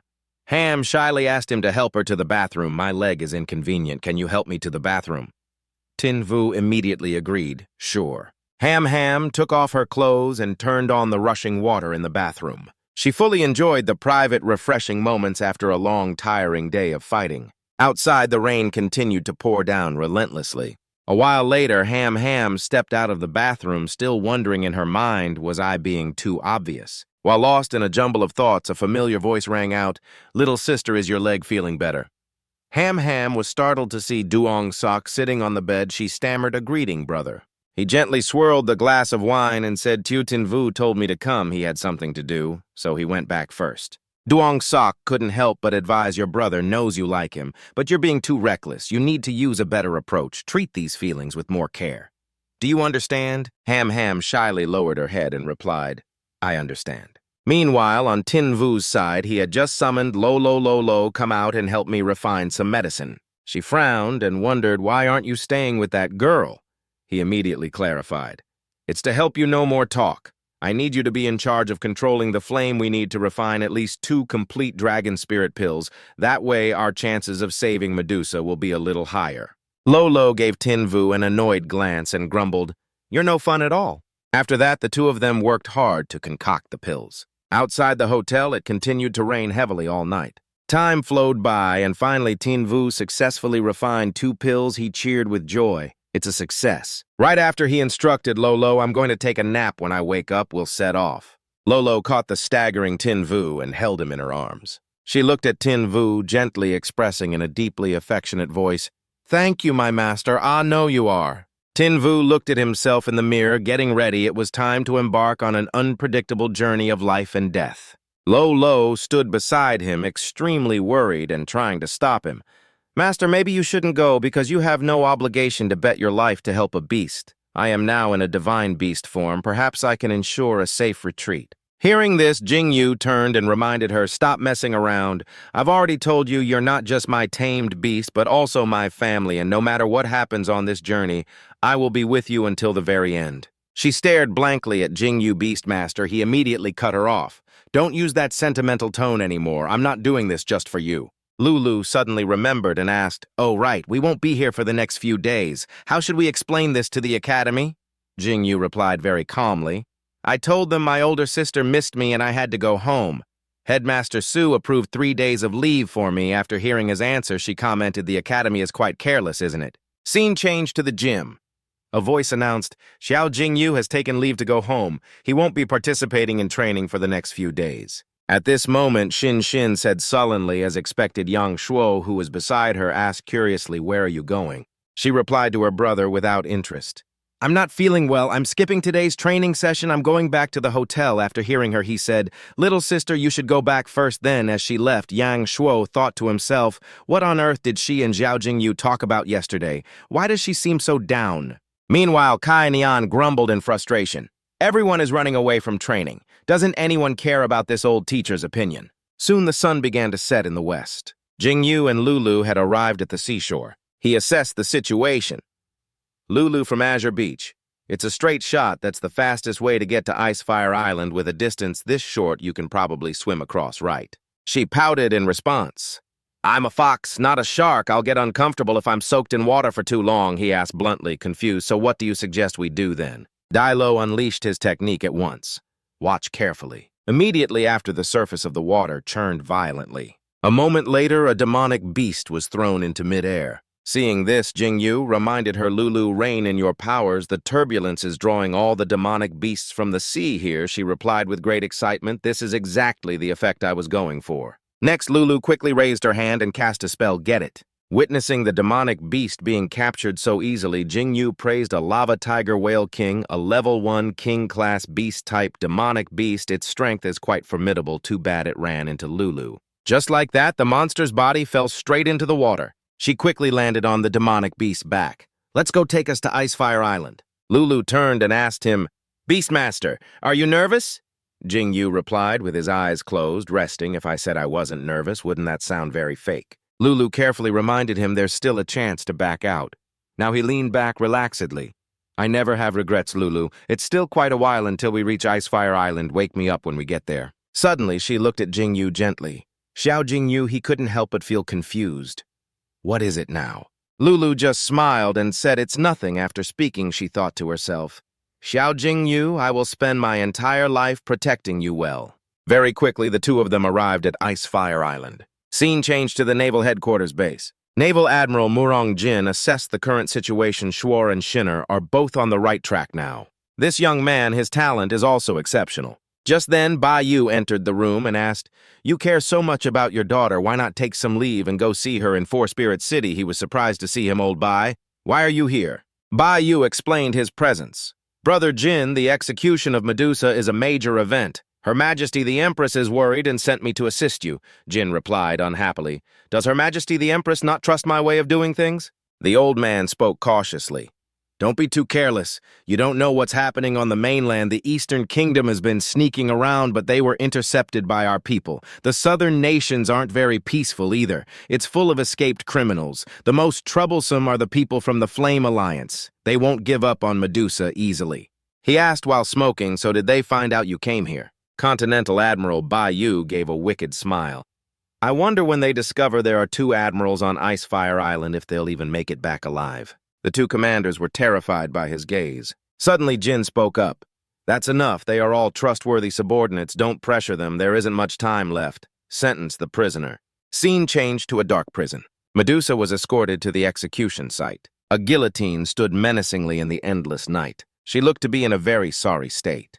From above, Bai Yu coldly declared, Medusa, you have committed heinous crimes. Being alive today is already a mercy bestowed upon you by Her Majesty the Empress. Suddenly, the look in Medusa's eyes changed. I committed heinous crimes. Beastkin, demonic beast, calamity demon python Medusa retorted with surging killing intent. How ridiculous! If I have committed heinous crimes, then what do you call Shangguan Lan's unspeakable secret? Lulu looked around nervously. Two admirals are supervising Medusa's execution. How are we supposed to fight? Jingyu remained calm and said unhurriedly, Let's wait a little longer and see, there might be an opportunity. As soon as he finished speaking, he sharply detected something unusual. There are other people here. On Icefire Island, as the sea surged, Jin waved his hand and ordered loudly, Ready the dragon's fang axe, execute. The subordinates obeyed and pulled the rope. The dragon's fang axe was slowly raised, groaning section by section in the sea breeze. Medusa roared in a furious rage. Shangguan Lan, do you think that if I die, your unspeakable secret will be buried at the bottom of the sea forever? Her voice was filled with madness. One day the sins you committed 200 years ago will be exposed under the sun. A hidden weapon suddenly flashed, piercing the air right next to a soldier. His colleague was also enveloped by that dark aura. His face suddenly changed. The subordinate looked at the sword in his hand in horror. The one enveloped by the demonic aura was no better. His whole body trembled violently as if possessed. Seeing this, Bai Yu immediately directed, Do not inhale the demonic aura. Immediately after, countless tentacles emerged, writhing like iron snakes. The tentacles reached out and controlled the entire crowd. All the soldiers were brought under control in an instant. Medusa was also bound tightly, her face fierce, grinding her teeth in anger. Seeing this, the old man smiled with satisfaction. Medusa, you are truly formidable. Even in this situation, you can still cast illusions. Medusa looked at Bai Yu and retorted, Bai Yu, have you forgotten the tragedy of the Bai family back then? Of the 5 great families, only the Bai family was wiped out.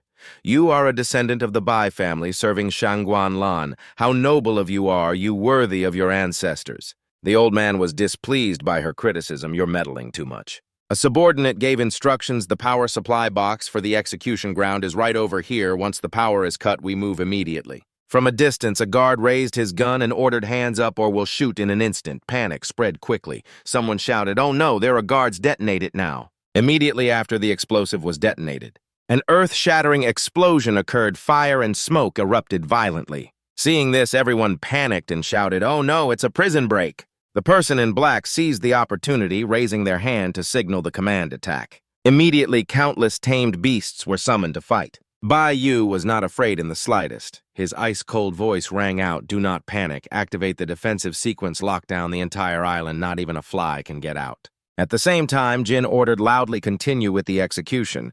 Once Medusa is dead, they will leave on their own." Jing Yu seized the opportunity, glanced at his ally, and said, "Lulu." Now Lulu charged forward excitedly, "Leave it to me." She unleashed a move with great destructive power. Lulu rushed over and easily rescued Medusa. In the blink of an eye, she pulled Medusa to a hidden spot, then vanished into the darkness like an arrow. That scene left everyone standing there, stunned. A nine-tailed fox demon. Medusa was on the verge of tears, unable to believe it. "Why are you?" Jing Yu glanced over and told Medusa with a serious face, "Don't say anything, we'll talk after we get out of here." Jin was furious, his eyes flashing with killing intent as he unleashed his martial technique. "Nine-tailed fox demon, your wanted posters are all over the Dragon Kingdom. I didn't expect you to have the nerve to deliver yourself to my doorstep. That's fine, too. I will send you all to your graves." A figure suddenly appeared in the middle of the night, exuding immense pressure. Icefire Island shook violently. The old man stood there, stunned by the sight. "Wait, look over there." Jing Yu appeared in a mysterious full-body cloak. He also wore a mask to hide his identity. Bai Yu squinted at his hazy figure. "May I ask if you are a member of the Flame Alliance?" He spoke coldly. "You are not worthy of knowing my identity. I only came to take this little snake away. Those who stand in my way shall die." As soon as the words were spoken, he immediately tensed up. She saw this and praised him. "This kid has some acting skills." Medusa looked suspiciously at the little serpent and uttered, Little serpent with such low spiritual power, how could this two-star beast tamer be so bold?" The surrounding men in black couldn't help but be curious. "Who is this person? Is he on our side? Just ignore him. Let's go and help first." He calmly continued to smoke. "Man in black, whether you are from the Flame Alliance or not, for daring to barge into the customs headquarters, you will be killed without mercy." The old man shouted without a trace of fear, "There will be a handsome reward for capturing the man in black alive." Xing Yu burst out laughing upon hearing their rambling. She looked at him even more astonished. His spiritual power, it has inexplicably increased tenfold. At this moment, Xing Yu spoke up. "Lulu, my body can only hold out for 10 minutes at most. After 10 minutes, my life is in your hands." Dalu nodded and replied immediately, calm and resolute, "I know." Jin could no longer hold back and ordered his subordinates charge. As soon as the order was given, they received the command and immediately rushed forward. Xing Yu's group was quickly surrounded from all four sides. He calmly instructed everyone, "Attack Dalu, get ready to fight, take good care of Medusa." Dalu responded immediately, her aura exploding as she unleashed a martial skill that created immense pressure. A colossal wave of energy surged through the air. The powerful attack spread out in all directions. It forced the subordinates to retreat, screaming in agony. The tamed beasts couldn't escape either, their bodies trembling as they collapsed one by one. The men in black staggered, many foaming at the mouth. One of them shouted in panic, "Kameda-san, why are we being attacked too?" Another one cursed through gritted teeth, "You idiot, this proves that person is truly from the Flame Alliance." Jin was so furious he gritted his teeth, his eyes blazing with fury. This fox, it seems to have broken through and evolved. Bai Yu quickly recognized that technique. Dragon scales, dragon horns, dragon claws, and even dragon pupils are the power of dragons that disappeared 200 years ago. He didn't want to let her escape. His face grew grim, his voice a low but firm growl. "Old Bai, this individual is an extremely dangerous figure. They cannot be allowed to leave Icefire Isle." The old man suddenly clenched his fist in excitement, his voice full of arrogance. "You don't need to tell me." Just then, the ground suddenly began to shake violently and crack open. The shaking ground stunned Xing Yu. A tamed beast suddenly burst up from below, appearing beneath their feet. It opened its terrifying mouth, revealing rows of jagged, sharp teeth. Caught off guard, the three of them were pulled down, falling straight into the enormous mouth. The massive beast, with a seemingly bottomless stomach, simply sucked all three of them in. Agonized screams echoed as they disappeared into the beast's belly. The screams continued until all three of them had vanished from sight. The subordinates were utterly astonished. This is a beast god-type tamed beast. The cursed demon king flower-seeing is believing a plant-type tamed beast with an ancient bloodline. It looks so colossal. General Bai Yu is truly worthy of his title as the master of plant-type beasts. He dealt with the intruders with a single move. At that moment, he vigilantly scanned his surroundings. Xing Yu struggled to his feet, his voice filled with confusion. "Where is this?" Medusa furrowed her brow, her expression grim, and slowly replied, "This is the space inside the belly of the cursed demon king flower." The appearance of the tamed beast took them by surprise. She was bewildered as the man in black swept past. He quickly noticed that something was amiss. The three of them were trapped with no way out. Xing Yu seriously analyzed the situation. Then he pointed in a direction Lulu Dragon's breath attacked the weak spot on the right flank. Dai Lo obeyed and immediately launched a move. Inside the tamed beast's stomach, a violent tremor occurred. Seeing this, Jin asked worriedly, "Old Bai, is everything all right? It's been 6 minutes." Bai Yu replied with utmost confidence, "After being swallowed by the cursed demon king flower, they will suffer the agony of their flesh melting into liquid and their bones being scraped clean. Even if that dragon fox has some skills, it's impossible." The next second, its body shattered. She let out a roar, a sound that shook the entire space, a display of power that terrified everyone. The old man was so horrified, he blurted out in a daze, "How is this possible? How could this fox blast through the stomach of the cursed demon king flower? This is absurd." He began to feel worried. At the same rank, the power of the dragon flame is truly extraordinary. Even though the cursed demon king flower is a plant-type tamed beast with an ancient bloodline, it cannot withstand the burning of the dragon flame. He gritted his teeth and growled, "We have been fighting and tearing each other apart with the Flame Alliance for 100 years. Your Excellency possesses extraordinary power. Yet you are not among the top 10 on the wanted list. Who on earth are you?" Hearing this, Xing Yu snorted coldly, his eyes flaring with killing intent from behind his mask. Jin readied himself for battle. "If your Excellency does not wish to reveal your identity, then we can only punish you according to the law, lock you in the undersea prison, and interrogate you slowly." Then he summoned his tamed beast. He looked forward full of vigilance. It was trying to swallow the three of them once again. Da Lu struggled to resist being affected. Xing Yu couldn't help but exclaim such destructive power.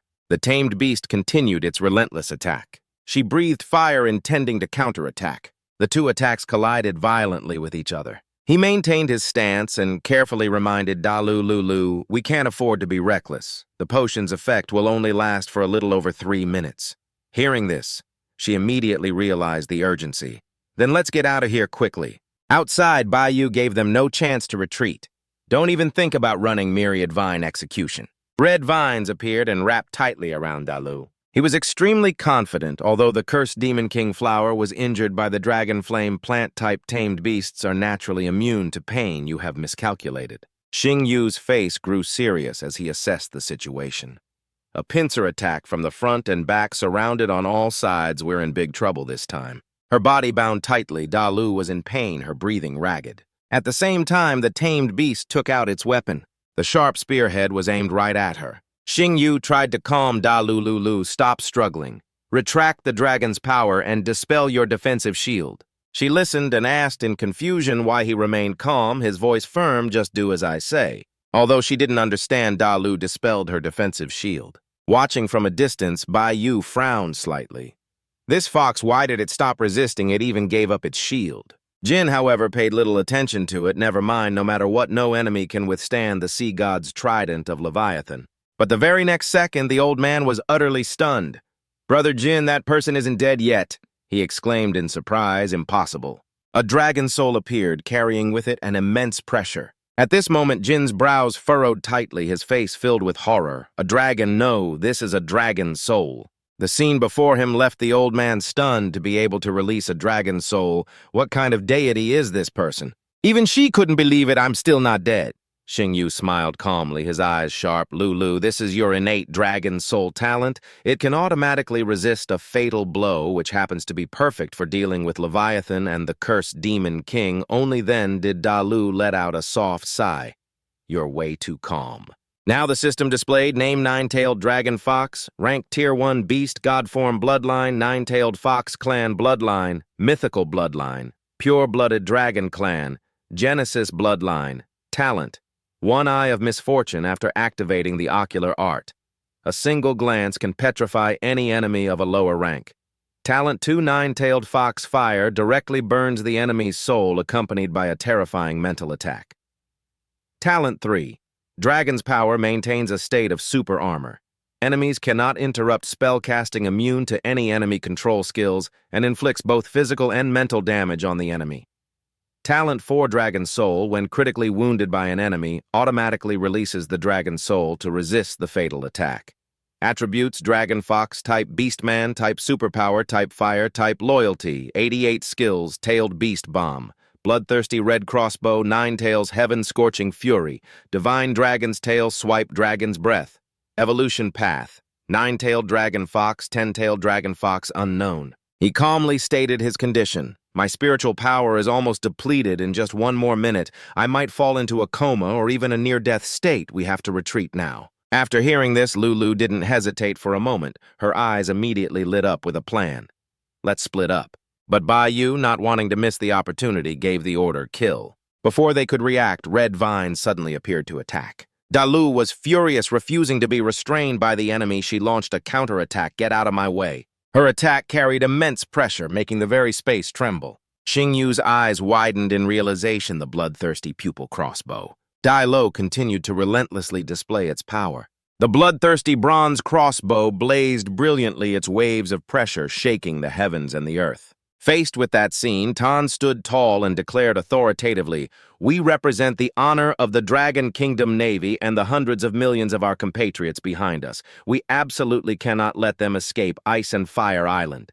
Leviathan continued using the sea god's trident. The tamed beast obeyed, channeling its power to prepare its attack. A sharp spearhead instantly formed, carrying a terrifying pressure. It hurtled forward with immense power. Not to be outdone, she launched her own attack. The two powerful attacks collided with each other. In an instant, space itself cracked and a world-shaking roar echoed. The aftershock of their explosion made the heavens and earth tremble violently. Xingyu was thrown far away, screaming loudly amidst the thick smoke and dust.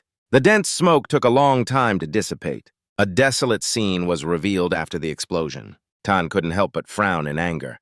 They've escaped. But right after, he sighed in relief. So this is the power of the Dragon Soul. We couldn't hold them back. He didn't want to let them off the hook, a murderous intent flashing in his eyes. This is the Navy headquarters, not a place they can come and go as they please. Just then, an attack came crashing down. All Navy personnel on my command searched the entire sea region. A subordinate hurriedly reported, "Bad news, General. We've been ambushed by the Southern Islands Alliance." Tan was horrified, unable to believe his ears. What, he continued to report the situation. "General, our ship number 1 is taking on water." Their words came through the radio. "General, rest assured the enemy is no match for us." "General, the turbine on ship number 7 is destroyed." "General, our ship number 3 is under attack." "You don't need to worry too much." "General, our flagship is damaged." The final shout was like thunder in his ears. Tan roared into the radio. "Abandon the search for that black-cloaked person, Leviathan. Immediately head to the sea region for reinforcements." While the situation was chaotic, Dalu looked around anxiously. Master, where are you?" Dalu screamed in panic. Master. At that moment, Xingyu was sinking into the cold depths of the sea. "The side effects of the dragon spirit pill are too strong. I have no strength at all. Lolo, I'm so sleepy, so cold." Just then, Medusa appeared near him. She lifted Xingyu out of the water. Medusa looked at him intently and said, "A mere human, yet you have the potential to fight against 2 9-star beastmasters. That's truly impressive," but she stuck out her tongue, wanting to devour Xingyu. "Sorry." A frantic voice echoed in the night. "Hang on, you can't fall asleep. I must recover as soon as possible." With difficulty, Xingyu slowly opened his eyes. Before him was Dalu's tear-streaked face. Her worry was obvious. "You're finally awake. I was so scared." Xingyu was dazed for a moment. "Have we arrived? Why am I injured?" He looked around in confusion. "Where are we?" Dalu replied. "We're inside Medusa. No sea monster moves faster underwater than her." He felt guilty for making her worry. It seems it worked. "Dalu, I'll keep my promise this time. I'm sorry, I just..." Seeing him fading away, she grew more frantic. "Xingyu, don't fall asleep." Meanwhile, Medusa was diving swiftly through the ocean waves. She assessed the current situation. "This kid is seriously injured and unconscious. The situation isn't optimistic. There's a deserted island ahead. Let's stop there." In the distance, the deserted island appeared in the night, picturesque but also wild and dangerous. At this moment, Tan sighed in frustration. In this battle, two great generals like us have been utterly disgraced. Bai Yu carefully reminded him, we should be thinking about how we're going to face the wrath of Her Majesty the Empress. Just then, the night sky suddenly lit up as bright as day. Guanlan appeared within that light, her figure majestic, her aura unparalleled. He and the old man looked up at the sky, startled. Tan's face turned pale, his legs trembling slightly. Your Majesty the Empress. She stood amidst the brilliant light and asked coldly, where is Medusa? Trembling Tan bowed his head and hurriedly explained, Your Majesty the Empress, I have failed your trust. Medusa was stolen by a villain. Bai Yu, standing beside him, tried to justify we were also ambushed by another force. Otherwise, he definitely wouldn't have escaped. But Guanlan paid no heed. I don't need to know the details. Just tell me who took Medusa. His face ashen, he reported in a hoarse voice. The person wore a black cloak and a demon mask. The nine-tailed fox Dalu is his tamed beast. We know nothing else. She didn't believe it and roared in anger. Ridiculous. What do you mean you know nothing? Two great generals who can't even defend their own naval headquarters. Tan immediately knelt to accept his fault. This subordinate accepts full responsibility and is ready for punishment. Meanwhile, Bai Yu awkwardly recounted, Your Majesty the Empress, they possess the power of a dragon. The nine-tailed demon fox has a dragon's soul. A glint appeared in Guanlan's eyes as she seriously considered the information. The power of a dragon.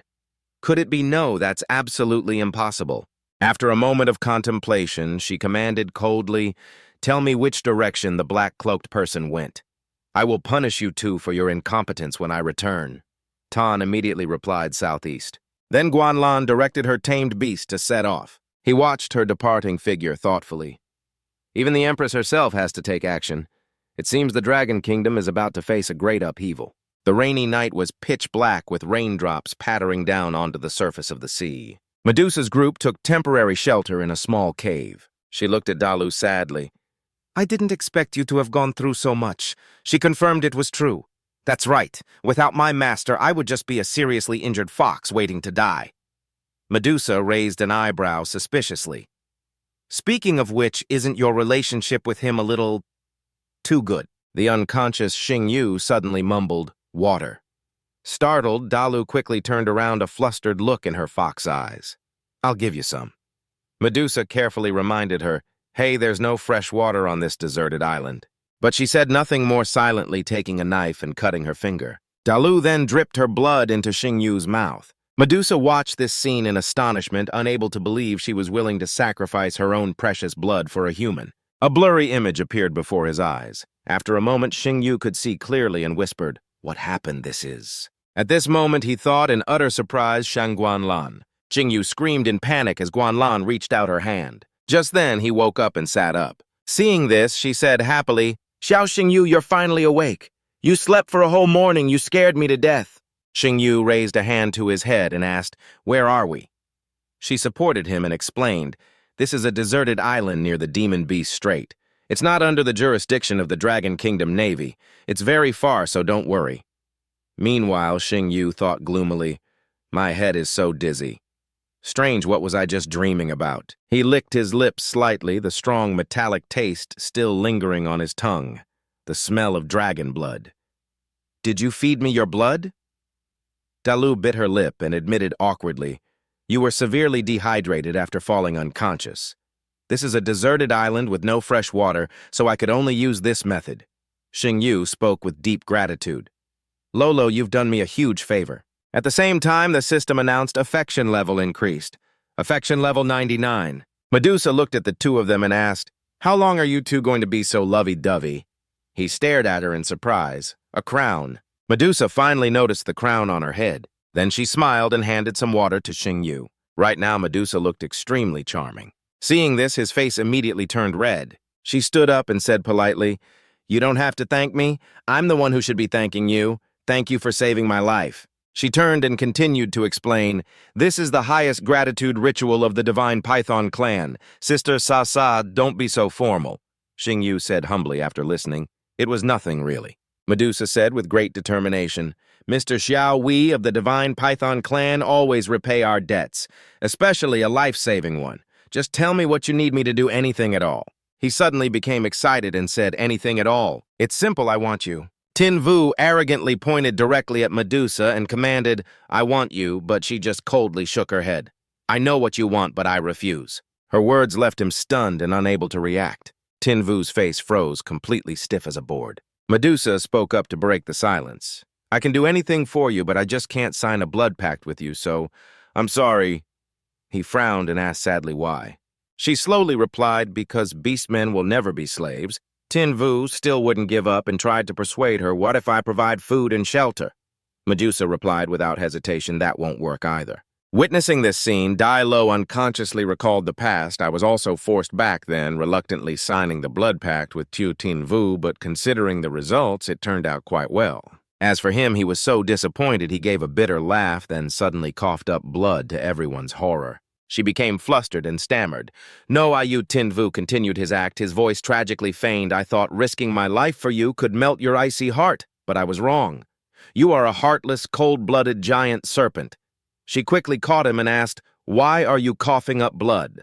Tin Vu got more into his performance, emphasizing every loaded phrase. "If you won't sign the blood pact, then what's the point of my life in my next life? I absolutely will not save you." "You ungrateful snake," Dai Lo at his side also yelled, cooperating fully to Tin Vu. "Wake up, you can't die." At this point, Medusa quickly surrendered. I'll sign, is that good enough?" Having waited so long to hear that, he lunged forward and grabbed her hand. "Sasa, you're the best, now I have a reason to live on." She pinched Tin Vu's cheek, scolding gently, threatening to die just because I wouldn't sign the blood pact. "When did you learn to be such a rogue?" he replied shamelessly. "I'm a beast master. It's not shameful to use a few tricks, besides the debt for saving your life is immense. Is a blood pact really asking too much?" Dai Lo chimed in curiously. "What if the moral guilt trip hadn't worked?" Tin Vu grinned a plan already formed in his mind and said with a sinister tone, "If this snake hadn't fallen for my trick, I would have captured her for the bounty compared to Thuong Quan Lan. She would surely have submitted to my power." These words sent a chill down Medusa's spine, who thought to herself, "In this day and age, moral people are extinct by comparison. I'm a rare paragon of virtue." After regaining his strength, he urgently requested, "Sasa, let's sign the blood pact now." She agreed, "All right." Then Tin Vu placed his own blood onto Medusa's forehead. Immediately, a brightly glowing magic circle appeared beneath Medusa's feet. Finally, a faint symbol appeared between her eyebrows, signaling the pact was successfully formed. With everything settled, Tin Vu declared with satisfaction, "Sasa, from this moment on, you are my contracted beast." Medusa was still in a daze, unable to believe it. "Did I really just sign a blood pact with a human? How absurd." Dai Lo patted her shoulder in comfort. "I understand how you feel." At this moment, the information panel appeared. Name: Calamity, Demon, Serpent, Medusa, rank Divine Beast, body level 2 bloodline. Divine Serpent, bloodline, quality, mythical talent. 1. Calamity's descent. Her true form's appearance brings destructive disasters like tsunamis, thunderstorms, and volcanic eruptions. Talent: 2 Nightmare Tide. Any enemy of a lower rank caught in Medusa's gaze will have their soul dragged into a nightmare of eternal torment. Attributes: Beastman type, Psychic type, Water type, Loyalty 10 skills, Nightmare. Devour swallows an enemy to be baptized by the 9 layers of nightmare separating soul from body death. Coil uses her massive body to bind and suffocate enemies into unconsciousness. Life Siphon pierces an enemy with poison fangs to drain their life points and convert them into her own. Likes and habits: Sweets. Lives in dark, cold environments. Evolution path. Calamity Demon Serpent. Highest evolutionary form. Hidden evolution path. 1. Calamity Demon Serpent, Heaven-devouring dragon serpent, hidden evolution path. 2. Calamity Demon Serpent, serpent of the mortal world whose body can encircle the earth. Once this flood of information made Tin Vu marvel internally. "Sasa is so powerful, if only I still had the dragon bone. I'll have to find the Eye of Samsara and the Lord of the Underworld's demon beast core to help her evolve into the serpent of the mortal world." Suddenly, a giant bolt of lightning tore the sky in two. His heart clenched with the clap of thunder. Noticing his change, Dai Lo asked worriedly, "You look terrible. Are you hurt somewhere?" Tin Vu hesitated. Lo, I have a sudden bad feeling we should be safe now, but my heart is..." He suddenly froze and thought, "Wait a second. I clearly saved Medusa, but the system hasn't issued the reward. Does that mean the mission isn't complete?" Tin Vu frantically told the other two, Lo, we have to leave. Let's get off this island now." If we don't leave now, we won't make it in time. Realizing the situation was dire, she immediately nodded. All right, let's leave this place. I swim fast. Get on my back. At that very moment, another bolt of lightning struck the island, and massive tidal waves began to rise in succession. The ground shattered into pieces and was flung into the air. Luckily, the three of them escaped the island. She looked back in shock and observed the deserted island has been completely flattened. He warned cautiously, "Look up." Just then, Thuong Quan Lan appeared majestically within a ring of fire surrounded by lightning and churning clouds that tore through the sky. She spoke black robes, a demon mask. It seems I've found the right person. Dai Lo recognized her opponent, the seven-colored sacred Keelin. Damn it, it's her. She followed us all the way here. I fear there's no escape. Chaotic thoughts raced through Tin Vu's mind. The strongest master above a 10-star beast master, a beast emperor. Why her? My spiritual power is exhausted. I have no dragon spirit pills left, and my beasts can't use any combat skills. What in the world am I going to do? Medusa immediately stepped in front of him and created a protective shield. Master, don't worry, just leave everything to me. And so amidst the heavy downpour, a battle was about to unfold. Quan Lan spoke in a cold, challenging tone. Little fox, your luck isn't bad to have fused with a pure dragon bloodline. Was it for his sake? You in black, reveal your identity, and I will grant you a death with your body intact. Dai Lo shouted to stop her weight. A confused Quan Lan turned to look. Suddenly she knelt and pleaded, I am willing to die. I beg you to spare my master's life. You can even imprison him forever. Tin Vu was stunned and whispered Lolo. She refused coldly. A dead person has no right to negotiate with me. Scorned Dai Lo roared in fury. There's nothing more to say. Let's fight her to the death. If this is how it is, then we'll risk it all against her. Quan Lan showed no mercy. Then all of you can just die. She waved her hand and instantly a dragon appeared circling around her. She was stunned in disbelief, the power of a dragon. Quan Lan's figure was barely visible within the thick fog. Finally, her transformation was complete, her demonic wings spreading wide across the sky. Dai Lo was so terrified she stammered, a black dragon soul, such evil power. What kind of monster is she? Isn't Thuong Quan Lan supposed to be human? Medusa explained, Fox, this is her true form. She wants us to be buried along with this secret. She was now trembling uncontrollably. Finally, Dai Lo gave in to despair, saying blankly, we don't stand a chance. Not waiting for the three of them to prepare, Quan Lan charged towards them on her beast. Despite knowing she was no match, Dai Lo gritted her teeth and roared, I cannot lose. She then transformed into a red fox glaring at the woman with murderous eyes. Dai Lo single-handedly blocked all of Quan Lan's attacks. The force of the attack was so strong it made her spit out mouthfuls of blood in agony. Dai Lo used her own body to shield him. One of her legs was cut in half. Her ear was also chopped off. Then Dai Lo's entire body was hacked into 100 pieces. Tin Vu screamed in horror, Lo. Dai Lo weakly transformed back into her human form as she was flung into the sea. He anxiously tried to save her, Lo. Lo, are you all right? Are you badly hurt? Don't scare me like this. The great Tao was saved, it said with difficulty, Master. Master, why did we have to meet so late? If only we could have spent a few more days together. I have so many regrets. If only I hadn't involved you in all this. Tin Vu sobbed emotionally. No, Lo, I don't regret a single thing. I did it of my own free will. She used the last bit of her strength to raise her hand to his face. Then Dai Lo placed a kiss on Tin Vu's cheek as tears streamed down her own. Dai Lo struggled to speak her final words. Please forgive me for going on ahead of you. My unwavering heart. Seeing the woman in his arms become motionless, he cried out in panic, Lo. But the light had already faded from her eyes. Tin Vu clutched Dai Lo's slowly chilling body, remembering the times they had shared. His body shook with uncontrollable rage. Suddenly, Quan Lan's voice broke the somber mood. It's time for you to depart as well, after which an immense amount of energy began to gather around her. Quan Lan summoned a magical vortex. This time it was Medusa's turn to fight, Master. Before I die, I will do my utmost to protect you, Dalu, and I will go on ahead and wait for you, but he immediately stopped her. No. She didn't understand and asked what.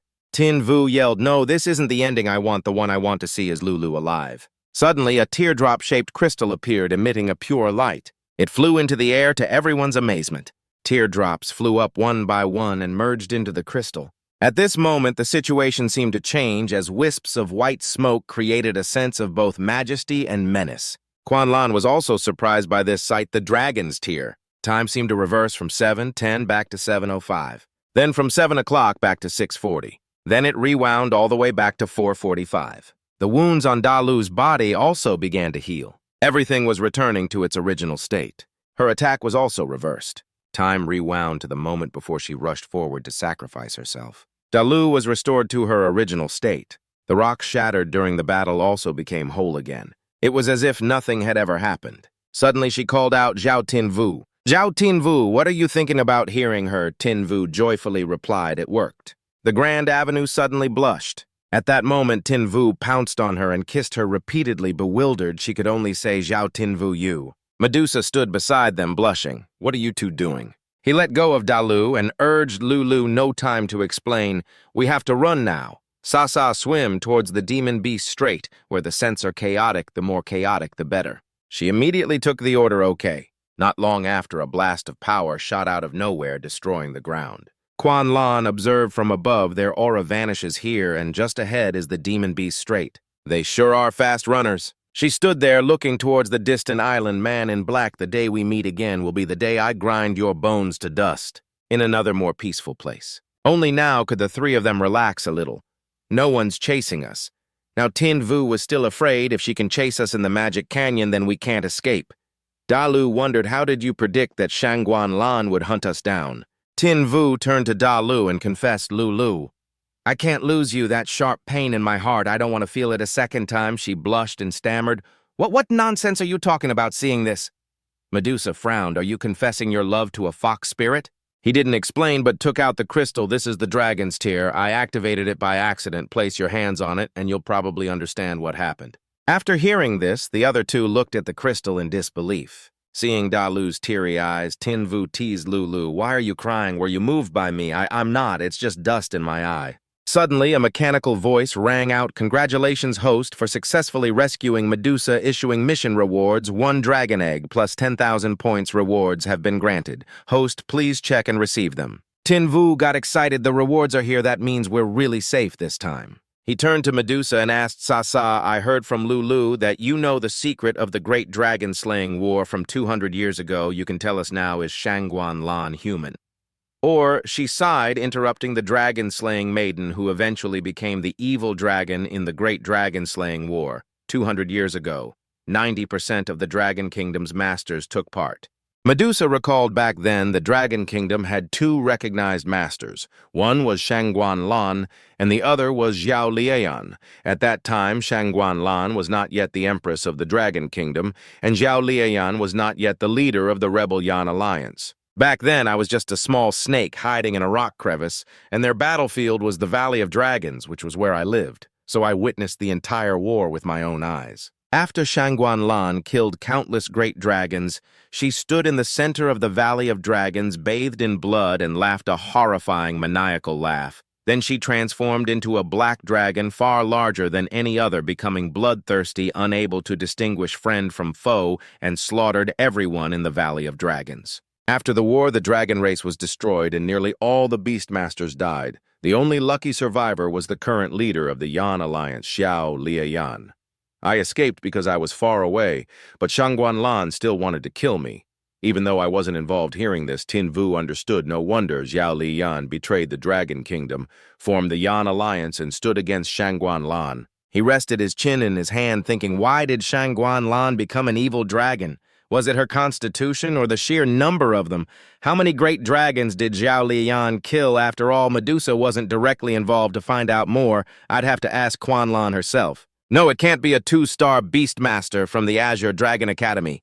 He's the leader of the Rebel Yan Alliance. They're completely unrelated if there really is a connection to him. Then what will my sister and I do? Medusa asked cautiously. Master, now that you know Shangguan Lan's true identity, what are your plans? Tin Vu replied with a faint smile. What plans could I have? Act as a champion of justice and expose her crimes from 200 years ago. Don't be ridiculous. Why would I pick a fight with a monster? Dalu looked at him uneasily, but after this, Shangguan Lan will be watching you. She won't let this go. Tin Vu was still very calm. Shangguan Lan is watching the man in black. What has that got to do with me? Xiao Tin Vu. Hearing this, Dalu was still confused. Isn't the man in black Xiao Tin Vu? He could only give a helpless smile. All right, silly girl, don't think about it anymore. We'll hide here for a while, then prepare to sneak back to Four Spirit City. At that moment, the dragon's tear in Tin Vu's hand suddenly began to glow. Then he clutched his head in a daze. Dalu panicked and called out Zhao Tin Vu. But Tin Vu had already passed out, his mind entering an illusory realm. Where am I? Why is it so dark? Tin Vu was stunned when a giant dragon appeared before his eyes. It attacked him with all its might, the black dragon. Why did she follow me all the way here? While trying to escape, Tin Vu was suddenly blocked by an object who put a mirror here. He looked at his reflection in the mirror and his pupils shrank. Tin Vu cried out in panic, dragon scales, why do I have them too? Demonic wings also grew from his back. I don't want to become a man-eating monster. I don't want to... He screamed in agony, no. Dalu and Medusa surrounded Tin Vu to care for him. How is he? He's very weak and has a fever. He might be unconscious for a few days. The human body is so fragile, Dalu felt helpless. What do we do now? Medusa turned around. Her voice, playful beast milk, could strengthen his resistance and recovery. Dalu blushed furiously, completely embarrassed. Where are you looking? I don't have any beast milk. But in the end, she helplessly gave in. I know I'll get some right now. The three of them moved into a cave. Tin Vu suddenly woke up screaming, I'm not a monster. After realizing it was just a nightmare, he sighed in relief. A dream. Good thing it was just a dream. It scared me to death. Seeing him awake, Medusa was overjoyed. Master, you're awake, Sasa. Where are we? How long have I been asleep? She quickly replied, this is the demon beast straight. You've been asleep for 3 days. Tin Vu was shocked. I've been asleep for 3 days. Oh no, the supernova contest. He scrambled to get up from the time we left until I fell unconscious. It's already been 4 or 5 days. I have to get back to Four Spirits City quickly for the finals.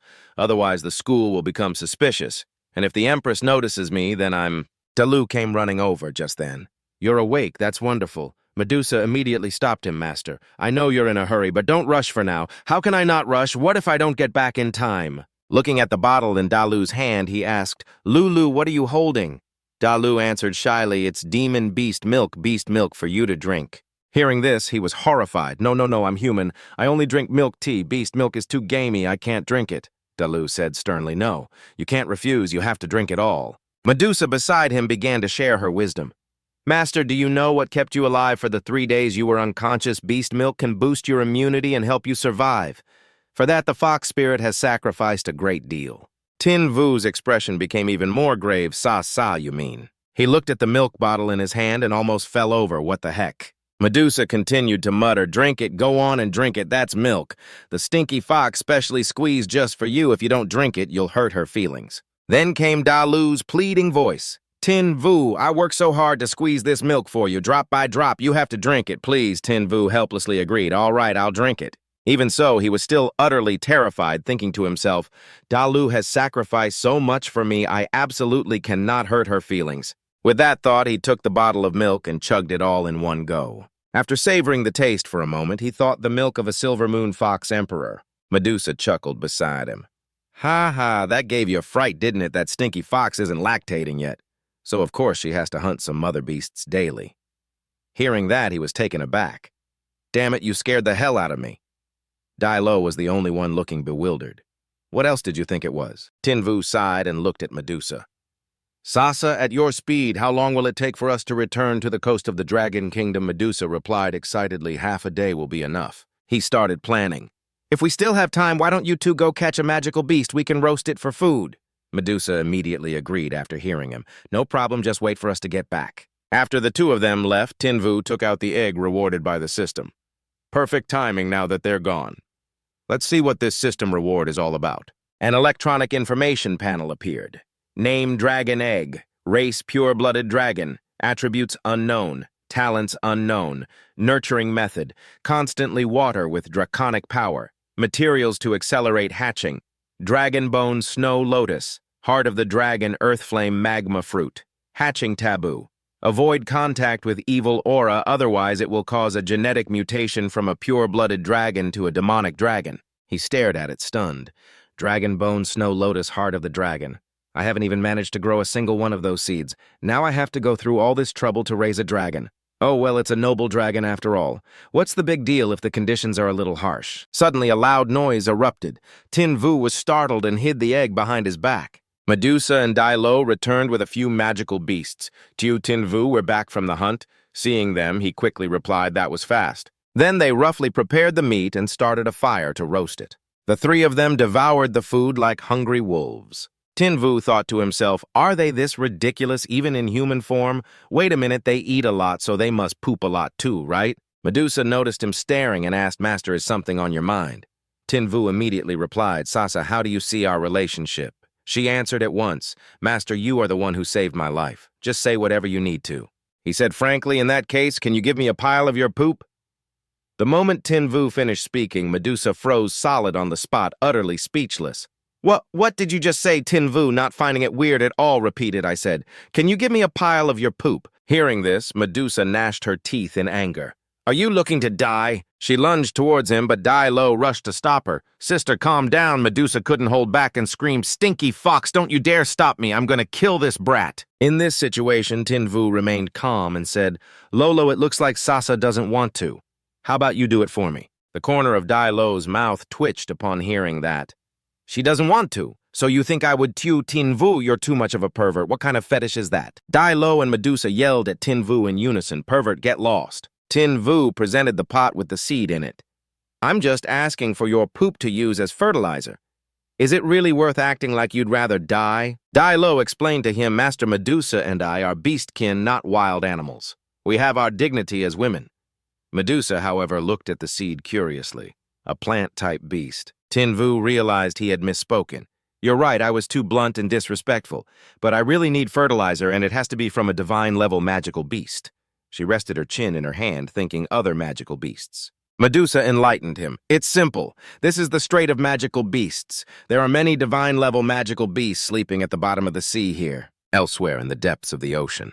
Flickering flames encased in bubbles were sinking slowly to the seabed. Suddenly a tremor shook everything up. A small, dark figure appeared with blazing, furious eyes. Where did this brat come from daring to disturb this lord's rest? Then a little girl with blue hair surfaced. Damn it, who's the uncultured swine who threw fire into the ocean? Tinvu's group of three stood on a cliff looking down. A flame still flickered in Dai Lo's hand. Tinvu chuckled beside her with delight. I didn't expect a mutated emperor flame-toothed whale. A rare sight indeed, the whale grumbled, looking at the three on the shore. Who are you calling a rare sight? So it's a human. You're really courting death, tired of living, are you? He seized the chance to provoke it more. That's right, come ashore and fight me. The whale was enraged. I'll finish you in 3 seconds. It leaped out of the sea and scrambled onto the cliff. I'll grind your bones to dust. Suddenly, the whale stopped in its tracks, intimidated by the auras in front of it. Medusa cracked her knuckles menacingly. You want to kill my master? Let's see if you've got the skills for that. Dai Lo chimed in from the side. You've offended our master. Have you decided how you'd like to die? It fell to its knees in terror, kowtowing before them. Great masters, please spare me. I have a 200-year-old mother to care for and 3 eggs waiting to hatch. Tinvu approached and patted the whale's head, thinking, don't whales give live birth? He smiled to reassure it. We're not heartless people. We don't need to take your life. The whale looked naively at the man before it. Really? Tinvu smiled and said casually, just give me a pile of poop and I'll let you go. The whale's expression instantly changed. The whale spun around and smacked him with its tail. You damn pervert, Dai Lo and Medusa both cried out anxiously, Master. A long while later, the three continued on their journey. Tinvu complained seriously. You two didn't even stop it. It was just for a few pounds of manure. Did it really have to hit me that hard? Dai Lo clutched her stomach, laughing. Serves you right. He comforted himself. Oh, well, at least I got the fertilizer. She sat on her mount, gazing into the distance. Master, ahead lies the Kanglei mountain range. Beyond it is the city of 4 symbols. Tinvu was overjoyed to hear this. Great, let's rest for a bit. I need to bathe in the river or this smell will make people suspicious. They then stopped at a serene spot with a rushing waterfall. Tinvu, shirtless with a flushed face, said something perverted. Lolo, Sasa, want to bathe together? I can scrub your backs. Plus, I even know a traditional massage for breast enhancement. Both angry and embarrassed, Dai Lo refused. We don't need that. Medusa, on the other hand, was completely unfazed and commented casually, to be young again. You can tell this kid is brimming with energy. He must be quite a handful. Getting even more flustered, she covered Medusa's mouth. Be quiet, watching them, Tinvu teased. You two seem really close. I've heard the snake woman and the fox from Silver City are also quite the pair. Medusa snapped angrily at that. Get lost. I'm not into that Brokeback Mountain stuff. Tinvu closed his eyes, a smirk playing on his lips, and asked, So you know them? Dai Lo vehemently denied it. I don't know any Mandy. Suddenly, a strange noise came from the forest, and he immediately became alert. From deep within the woods, a rabbit shot out. It landed right on Tin Vu's head, making him jump. "What the heck?" Dai Lo recognized it. An electric-eared rabbit. Immediately after, a large pack of wolves burst out from the forest. This pack of ferocious wolves were Thunderclap storm wolves. They surrounded Tin Vu's group, growling. He quickly realized it looks like they see me as competition for the electric-eared rabbit. "Lolo Sasa, I'm leaving them to you too." Hearing the order, Dai Lo and Medusa immediately assumed combat stances. Dai Lo wiped out the entire pack in a flash. Tin Vu exclaimed, "Lolo, you're so ruthless you didn't give them a single chance to escape." She sneered, "What, are you not satisfied that I saved you?" He quickly denied it. "No, not at all." Tin Vu let go of the rabbit in his hands. "Go on, little rabbit. It's survival of the fittest out here. I won't be able to help you next time. Now scram."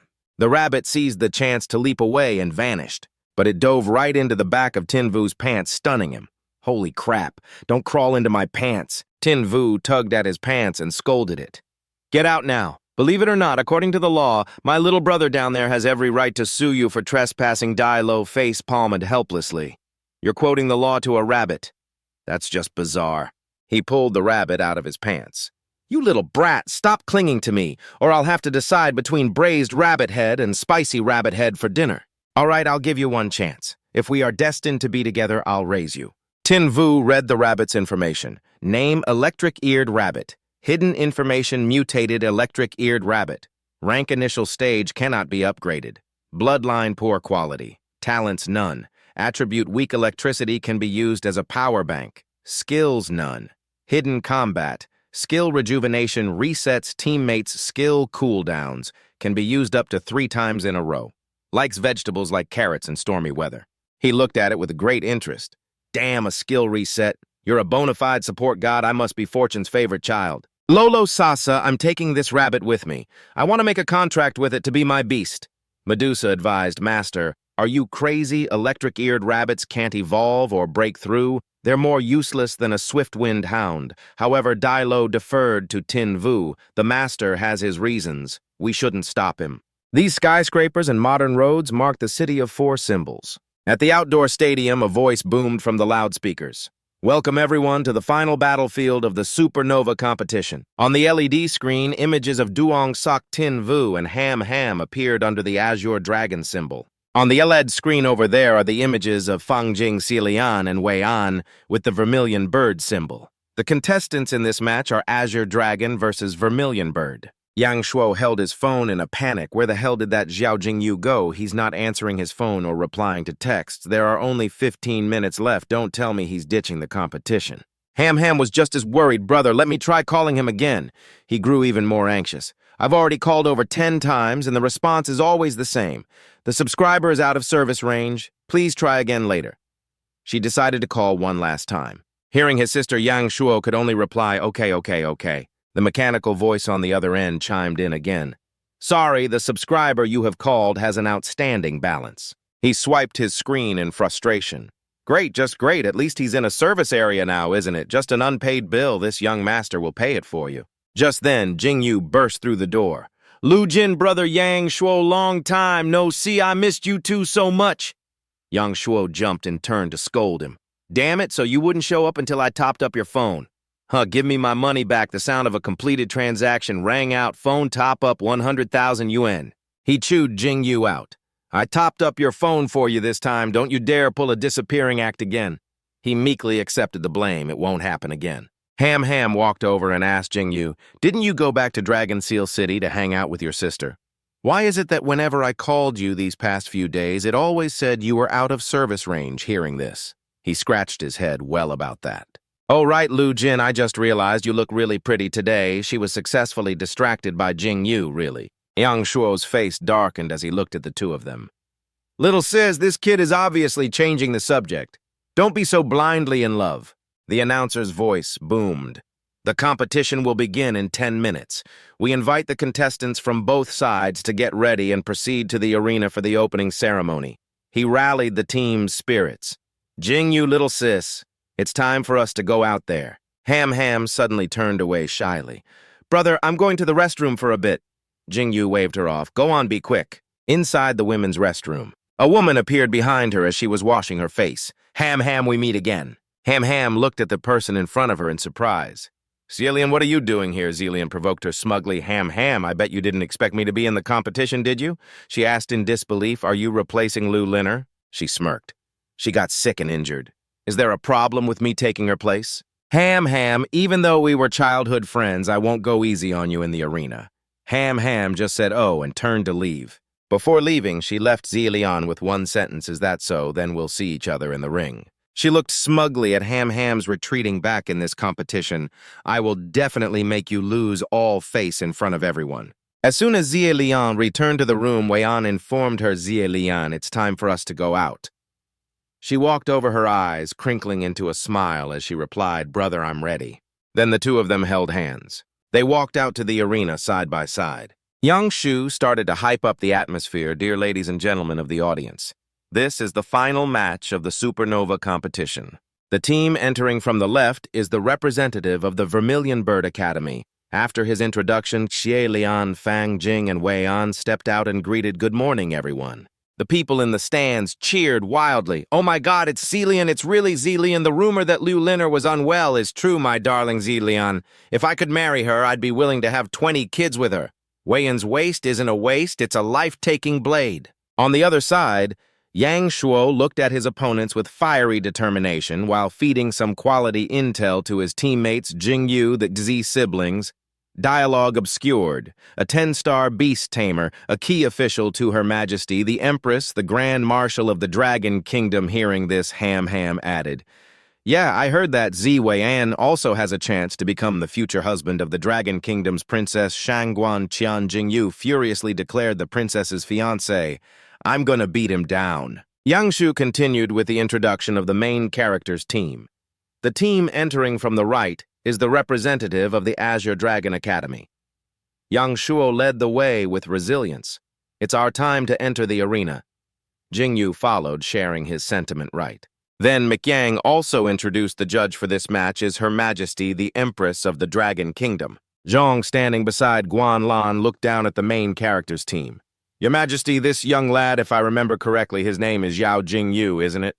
She spoke in a sarcastic tone. Military Advisor C.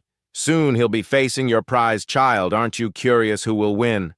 He gave a wry smile and immediately refuted it, quickly changing the subject. Winning or losing depends on the kid's abilities. What can I decide? By the way, Your Majesty, have you still not found out the identity of the person in black?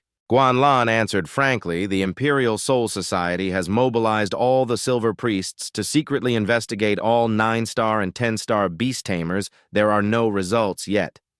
Zhang offered his judgment, Your Majesty. Have you ever heard the saying, it's darkest under the lamp? The person in black might not necessarily be a high-level beast tamer. It could be a high-ranking minister or general, or it could be an inconspicuous nobody in some city. Our main character over here, who was so confident just a moment ago, was now like an ant on a hot pan. Ham noticed his unusual behavior and immediately showed special concern. Xiao Jingyu, what's wrong with his sharp intuition? Jingyu could feel a gaze fixed on him. But he didn't say it out loud. No, it's nothing. Deep inside, Jingyu had unresolved issues. Although he had escaped death at the hands of Guan Lan, the memory was still terrifying. She won't recognize me as the person in black. Right, after all, I'm just a 2-star beast tamer. After both teams were on stage, McYang began to speak. The format for this year's competition is a rotating challenge. Will the contestants from both sides please enter the arena and move to the combat preparation area to warm up? Yang Shuo was confident in his skills. I'll be the first on defense, you two just watch me in action. Jingyu teased from behind brother Yang Shuo. Don't you be the first one to lose. Okay, before stepping into the ring, he didn't forget to joke with his juniors. Get lost. Yang Shu started the match. Will both sides please send out their attacking and defending contestants? Both were present on the battlefield. The audience above was in awe of the ace Wei-an. What the first contestant, the Vermilion Bird Academy, sent out is their ace Xie Wei-an. Delete the audience above was in awe of the ace Wei-an. What the first contestant, the Vermilion Bird Academy, sent out is their ace Xia Wei-an. Yang Shuo was stunned for a moment when he saw his opponent. I thought I'd be facing Dongfang Jing or Xie Lian. I didn't expect to face such a strong enemy right at the start, but I am the son of the Dragon Kingdom's Navy Admiral. I can't lose face in front of my teammates and my little sister. Wei-an started posturing intimidatingly. It's over. He didn't understand and asked again what's over. He answered arrogantly. The match was over the moment I stepped into this arena. I plan to defeat all of you by myself. Yang Shuo couldn't take it anymore and began his attack Xie Wei, and you're looking down on people too much, Thunderstorm Lion Vulture. After he unleashed his power, a majestic eagle-like bird appeared. A powerful aura appeared, spreading throughout the entire arena. Not to be outdone, Wei Yan also summoned his beast come forth, Sky Demon Blue Flame Beast. The arena was now hotter than ever. Witnessing his opponent's three-headed monster, Yang Shuo couldn't believe his eyes. What kind of monster is that? Jing Yu, watching from the rear, was also somewhat impressed by the monster before him. Let me see what this thing is.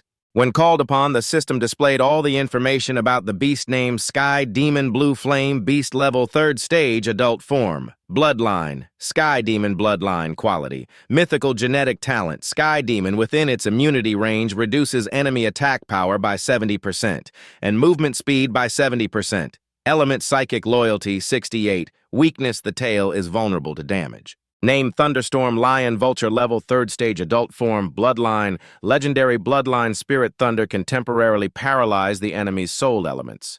Thunder Flying Loyalty. 94 Hidden Evolution Path. Thunderstorm Lion Vulture Azure Thunder Water Hammer Lion Vulture can launch 2 types of war hammers, Fire Element and Thunder Element Weakness. Poor at continuous flight, will become paralyzed if the battle is not ended in a short time. Seeing this situation, Ham couldn't hide her worry. My brother is in danger. He also became extremely anxious, but they were surrounded by cameras, so they couldn't send the information. At the same time, Jing Yu was also trying to figure out a way to save the fish on the chopping block. The Thunderstorm Lion Vulture's advantage is its strong burst and high damage, which is crucial in the first 3 minutes. Once it fails to capitalize on this advantage, its weakness of poor continuous flight will be exposed in the future. I must find a chance to help brother Yang Shuo evolve his beast. In the arena, Yang Shuo began his attack. Thunderstorm Lion Vulture used Sky-Piercing Lightning Spear. On the other side, Wei Yan defended tightly. Sky Demon Blue Flame Beast blocked the attack. Yang Shu didn't forget his role and enthusiastically commentated on the match. A spectacular scene is unfolding in the arena. The Sky Demon Blue Flame Beast has withstood the signature skill of the Thunderstorm Lion Vulture. And what's more, it's completely unharmed. Xie Wei Yan hasn't even mobilized his spiritual energy. Duong Sok saw the disadvantage turning against him, clicking his tongue to show his clear unwillingness to concede. Duong Sok carefully probed, deliberately using his body to withstand the attack. The Thunderstorm Lion Vulture prided itself on thinking this guy was mocking him. Nguyen spoke in a sarcastic tone. Brother Murong, the Thunderstorm Lion Vulture is a beast that relies on an early advantage. Its period of strength will pass quickly. His face was serious as he said loudly, whether it passes or not. I know better than you. I don't need you to remind me. Thunderstorm Lion Vulture, increase your attack power. Continue the assault. Hearing this, he spoke with contempt. Such big words. Heavenly Demon Blue Flame Beast, use Hungry Tiger Pounce. The fierce beast stomped hard on the ground, kicking up a thick cloud of dust and rocks. It lunged forward and bit down on the Thunderstorm Lion Vulture's wings. Duong Sok exclaimed in shock, "What?" The body of the Thunderstorm Lion Vulture was pinned firmly under the feet of the Heavenly Demon Blue Flame Beast, red blood splattering everywhere.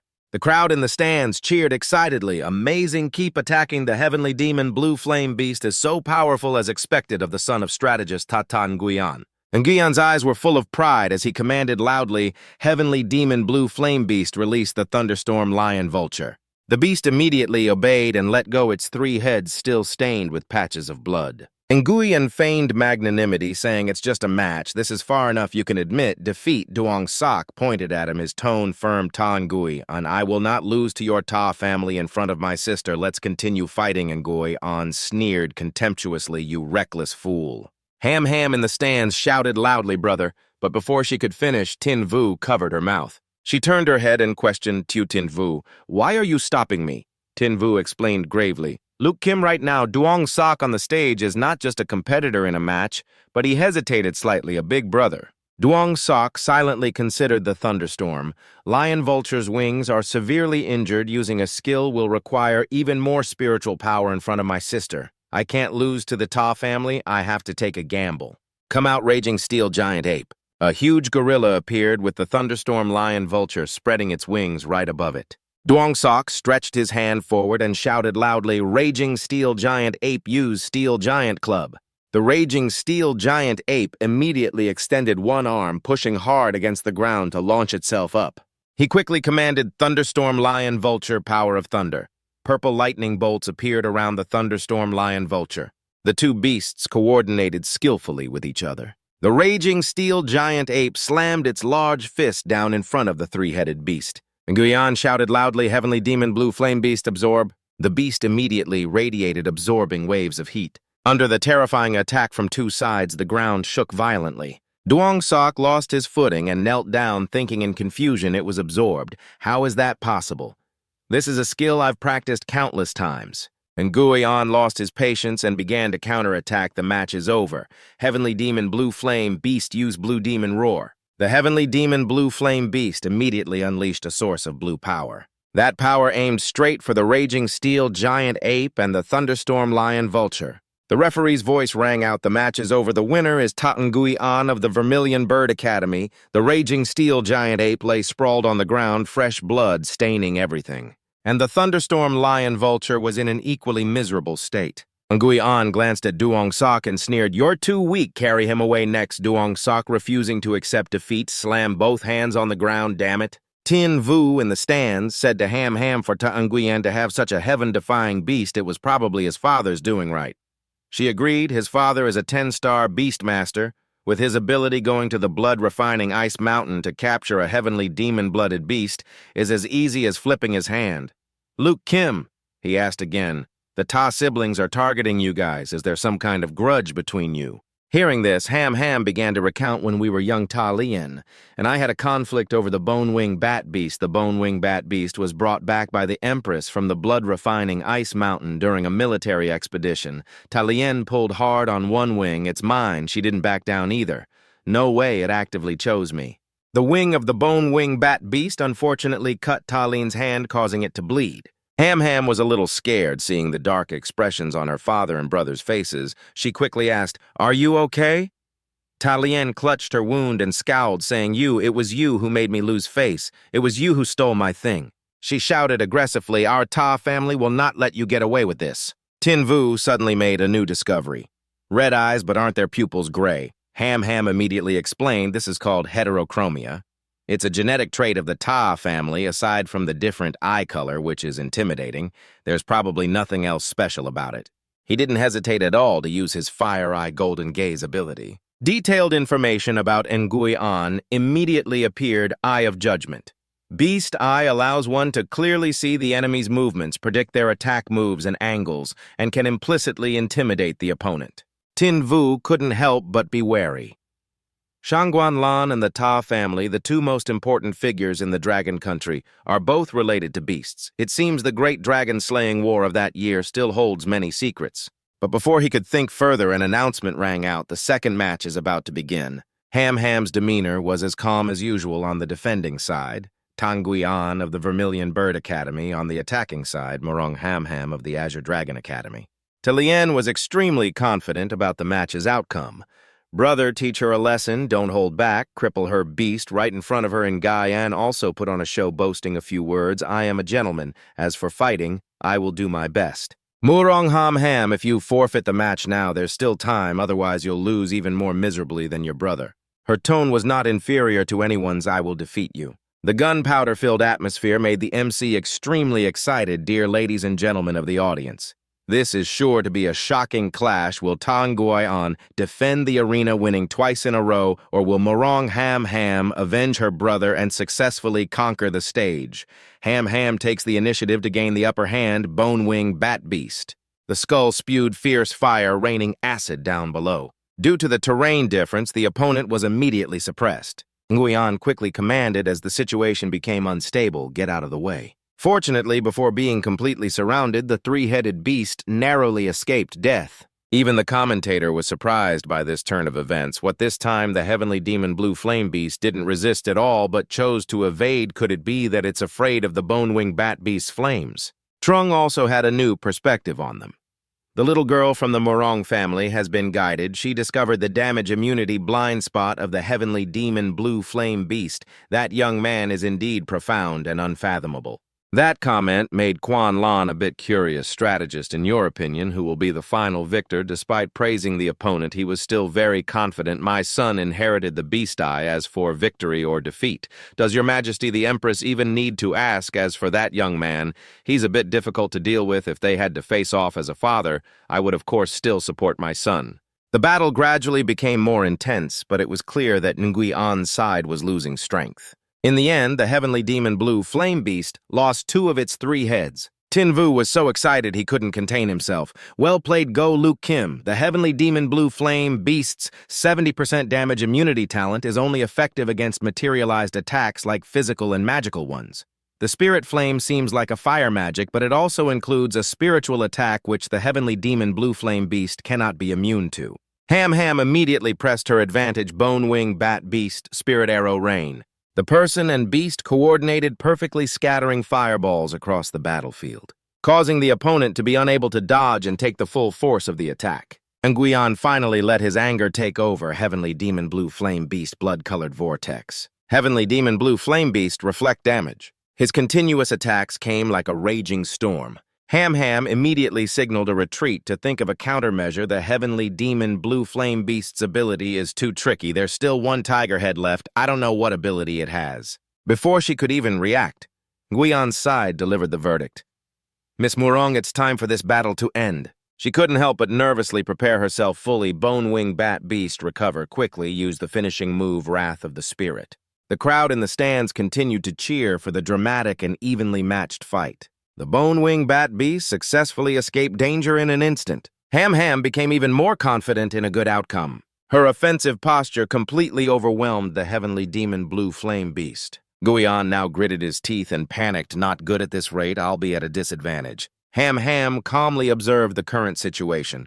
Although Wrath of the Spirit's attack is fierce, it's ultimately just for show. It can't deal a fatal blow to the Heavenly Demon Blue Flame Beast. It's time to give it a critical hit. Then she decisively gave the order strike. A spear flew out of nowhere to attack. Nguyen laughed contemptuously, a petty little trick. In a flash, his tamed beast quickly counterattacked. This made Ham Ham extremely shocked. She exclaimed, "What?" Ham Ham was in a tough spot.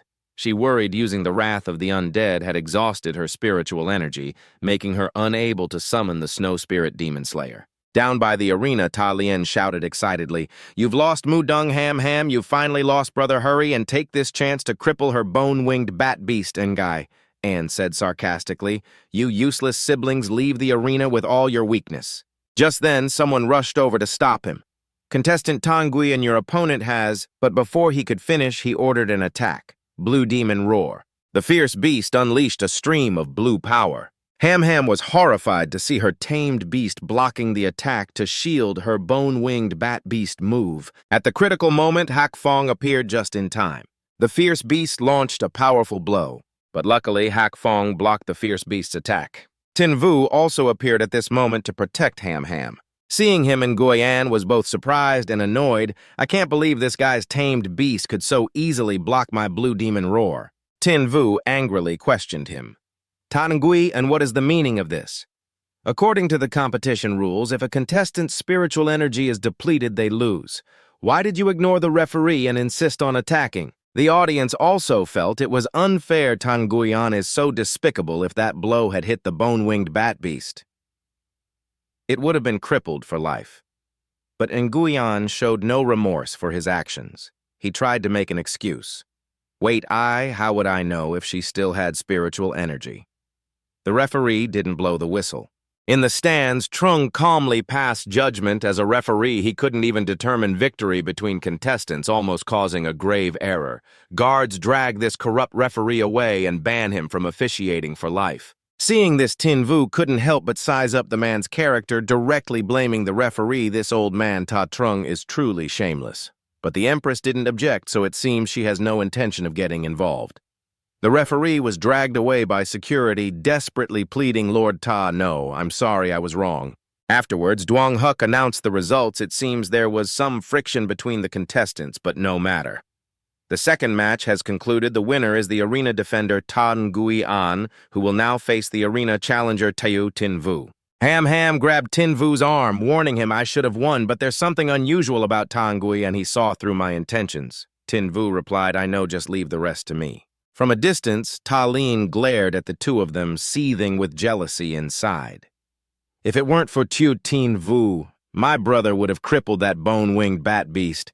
The strongest opponent, huh? Against my brother, you'll just end up losing and begging for mercy on your knees. On Nguyen's side, he was informed by an organizer, according to the competition rules, if a contestant defeats two opponents consecutively, they will receive one spirit recovery pill. Without a second word, Nguyen snatched the pill. I didn't need you to tell me. Duong Huk continued to announce, dear members of the audience, after losing the Mu Dung siblings back-to-back, the Azure Dragon Academy is left with only Tin Vu.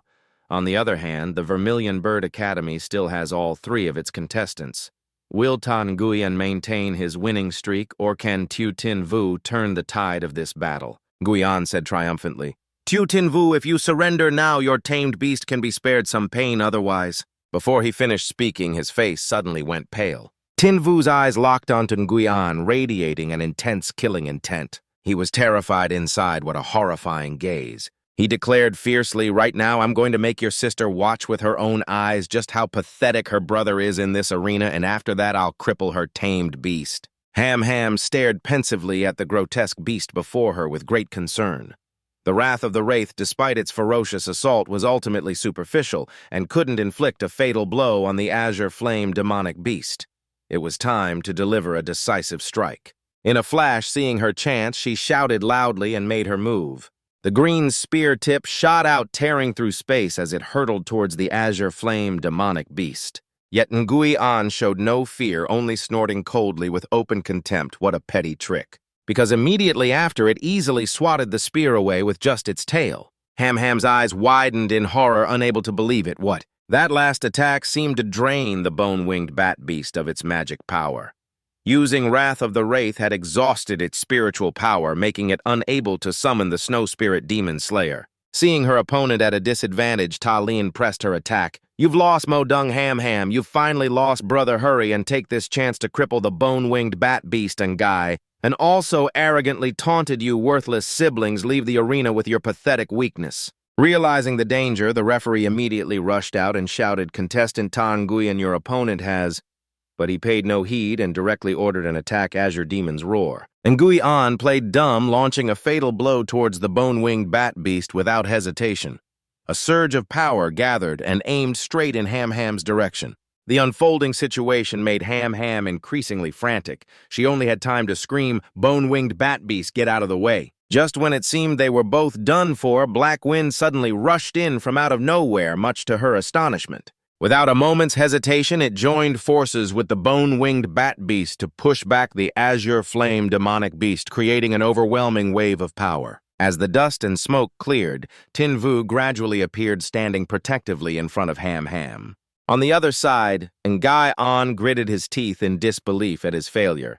I can't believe this guy's beast could so easily counter my Azure Demon's Roar. As soon as he appeared, Tin Vu pointed at him and shouted, Tan Nguyen, what is the meaning of this? According to the competition rules, if a contestant runs out of spiritual power, it's considered a loss. Why did you ignore the referee and insist on attacking? The crowd immediately erupted in curses. That's right, Tan Nguyen is too despicable. If that blow had hit the bone-winged bat beast, it would have been crippled for life. Faced with the criticism, he acted even more innocent. Wait me. How was I supposed to know if she had any spiritual power left? The referee never blew the whistle. Seeing the tense situation, Ta Trung quickly spoke up to defend his son. As a referee, you couldn't even determine the winner and almost caused a huge mistake. Guards dragged this corrupt referee away and banned him from officiating for life. Though he knew the man's tricks, Tin Vu could only watch silently as the referee was dragged away, pleading, Lord Ta, no, I'm sorry, I was wrong. To shift the blame directly onto the referee, that old man Ta Trung is truly shameless. But the Empress didn't object. It seems she has no intention of getting involved. At that moment, Duong Huk continued his announcement. It seems there's a bit of a conflict between the contestants, but no matter.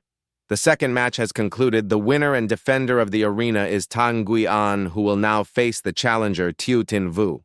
Ham worriedly clutched Tin Vu's sleeve and whispered, I should have won, but there's something strange about Tan Nguyen. He saw through my plan. Tin Vu firmly reassured her, I know, just leave the rest to me. The more she looked at those two, the more Talin's blood boiled. If it weren't for Tiu Tin Vu, my brother would have already crippled that bone-winged bat beast. The strongest opponent, huh? Against my brother, he'll do nothing but lose and kneel for mercy. Just then, a teammate approached and handed Nguyen a pill, reminding him according to the competition rules, if a contestant defeats 2 opponents in a row, they receive 1 spirit recovery pill. He angrily snatched the pill and walked off. I don't need you to tell me that. In the stands, Duong Hook announced into the microphone, "Dear audience, after the consecutive losses of the Modung siblings, the Azure Dragon Academy is left with only Tiu Tin Vu. Meanwhile, the Vermilion Bird Academy still has all 3 of its contestants. Will Tan Gui An maintain his winning streak, or can Tiu Tin Vu turn the tide of this battle?" And Gui An stood facing Tin Vu, still smirking contemptuously. "Tiu Tin Vu, if you surrender now, your beast won't have to suffer so much pain otherwise." In that instant, it felt as if an electric current shot through him. Because from the moment he entered the arena, Tin Vu had remained completely expressionless, radiating nothing but a blazing, killing intent. Nguyen naturally noticed it as well. What a terrifying gaze. Suddenly, he raised his fist and declared resolutely, "Right now, I'm going to make your sister watch how pathetic her brother looks in this arena, and then I'll cripple her beast." At the mention of his sister, Nguyen flew into a rage and roared, "You want to cripple my sister's beast? You'll have to get through me first. Azure Flame Demonic Beast Charge." "Tink Vu, not to be outdone," yelled Black Wind Charge. Magic power instantly gathered in the mouth of one of the 3 tiger heads. Azure Flame Demonic Beast used Crimson Vortex. However, before it could launch its skill, it was struck by Black Wind's attack Claw of Silence. As the battle grew more intense, Duong Hook became more excited. "My goodness, I can't believe the Netherworld Hellhound landed 23 consecutive Claw of Silence strikes the Azure Flame. Demonic Beast hasn't had a single opening to use a skill."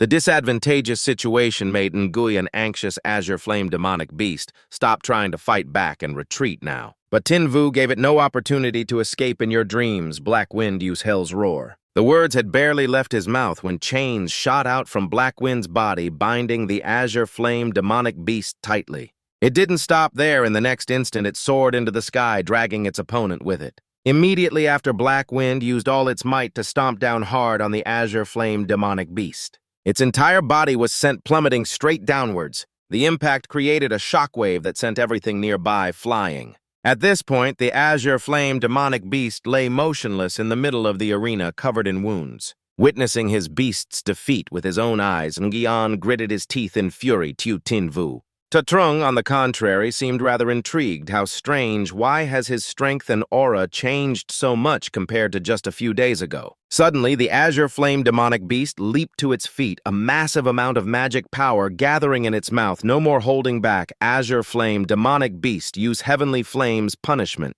It's no longer in its previous form, and its attack is much more decisive. It's here, the Azure Flame Demonic Beast is finally getting serious. Heavenly Flame's punishment. An attack this strong leaves the Netherworld Hellhound with no escape route. Once it's out of bounds, it's an automatic loss. Tin Vu shouted the command, "Black Wind Shadow Sneak." Black Wind understood, its body slowly melting into the ground, its killing intent still radiating relentlessly. The overeager Azure Flame Demonic Beast was now focused solely on delivering the finishing blow. Naturally, it had no idea that Black Wind was already right behind it. The moment was ripe, and Black Wind instantly lunged forward and bit the Azure Flame Demonic Beast's tail. Nguyen gloated triumphantly. "Tiu Tin Vu, you took the bait. This match is over." Tin Vu just sneered, "Is that so?" Because immediately after that, Black Wind vanished into thin air. By the time Nguyen realized it in horror, it was too late. That's not the real one, it's a clone. The real Black Wind swooped down from above Black Wind Hell's Roar. The immense surge of magic power instantly blasted the Azure Flame Demonic Beast away. Its entire body was flung far into the distance. Nguyen was enraged, his eyes suddenly glowing red. How could this be? I can't believe he predicted my prediction. His gloves instantly changed color as well. Tiu Tin Vu. I'll admit you're an opponent worthy of me getting serious. Now I'm going to get serious for real. Nguyen finally got serious, pouring all his strength into the fight against Tin Vu Azure Flame. Demonic Beast, activate your second form. The Azure Flame Demonic Beast, which had been covered in wounds moments ago, now leaped back to its feet. Even more terrifyingly, 2 additional pairs of arms sprouted from its back. Even Duong Hook couldn't believe his eyes and shouted in astonishment, 3 heads and 6 arms. The Azure Flame Demonic Beast has transformed into a humanoid-type beast. The now three-headed, six-armed azure flame demonic beast looked incredibly bizarre. However, Tinvu remained completely unfazed of berserker humanoid form. So what I'm about to use my own to defeat you, because he was already in the process of resolutely summoning his own beast. Guian watched the scene before him, wondering in horror a second beast. What is he planning to summon? As soon as the summoning was complete, a rabbit appeared on the spot. This sight made Duong Huk's jaw drop. He stared wide-eyed, completely speechless. The next person to show clear astonishment was Ngui An, his eyes wide with utter surprise. Duong Sok couldn't hide his shock, either, his entire body recoiling a step. Even Ham was just as stunned, her eyes wide with a mixture of curiosity and alarm. Only Ta Lian wore a smug smile as if the outcome was already a foregone conclusion. Quan Lan frowned, her inquisitive gaze fixed on the arena, an electric-eared rabbit. Suddenly, Wei An burst into maniacal laughter. Xiao Jingyu, I wasted my time considering you an equal opponent. I never thought you were such an idiot, using a low bloodline, attributeless beast like an electric-eared rabbit as your ultimate move. As he spoke, he sneered mockingly, what a useless mess, Xiao Jingyu. You are not worthy of being a beast tamer, heavenly demon blue flame beast, waters of the six harmonies. Suddenly, the hands of the heavenly demon blue flame beast ignited with brilliant blue flames. It swung its arms continuously, sending a barrage of punches straight at He Feng. Jingyu did not hesitate, shouting at the rabbit support He Feng. A current of electricity immediately wrapped around He Feng's aura, emitting a brilliant light. All of a sudden, from the sky, a burst of magical power erupted from the rabbit's body and shot down onto He Feng, causing the entire space to tremble violently. Wei An, perhaps out of unease, shouted, It's useless. The Phase 2 absorption ability of my heavenly demon blue flame beast is 3 times stronger than before. Your hellfire lotus can't hurt me. Jingyu sneered mockingly, 1 lotus might not solve it, but what about 2 or 3? Hearing this, Wei An smirked, 3 lotuses, what are you rambling about? The hellfire lotus is the Hell Netherwolf's ultimate finishing move. It has a minimum cooldown. Before he could finish speaking, 3 hellfire lotuses appeared in an instant. Wei An was terrified, instinctively taking a few steps back, with his eyes wide in horror. How is this possible? Heavenly demon blue flame beast used crimson vortex now. Jingyu held the rabbit firmly in his hands, smiling triumphantly with a cold voice too late. The giant blazing red lotuses immediately shot like fireballs toward the blue flame beast. Amidst Wei An's helpless screams, I can't lose, heavenly demon blue flame beast, you must block it. But no matter how hard it tried, it could not withstand the 3 large lotuses, no. The blue flame beast could only be seen bracing with all its might to block the attack. However, the subsequent explosion signaled a devastating defeat. When the smoke cleared, the heavenly demon blue flame beast was revealed lying motionless on the field. The result of the battle, the winner is Xiao Jingyu of the Azure Dragon Academy. Wei An collapsed to his knees in a daze as Yang Shu announced, There it is. This is Xiao Jingyu's masterpiece that made him a legend in one battle, the Hellfire Lotus triple kill. He muttered to himself in disbelief, a triple Hellfire Lotus. How is that possible? Could this be the reason he signed a contract with the electric-eared rabbit? Jingyu sneered and explained not triple the power, but 3 resets of the ultimate move's cast count. And I can still only cast 1 Hellfire Lotus. Despite his rage, Wei An could only helplessly admit defeat. 4 Hellfire Lotuses. I never thought this was your true ace, Xiao Jingyu. Just you wait. Yang Shuo, standing on the side, cheered excitedly. That was awesome, Xiao Jingyu. Did you see that? Did everyone see that? That's my brother right there. President Lei said sternly to Zilian, Our Vermilion Bird Academy can lose the match, but not our dignity, Zilian. It's your turn to go on stage hearing this. She hesitated nervously. My turn, President. My brother still isn't sending me up there, just serving me on a platter. He continued to pressure her without a shred of concern. Zilian, your father is sitting on the judge's panel watching you know the consequences. The arena was once again prepared for a new battle. Just then, Zilian entered the arena and immediately taunted him loudly without restraint. Xiao Jingyu, I can't believe you're actually qualified to stand before me. Jingyu responded with a smile. I've been waiting for you for a long time. You're finally here. His words genuinely surprised Zilian a little, waiting for me. Because he was certain that today he would get his revenge. I want to avenge Lu Jin, and I will crush your beast. Though slightly afraid, Zilian remained arrogant Xiao Jingyu. I'm warning you, my father is sitting on the judges' panel. I advise you to conveniently show an opening and lose to me. I'll guarantee you a lifetime of wealth and glory. As long as you lose to me, you can become a friend of this Zilian compared to the connections of our Z family. What the hell is the Murong family? Not wasting any more words on her, Jingyu just frowned and cursed. What the hell does that have to do with me? Humiliated Ziliang couldn't stand it and attacked first. You rampaging night peacock, teach him a lesson for me. But before the night peacock could even flap its wings to fly, it was sent flying backwards, slamming hard into the wall behind it. Zilian was horrified, whipping her head around and screaming, "Rampaging night peacock." On the opposite side, Jingyu declared with an unchanged expression, "I told you I would crush your beast." The referee approached to check on Zilian's night peacock, then shook his head, signaling to Yang Shu that the beast had kicked the bucket. He immediately shouted the announcement, a one-hit knockout, just a single move, ignoring attribute counters, taking down the rampaging night peacock at its peak condition.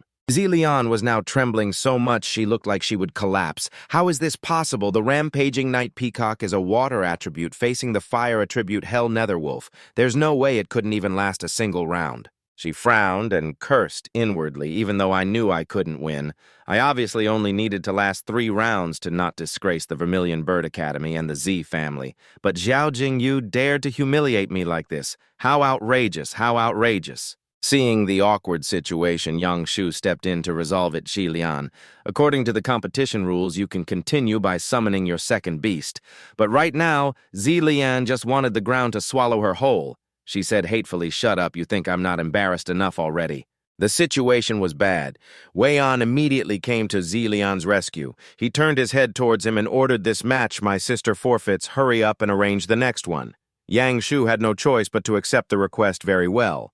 The match is over. Xiao Jingyu of the Azure Dragon Academy successfully defends his title. The next challenger for the ring is Dongfang Jing. Looking at the opponent before him, Jingyu felt a little worried. Only the last person left, Dongfang Jing. This guy has never fought before. Don't tell me he's the real ace card. As soon as Dongfang Jing came out, he radiated a powerful aura. I didn't expect the last match to be fought by me. Looks like I'll have to give it my all. With the seal on his hand glowing, he immediately shouted, "Here I come." After that, 3 divine birds shot out their overwhelming presence, incredibly terrifying. However, less than a few seconds later, he had to raise his hand and surrender.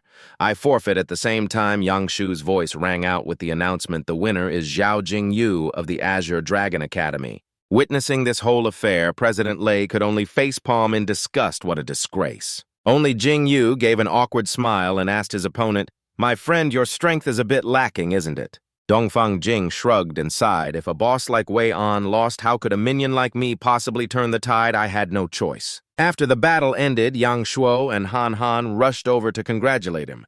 "Xiao Jingyu, you've made this young master so proud. Xiao Jingyu, we won." Suddenly, an excited Xiao Jingyu turned to look at Han Han quizzically. "Han Han, we won the championship. Why are you still so calm?"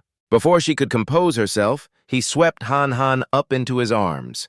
"Xiao Jingyu, what are you doing? Put me down." But he was already overjoyed, smiling until his eyes crinkled. "Lu Jin, this is the Azure Dragon Academy's moment of glory. Don't look so down. Let's get hyped." On another side, Wei An was taking his anger out on a vending machine. He couldn't believe he had actually lost to someone like Jingyu. But the result was so clear that everyone present was congratulating Jingyu. Looking at the system window, he finally breathed a sigh of relief, unlocked the Supernova Tournament Champion achievement, and received the reward 1. Attribute Fusion Gemstone plus a Bloodline Upgrade Gemstone. The mission is finally complete. Jingyu carefully considered his choices. The Attribute Fusion Gemstone can fuse other attributes into the body of my beast. I'll find a chance to use it on Freya, the Bloodline Upgrade. Gemstone can upgrade the quality of a beast's bloodline. It's perfect for Hei Feng. Just then, Guan Lan slowly awarded medals to Yang Shuo and Han Han.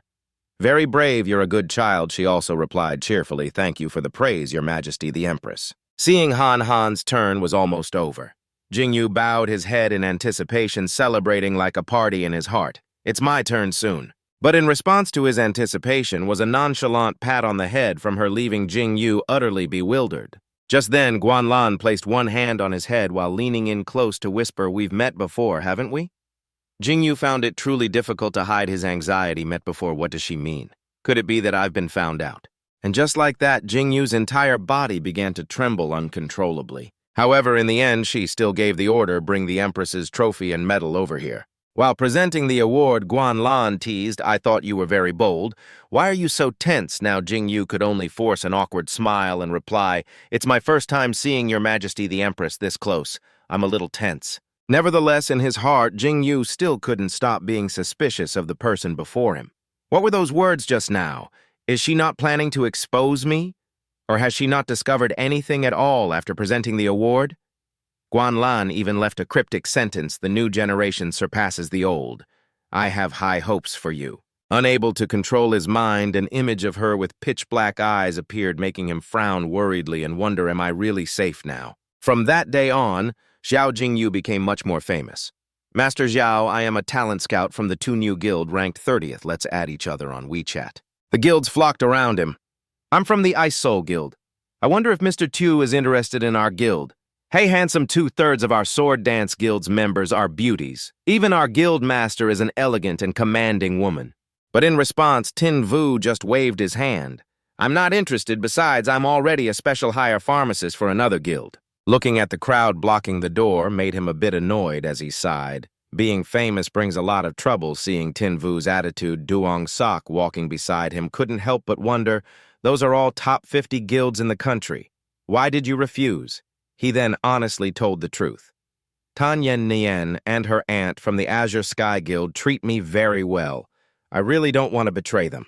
At this, he also remembered Tan Yen Nien aunt, but was immediately cut off by Tin Vu. What are you thinking to me? They are like family. Just then, Nu Yen and Kai Nian, who had been waiting for the two in the room for a long time, raised their hands and waved as soon as they saw them come on. Kids, let's go drink to our heart's content. The old man next to them heard this and had to remind her, Dean, you personally wrote the school rules during the competition period. Students are not allowed to drink alcohol. Forget all that. The dean put her hands on her hips and ordered, what nonsense rules, change them, go back to school and tell the disciplinary office to delete this regulation. Kai Nian was completely helpless. Yes, you are the dean, whatever you say goes. Saying that, Nu Yen put an arm around Tin Vu's shoulder and excitedly suggested, Tin Vu, you're the great hero who won the championship, don't be reserved. I can see you have something on your mind. You're under a lot of pressure. Tell me, I'll help you relieve it. Hearing these words made him blush with embarrassment. You even noticed that. Since the dean is so kind, Tin Vu will accept. However, in front of everyone, he casually made a request. Let me see your legs. Yet Nu Yen actually started dragging Tin Vu away, leaving him to cry for help. You come over here with me. Teacher Tran, save me, Luke Kim. Everyone present just ignored him. You can just wait for your doom, even Ham. Ham showed disgust and shouted, pervert. All that was heard next was the sound of a door slamming shut, along with Tin Vu's terrified scream, help. Behind the door, Nu Yen pinned Tin Vu with both hands and smirked, you little brat, you really have some nerve? His expression now showed a hint of regret for his words. Dean, I really am under a lot of pressure. Just consider it my last joke before I die. But it seemed Nu Yen had actually accepted this request. Without any hesitation, she lifted the hem of her dress, revealing her fair white legs. Before he could compose himself, the dean set a condition. This is your reward if you pass the 4-star Beast Tamer assessment. Before the end of this semester, you can do more than just look, and if within 10 years you become a 9-star Beast Tamer, Tin Vu, who was still flustered, now felt even more awkward. Just as the situation was getting tense, a handmaiden suddenly spoke up, startling them both. I hope you two will refrain from flirting in this room. Then she respectfully invited him, Mr. Tu. Her Majesty the Empress invites you to the palace for a talk. It's a 4-hour round trip from here to the Imperial City. I wonder if you have the time. Tin Vu felt like he had grabbed a life raft in the middle of the ocean and forced a smile. How could I possibly refuse? I'll go with you. In his mind, he was also composing himself. What's fated to come will eventually come. In a flash, he had arrived at the center of the Dragon Kingdom, the Imperial City. The handmaiden, standing before the palace, bowed and invited him in. Mr. Tu, Her Majesty the Empress is waiting for you in the hall. Please come in. Looking at everything before him, Tin Vu unconsciously felt uneasy. A golden holy killing, even the gatekeepers are divine rank beasts. If a fight broke out, would I even have a chance to escape? However, in the end, he still chose to go inside. In the center of the hall, Quan Lan was waiting. You've arrived. Do you know why this Empress summoned you here alone? Tin Vu stammered in reply. This humble subject does not know. I hope your Majesty the Empress will enlighten me. She waved her hand lightly, but her gaze remained locked on him these past few days. A major incident occurred in the Dragon Kingdom. A mysterious person broke a death row prisoner out in broad daylight, and during those days you were not in Four Spirit City. Understanding her probing intent, he could only force a laugh and ask such a major incident occurred. But what does this have to do with this humble subject? She's investigated my whereabouts. I didn't go home, didn't tell my sister. The Luke Kim Guild tried to call me but couldn't get through. My explanation is full of holes. Quan Lan narrowed her eyes slightly, her voice as cold as ice. General Ta has a theory. He says that anyone who is hiding something could be concealing their true strength and identity. Tin Vu awkwardly scratched his head and replied reluctantly, "Isn't that conclusion a bit arbitrary? By that logic, any worker, teacher, or student could be the mysterious person, couldn't they?" The moment he finished speaking, Quan Lan suddenly shot to her feet. The sound of her shoes echoed throughout the grand hall, each step heightening the tense atmosphere. As she swept past him, Tin Vu shivered, feeling a cold chill run down his spine. But her next words sent an even deeper chill through Tin Vu. Quan Lan's heart-piercingly cold voice rang out each word like a hammer blow. "You're the person in the black cloak, aren't you?" Tin Vu was stunned into silence. "So I really was discovered. What do I do now? Run, but can I even escape the dragon's tear? Even the dragon's tear can't turn the world back to yesterday." The more he thought, the more tangled his mind became. Fight her to the death. But what about my sister, and what about the Luke Kim Guild that worked so hard to win the championship with me and the Azure Dragon Academy too? Suddenly, Quan Lan ruffled his hair and laughed out loud, her tone much lighter than before. "I'm just teasing you, kid. Don't be scared." Then she continued, much to Tin Vu's surprise. "My people made a call. Your sister said you went home for 2 days to catch a new tamed beast, that electric-eared rabbit, right? You have a good eye and your performance was quite impressive. He was so scared he was bewildered but didn't. Your Majesty the Empress suspect me of being the person in the black cloak." Hearing that, Quan Lan smiled benevolently. "It's nothing. I just thought you were cute and likable, so I felt like teasing you. Ta Trung suspected you, but you've had a tamed beast for less than a year. How could your strength possibly match a 9-star beast tamer?" And here Tin Vu thought he was about to die. "You really scared me. I almost thought she had really found out, but my sister really helped me out this time. I'll definitely have to treat her well when I get home." Now the Empress got to the main point. "This Empress is very fond of you. I didn't call you here just to tease you later on after you graduate from the Azure Dragon Academy. What are your plans?" Tin Vu, having recovered his senses, shared honestly, "I still have 3 more years of school. I haven't thought about what I'll do after graduation yet." At this, Quan Lan explained with a serious face, "Any student after graduating from a Beast Tamer Academy has only 3 choices." The Empress listed the choices Tin Vu could make in the future. First, join a Beast Tamer Guild. Second, join the military and become a member of the Navy, Army, or Air Force. Third, join an international mercenary organization on the border and become a bounty hunter. Then Quan Lan suddenly stared at him and posed a question. "However, if this Empress were to give you a 4th choice right now, would you be willing to accept it?" Tin Vu was very curious upon hearing this, a 4th choice. This time, Tin Vu was frozen stiff, not knowing what to say. Holy crap! Don't tell me she wants to use her position to get something from me. Wait, why do I feel so ashamed for thinking this? I feel like slapping myself. But in the end, he resolutely asked, "Your Majesty the Empress, what exactly is this 4th choice you mentioned?"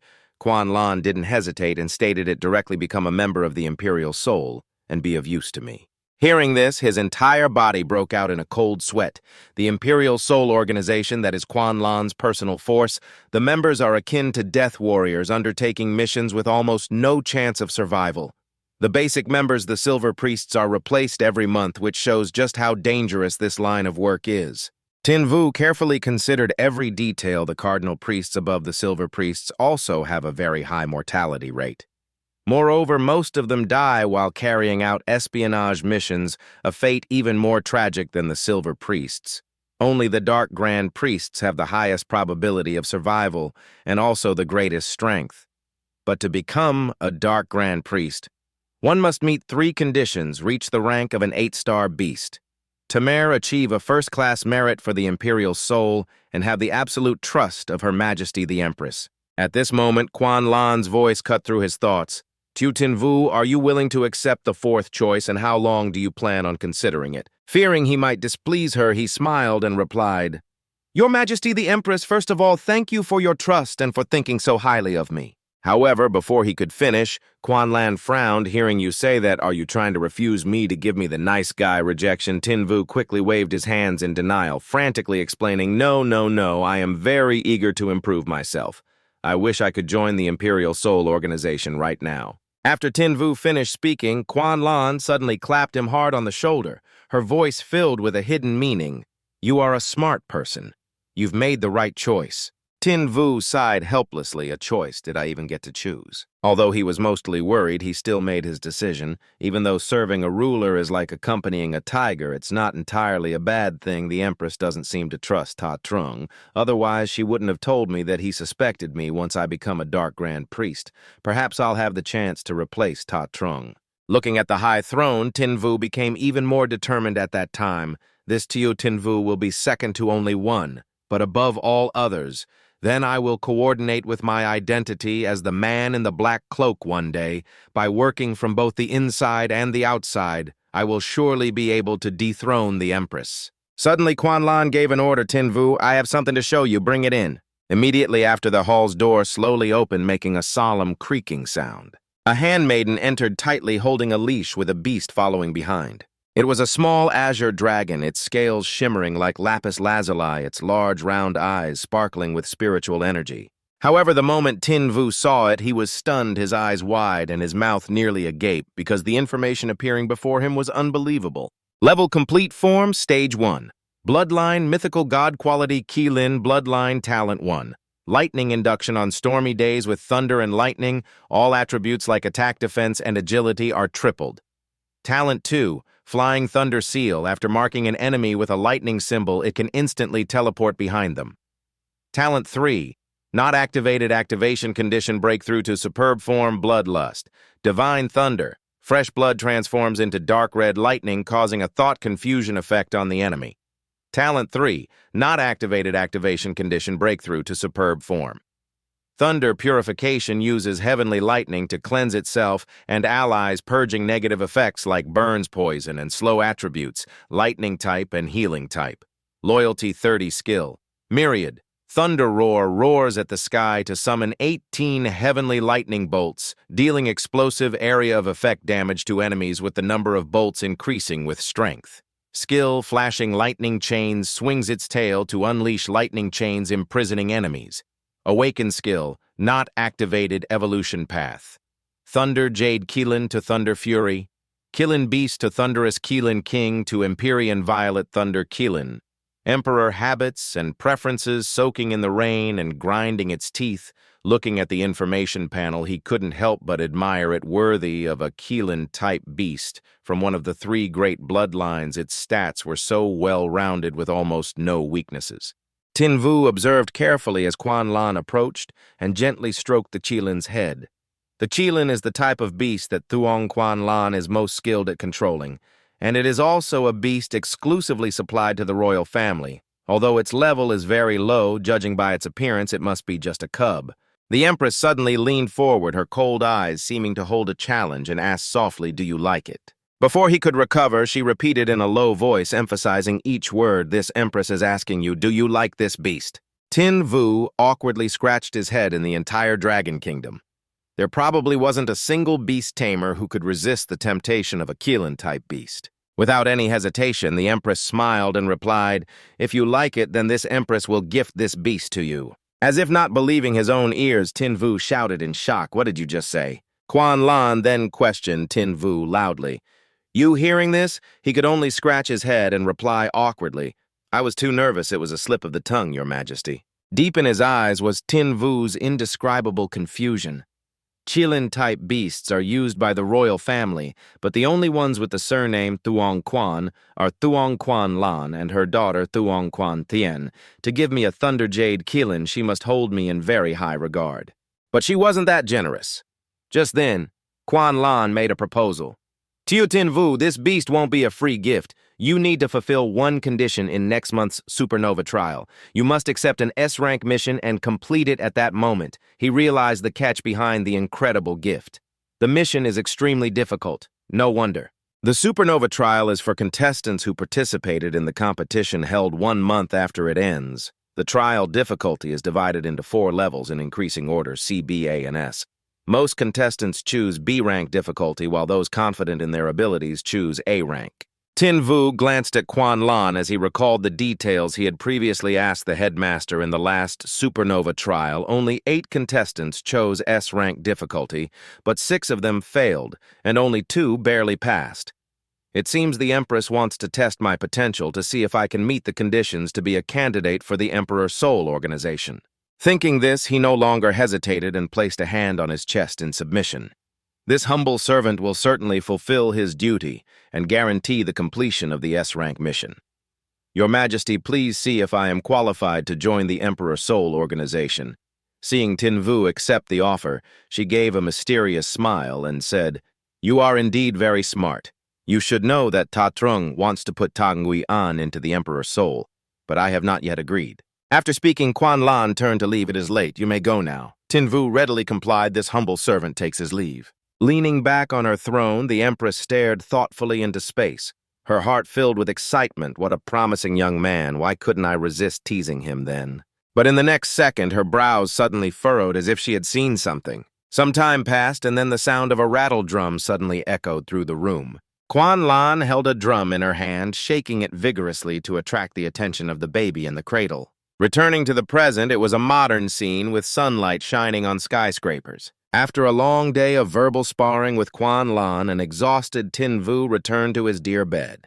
But there to meet him were Medusa and Dailololo Sasa. "Why are you two so serious? You're making the atmosphere too tense. Can't you smile a little?" Not letting him say another word, Dailo stepped forward to shut him up. "You idiot, don't you know that being close to a ruler is like being close to a tiger?" Tin Vu, unrepentant, insisted on explaining, "I know, but let me ask you, my dear Lolo, in that situation, would I have survived if I hadn't agreed?" She refused to listen and irritably insisted, "I know, but..." After Dai Lo came Medusa. Though her tone was softer, she still reproached Tin Vu Master. "I can understand your circumstances at the time. Agreeing with Tuong Quan Lan was a necessary temporary measure, but I must remind you that the entry-level members of the Emperor Soul Organization are silver priests, and their mortality rate is over 90%. Seeing them both so worried, he was grateful, but needed to make them understand, Lolo Sasa, sometimes the only way out is hidden within a dead end. Do you two remember Tuong Quan Lan's final words as soon as he spoke? Dai Lo seemed to understand and asked, "You mean the Empress rejected Ta Trung's request to let Ta Ngui An join the Emperor's Soul?" Medusa didn't find this very persuasive. Tuong Quan Lan is naturally suspicious. She doesn't fully trust Ta Trung. Dai Lo strongly agreed with her. "That's right. The Ta family's power is growing. It's probably getting beyond Tuong Quan Lan's control." After hearing them reason it out, Tin Vu snapped his fingers gleefully. "Exactly. That's the escape from this dead end. I, Tu Tin Vu, have no power or influence, a commoner with a background cleaner than a blank slate. As a member of the Emperor's Soul, I will surely be devoted to the Empress, and I can't form factions, so the Empress needs me to counterbalance the Ta family." Thinking of the moment he would kick her off the throne, Tin Vu became even more determined. "So as long as I continue this act, I can earn Tuong Quan Lan's trust until she completely lets her guard down with me. Then, when I am strong enough, I can backstab her and kick her from her throne." The mere thought was enough to make him grin from ear to ear, and he continued to fantasize. By then, it might not be impossible for the Dragon Kingdom to take the name Tu. Hearing this, Dailo couldn't help but worry for him. "You are playing with fire," but he firmly declared, "No, I am just playing with human hearts." This overconfident attitude from Tin Vu made Dai Lo feel uneasy. He thought she was worried about something serious, but who knew it was this? "So if you become the Emperor of the Dragon Kingdom, will you have many women around you?" Hearing this, he was flustered and touched his ear, stammering out a reply, "I know, I haven't thought about that." Meanwhile, Medusa was also feeling concerned. "Master, once you start down this path, there is no turning back in this affair. If we fail, we will be eternally doomed." In response to her worries, Tin Vu decisively emphasized, "Once more, rest assured in this game of chess. Just follow my lead, and I will guide you both to final victory." Hearing his declaration, Medusa immediately knelt in submission. "This life was given to me by you, Master. Even if an abyss lies ahead, even if I am torn to shreds, I will follow you." Dai Lo was a bit surprised to see her act this way, this snake. Since when did she learn how to suck up like that? As soon as she spoke, Tin Vu turned to her with a meaningful gaze. Sasa has made her position clear, Lolo. What about you? What could she say to that? Dai Lo just closed her eyes and agreed. All right, do what you think is best. I will always be behind you. At this point, Tin Vu finally received the support of Dai Lo and Medusa, which made him so excited he laughed until he couldn't open his eyes. Scene changed to an airplane in the sky. Tin Vu, with a backpack on his shoulders and pulling a heavy suitcase, quickly walked through the airport in high spirits. I can finally go home. Just then, Kai Nian appeared in front of them. Have you packed everything? Tin Vu asked curiously.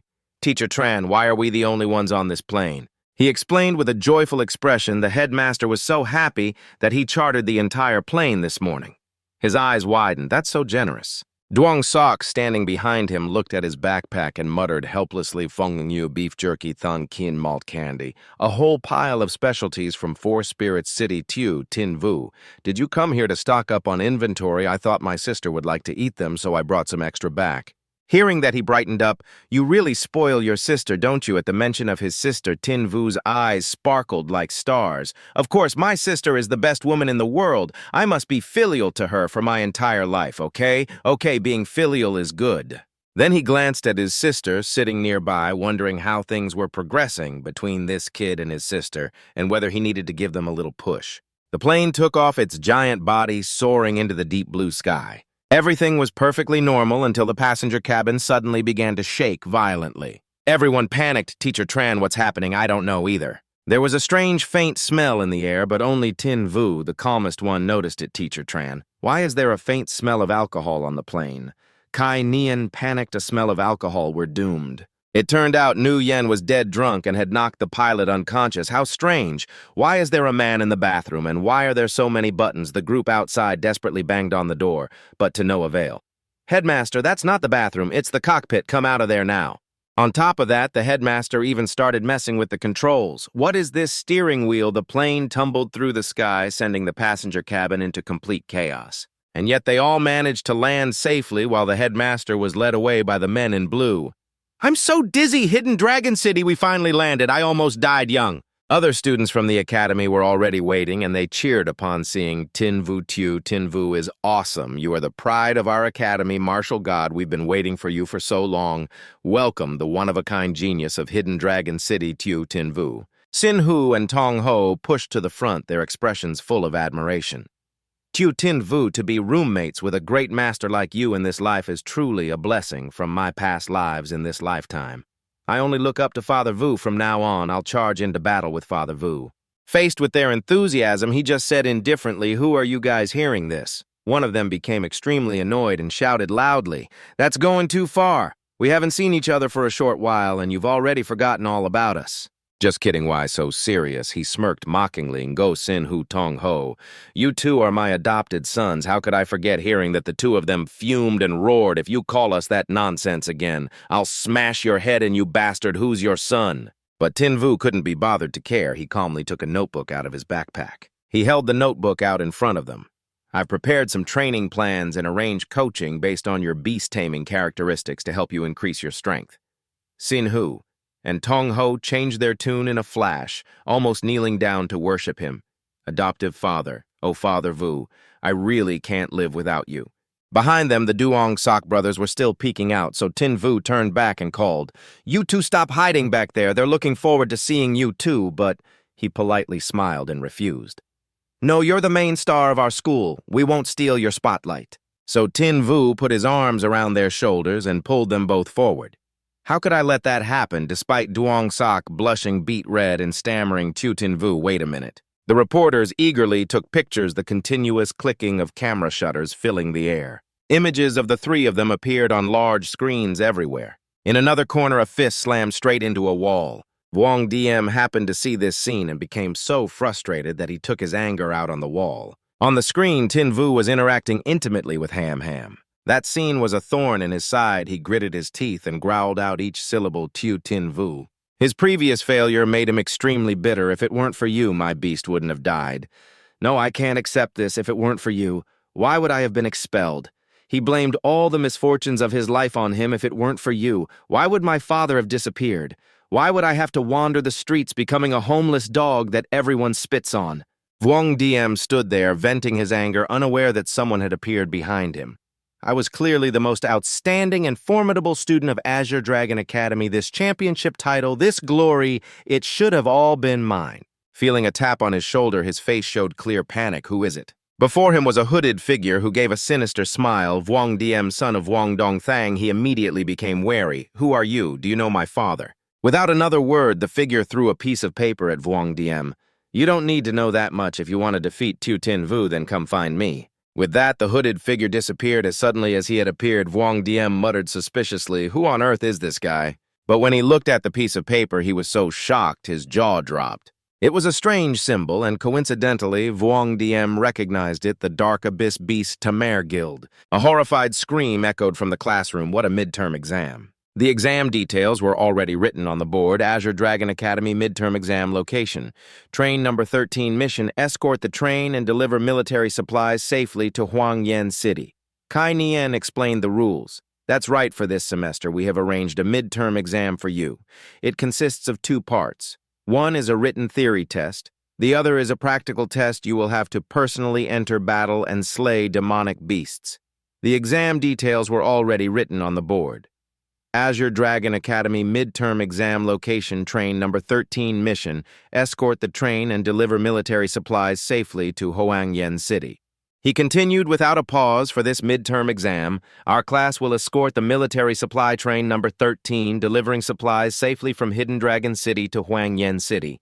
The time limit is 24 hours. Hearing this, Tin Vu thought to himself, Huangyan City, it just so happens that City Lord Chu Hung promised to help me pick the demonic firefly flower that will meet the sprouting condition for the heavenly soul vine beast. On the podium, Kai Nian was still rattling on. We will pass through 5 Venom's Gorge, Dai Mountain, and the White Bone Abyss. There's a possibility of encountering transcendent-level demonic beasts and even Demon King-level ones. Suddenly, a student interrupted. Excuse me, teacher, what places will we be passing through, and how high are the demonic beast levels? The other students also became bewildered. This isn't a midterm exam. This is a suicide mission, Teacher Tran. I still want to live for another 2 years. I'm dropping out right now. Kai Nian spoke up to reassure them. Everyone, don't panic. The team in charge of escorting train number 13 is the Vast Sky Guild. If we encounter high-level demonic beasts along the way, the Vast Sky Guild will naturally take action. You guys are just going along for the experience. At this moment, Tin Vu was busy on his phone. The Vast Sky Guild for an important mission like escorting military supplies. Sister Yen Hien will probably be there too. He immediately texted her, Sister Yen Hien, our class 3 will be escorting train number 13 with you. Yen Hien replied right away and even enthusiastically invited Tin Vu to dinner. That's great. We finally have a chance to fight side by side. Let's have dinner together tomorrow night. Suddenly, the teacher on the podium called out his full name, his face dark. Tu Tin Vu. He was startled and put his phone away. I was just replying to a message. The teacher's footsteps headed outside, his voice full of irritation. Tu Tin Vu, come outside with me. As he was dragged outside, the gossiping onlookers snickered to themselves. Tu Tin Vu is about to get an earful. Once outside, Tin Vu scratched his head. Teacher Tran, what's the matter? You're not going to punish me, are you? After he said that Kai Nian gave him a glare but helplessly told the truth, punish you. I'm afraid the headmaster would wring my neck. He took a stone out of his pocket. This is a complete demonic beast essence core from a blazing demonic lizard. It's a gift from the headmaster to help your netherworld hellwolf break through to the next level. His eyes lit up as he immediately took it. Teacher Tran, please help me thank the headmaster. As if suddenly remembering something, Kai Nian questioned him. That's right, the last time you asked for leave, I asked your sister. You didn't go home at all. Tin Vu gave a sheepish laugh. So you found out, teacher. He lectured his student seriously. No more tricks next time. Go home to your sisters after class is over. He agreed immediately, though who knows if any of it actually registered in his head. Absolutely. Suddenly, Tin Vu sensed something, a jolt running down his spine. Almost immediately, he rushed to the window. The power of a dragon. Kai Nian followed him. What's wrong? It was raining, but the color of the sky was a bit strange. This draconic power is very pure, very sacred. It doesn't belong to Thuong Quan Lan in this world. Could there still be a pure-blooded dragon in existence? High in the sky, a dark shadow shot through the layers of clouds. It was indeed a dragon. It spread its wings wide, soaring through the air. It let out a resounding roar, and 2 figures faintly appeared on its head. Little Vu has grown to this level in less than half a year. One of them was the Supreme Commander of the Flame Alliance, Da Mi. She was leisurely sipping milk tea. Leader Little Vu is in the city below. How about we disguise ourselves and go see the kid? Next to her was Tin Vu's father, also the leader of the Flame Alliance Lai Diem. His expression remained unchanged now is not the time to see him. Hearing that Da Mi stopped what she was doing, "Leader, what kind of opportunity are you waiting for to meet him?" His eyes flashed with trust and love for his son. His growth rate is very fast. I believe the day we reunite is not far off. Li Diem gave the command, and the dragon immediately blended into the sky. "Let's go." On the ground, Tin Vu was still looking up at the sky as if searching for that dragon. Strange, I clearly felt the power of a dragon. Why is there not even a trace of its aura left, whatever? As long as it's not Thuong Quan Lan, it's fine. When the school day ended, it was already dark at the apartment of Nuoc Tuye and her sisters. As soon as he entered the house, Tin Vu called out loudly, "Sisters, Man, I'm home." The man came runnings over, hugging his leg affectionately. "Big brother, you've been away from home for half a month. I missed you to death." Tin Vu's mood grew more and more cheerful as he patted the little girl's head. "I missed you too." The man chattered away. "You were so cool in the arena. When Man grows up, I'll definitely marry someone just like you." Tin Vu couldn't stop laughing and pinched his little sister's cheek. Man, you're still little. Besides, your big brother isn't interested in Lolis. I like mature women. What's so great about mature women anyway? Anything a mature woman has, Man has it too. Just then, Nuoc Tuye walked out of the bathroom. Man, hurry and let go of little Vu. He's still carrying a pile of luggage, sis. As soon as he saw his sister, Tin Vu tossed the backpack to one side. He rushed forward to hug Nuoc Tuye tightly, says, "I missed you so much." Nuoc Tuye gently patted her younger brother's back.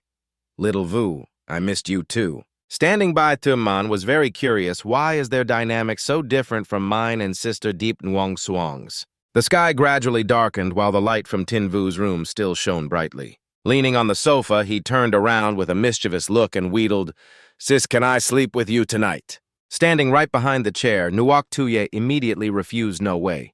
Little Vu, you're a 1.8-meter tall boy now." Hearing that, he immediately grabbed her hand to plead, "But haven't we always slept together since we were little?" Nuoc Tuye just smiled in response. "Before we didn't have a spare room, so we had no choice but to do that." Then she glanced at the soundly sleeping Timon and gently reminded him, "We're in an apartment now, and we have Man with us. It would be a bad influence on her." "No, absolutely not." But he stubbornly persisted, Man is fast asleep, just this once, please." Seeing Tin Vu plead relentlessly, Nuoc Tuye finally softened and nodded.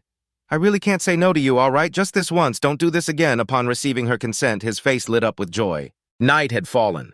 The moon hung high and quiet, casting its silvery light over the silent expanse.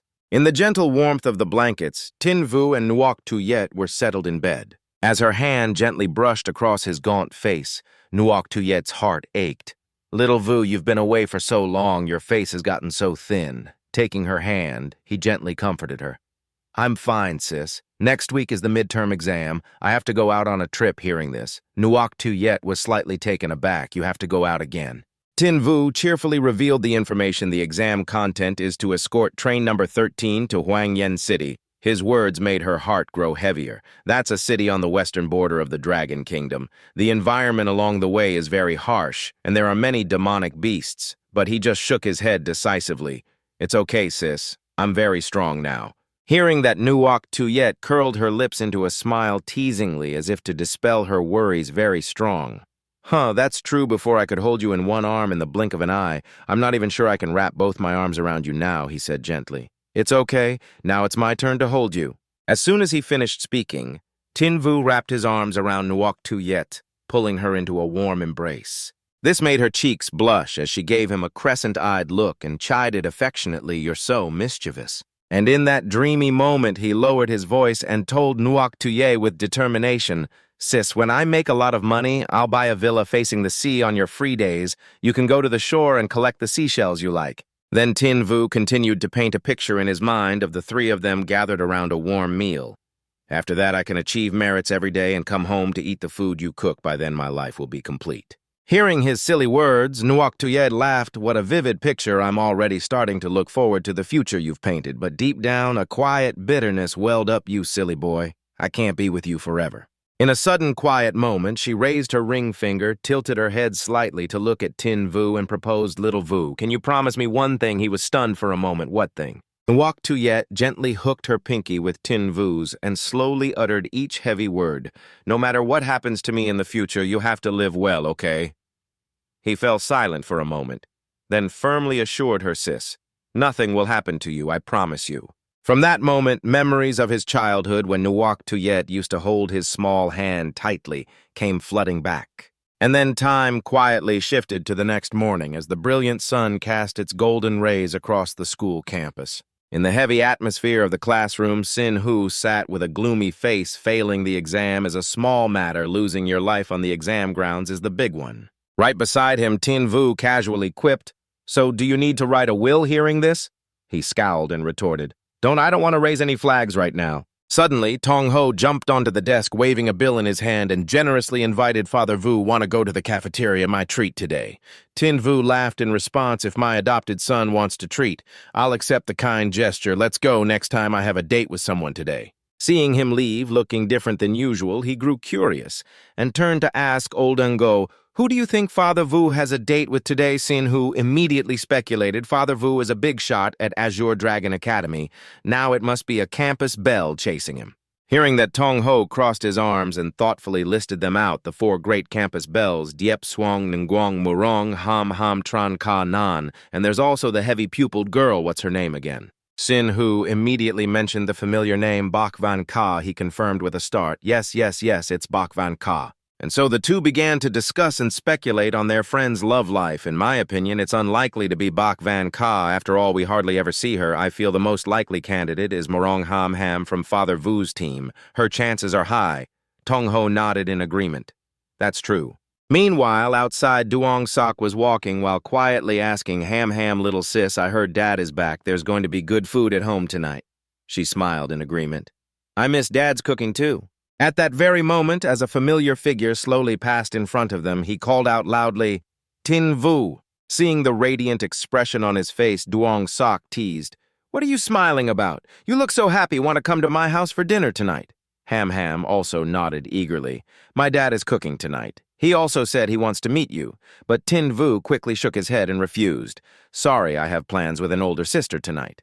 Hearing this, he looked surprised and frowned, questioning an older sister. You have another sister. And right now, Nuoc Tuyet was holding a hot cup standing in front of the mirror and murmuring, Little Vu has really grown up. In Nuoc Tuyet's imagination, the tiny mushroom from before had now turned into a giant purple turnip, making her face flush grown up in more ways than one. As soon as Duong Sok heard Tin Vu mention a date, he exclaimed in surprise, a sworn sister. He nodded and explained, I knew her before enrolling. She's Qin Yen Nien from the Azure Sky Guild. At that very moment, Tin Vu's phone suddenly rang loudly, shattering the thoughtful silence. He put the phone to his ear, and Yen Nien's affectionate voice came through little brother Tin Vu.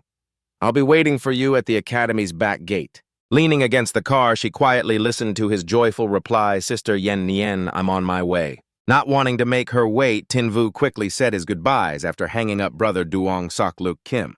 Let's get together another day. It'll be my treat then.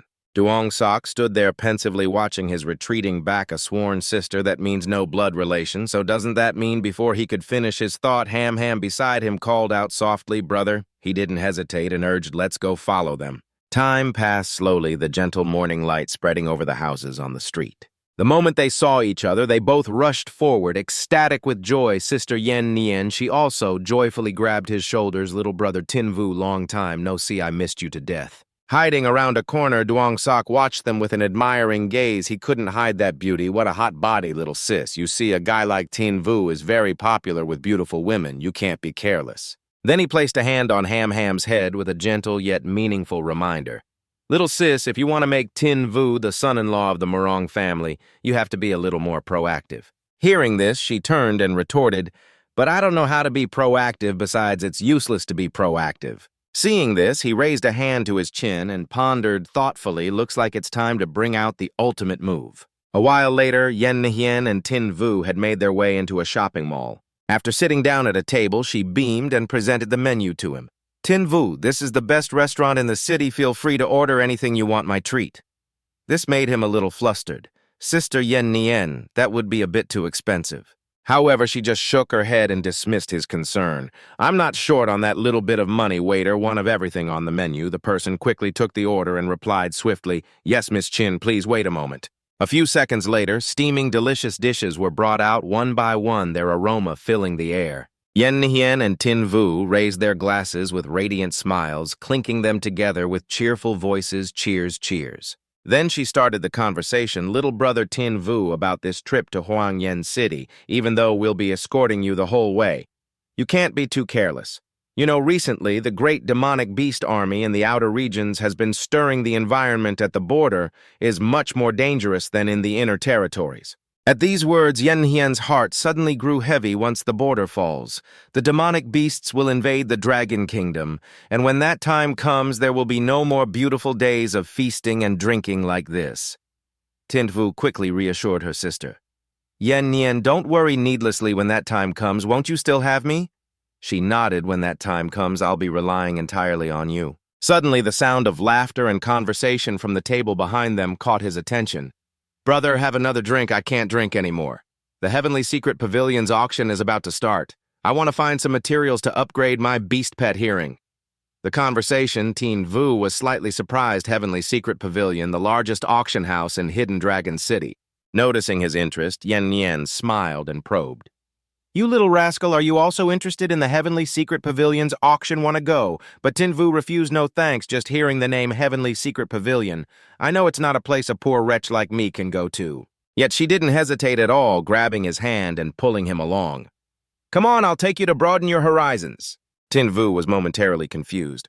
Sister Yen Hien, we haven't finished eating yet. She didn't care, we can just get it to go. Time drifted gently over the city, shimmering with lights, the night sky embracing a sparkling skyscraper. When Yen Hien raised the gold card in her hand, the man immediately bowed respectfully. Miss Chin, please use the VP entrance. Tin Vu, who stood beside her witnessing this scene, couldn't help but be amazed in his heart. Having a rich, big sister is truly wonderful. Then the two of them strode inside, each step opening up a new, mysterious world before their eyes. Observing the surroundings, he couldn't help but be astonished. These are the feathers of a wind-winged falcon king, the tail of an ice storm Naga queen, the skull of a black Vajra ape, but Yen Hien just calmly explained the items displayed on the first floor are the personal collection of the pavilion master Zhang Shui-Ru, not for auction. Hearing this name, Tin Vu repeated it questioningly. Zhang Shui-Ru, suddenly an extremely arrogant voice came from behind. What are you looking at? Get out of the way for this young master? Or do you believe I'll gouge your eyes out? Because of that insolent voice, Tin Vu immediately turned around to see who would dare to be so audacious. What met his eyes was Li Han in the lead, followed by a group of bodyguards surrounding and protecting him. The purple card peeking from his pocket immediately gave away his identity. The Hurricane Guild. It seems this is the arrogant young master Li Han of the Hurricane Guild. When Li Han approached, he smiled warmly upon seeing a familiar face. So it's Yen Hien, you're here too, what a coincidence. But her face showed no sign of welcome. Li Han, stay away from me, we're not close. He glanced at the person beside her. His expression briefly annoyed Yen Hien. Who is this effeminate brat next to you who hasn't even hit puberty yet? Hearing the derogatory words, Yen Hien suppressed her anger. Li Han, watch your mouth. My little brother Tin Vu is the champion of the supernova competition. Li Han sneered. Tin Vu. Just a 2-star beast tamer from a small city. No power, no influence. Your taste in men is really getting worse and worse. Then he turned to Tin Vu and warned him forcefully. Kid Yen Hien is the girl I've set my sights on. If you know what's good for you, get the hell out of the Heavenly Secret Pavilion now or else. But he wasn't afraid and even provoked back? Or else what? At that very moment, a voice rang out like a clear bell in the vast space. This is the Heavenly Secret Pavilion. If you have personal grudges, please take them outside to settle. Don't damage my treasures. The surrounding crowd turned and was astonished. Look, Proprietress Jiang is here. From the top of the stairs, a pair of slender fair legs slowly descended. Zhe-Ru, with her stunning beauty in a form-fitting outfit, appeared with a gentle smile. Her hand fanned herself as she asked in a soft voice, I wonder if you gentlemen could give me some face. Upon seeing her beauty, Li Han was immediately so captivated he stammered, Proprietress Jiang. I accidentally caused trouble on your territory. Please don't blame me, don't blame me.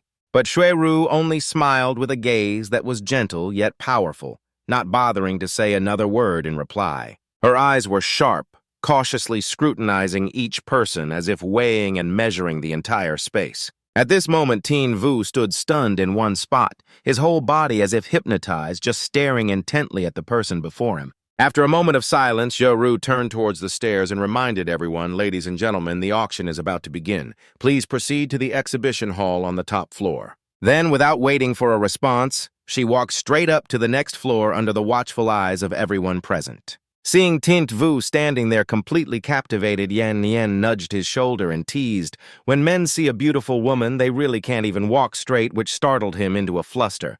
Sorry, I was a bit distracted just now." But what truly caught his attention was the creature perched on Xueru's neck. As she walked a snow-treading sable, a level 3 king-tier beast pet, she must be at least a 6-star beast tamer. Lost in thought, Tin Vu suddenly heard Li Han's voice pull him back. "Kid, you just wait and see." He smirked and replied, "I'll gladly play along until the end." At that moment, Yan Yan came over and asked Tin Vu, "Do you have any idea how disgusting that Li Han guy is?" He nodded, "I know a little," and so she began to recount the story. It all started when our Firmament Guild and the Hurricane Guild were competing to be the #1 guild in this city. Yan Yan reeled off a series of facts without a moment's hesitation. The Hurricane Guild is tyrannical and arbitrary, holding the title of #1 guild year-round but harming the interests of its clients. They'd kill a demonic beast worth a few $100,000 but charge a fee of 5 million gold coins within 1 month. 2 level 5 missions were declared failures, but they still collected the full fee. So more and more clients started choosing our Firmament Guild. Replacing the Hurricane Guild to become the #1 guild is a foregone conclusion. As they walked, she emphasized the key points. However, the Hurricane Guild came up with a scheme. They had this teddy bear in heat constantly pestering me, wanting to make me his 8th wife, even repeatedly plotting to harm me, trying to tarnish my reputation. Hearing Yan Yan's words, a simmering anger flared up in Tin Vu. "I can't believe this Li Han is so despicable. If I get the chance, I will definitely teach him a lesson." As the two of them were striding down the corridor, a voice called out, "Mr. Xiao!" Upon turning around, Tin Vu saw the Empress's handmaiden. He was startled with surprise. "It's you!" To maintain absolute secrecy, she invited him to move elsewhere. "I have something to discuss with you. Could you come over here for a moment?" This incident sparked a question in Tin Vu's mind. She's looking for me again? Could it be about the Empress? Thinking this, he turned to the person beside him and said, "Sister Yan Yan, please wait for me for a moment." With that said, Tin Vu followed the handmaiden into another room. She then handed Tin Vu a token. "You were in such a hurry back then, Her Majesty asked me to give this to you," he asked with curiosity. "This is," she said its name, the Imperial Soul Token, and Tin Vu accepted it in astonishment, the Imperial Soul Token. Seeing Tin Vu's confusion about the item, she explained the token's true value. To see the Imperial Soul Token is to see the Empress herself. To meet a member of the Imperial Soul is to have never met them at all. Although you do not meet the standard, Her Majesty has decided to bestow upon you the Imperial Soul Token, symbolizing your status as an Imperial Soul. Hopefully, this token can clear all obstacles for you and protect you so you can live peacefully at the Academy. Hearing about its function, he felt very grateful. "Thank you, Miss Handmaiden, and thank you, Your Majesty the Empress, for taking the trouble to come all this way for me," she nodded. "It was on my way." Then she glanced towards the room that was filled with the fragrant scent of body wash. "I have to escort that great personage to the border." This made Tin Vu suddenly panic. "She's taken a bath, and you brought me in here," but the handmaiden was fearless and even emphasized, "There's a screen, it's fine, that great personage won't blame you." Since there were no more issues, he quickly moved towards the door to leave. "Then I'll be on my way." As soon as she saw Tin Vu, Yan Yan asked worriedly, "Are you okay?" He shrugged and urged her towards their original destination. "What could possibly happen to me, Sister Yan Yan? Let's hurry up and join the auction." Not letting Tin Vu off the hook, she began to squint her eyes mischievously. "You were in a room with a great beauty like that, and nothing happened really." He was speechless and replied quickly, "I was only in there for 5 minutes. What could I possibly do?" Seeing him surrounded by so many women, Yan Yan couldn't help but feel curious and probed Tin Vu. "Do you prefer someone like Zhang Xueru or the person from just now, or maybe someone like me?" Yet he didn't fall for the trap and answered calmly, "Of course I like a heroic and brave woman among women like Sister Yan Yan." Receiving this answer, Yen Nian let him off. I'll give it to you. Your EQ is high. You know how to please me, while Tinchvu could only give a forced smile to get by. At the same time, in another room, Li Han angrily slammed his fist on a chair. Damn it, on what grounds does that kid get to stick so close to Yen Nian? Seeing his master's rage, a subordinate leaned in and whispered a suggestion. Young Master Lai, how about after the auction ends, I'll send some men to drag that kid into an alley and teach him a lesson. But the suggestion only made him more irritated to teach that brat a lesson. I have to wait until after the auction. That's not my style. To soothe his temper, the man took out a piece of paper. Young Master Lai, take a look at this. He then introduced the face of Ruo Shui printed on it with a radiant smile.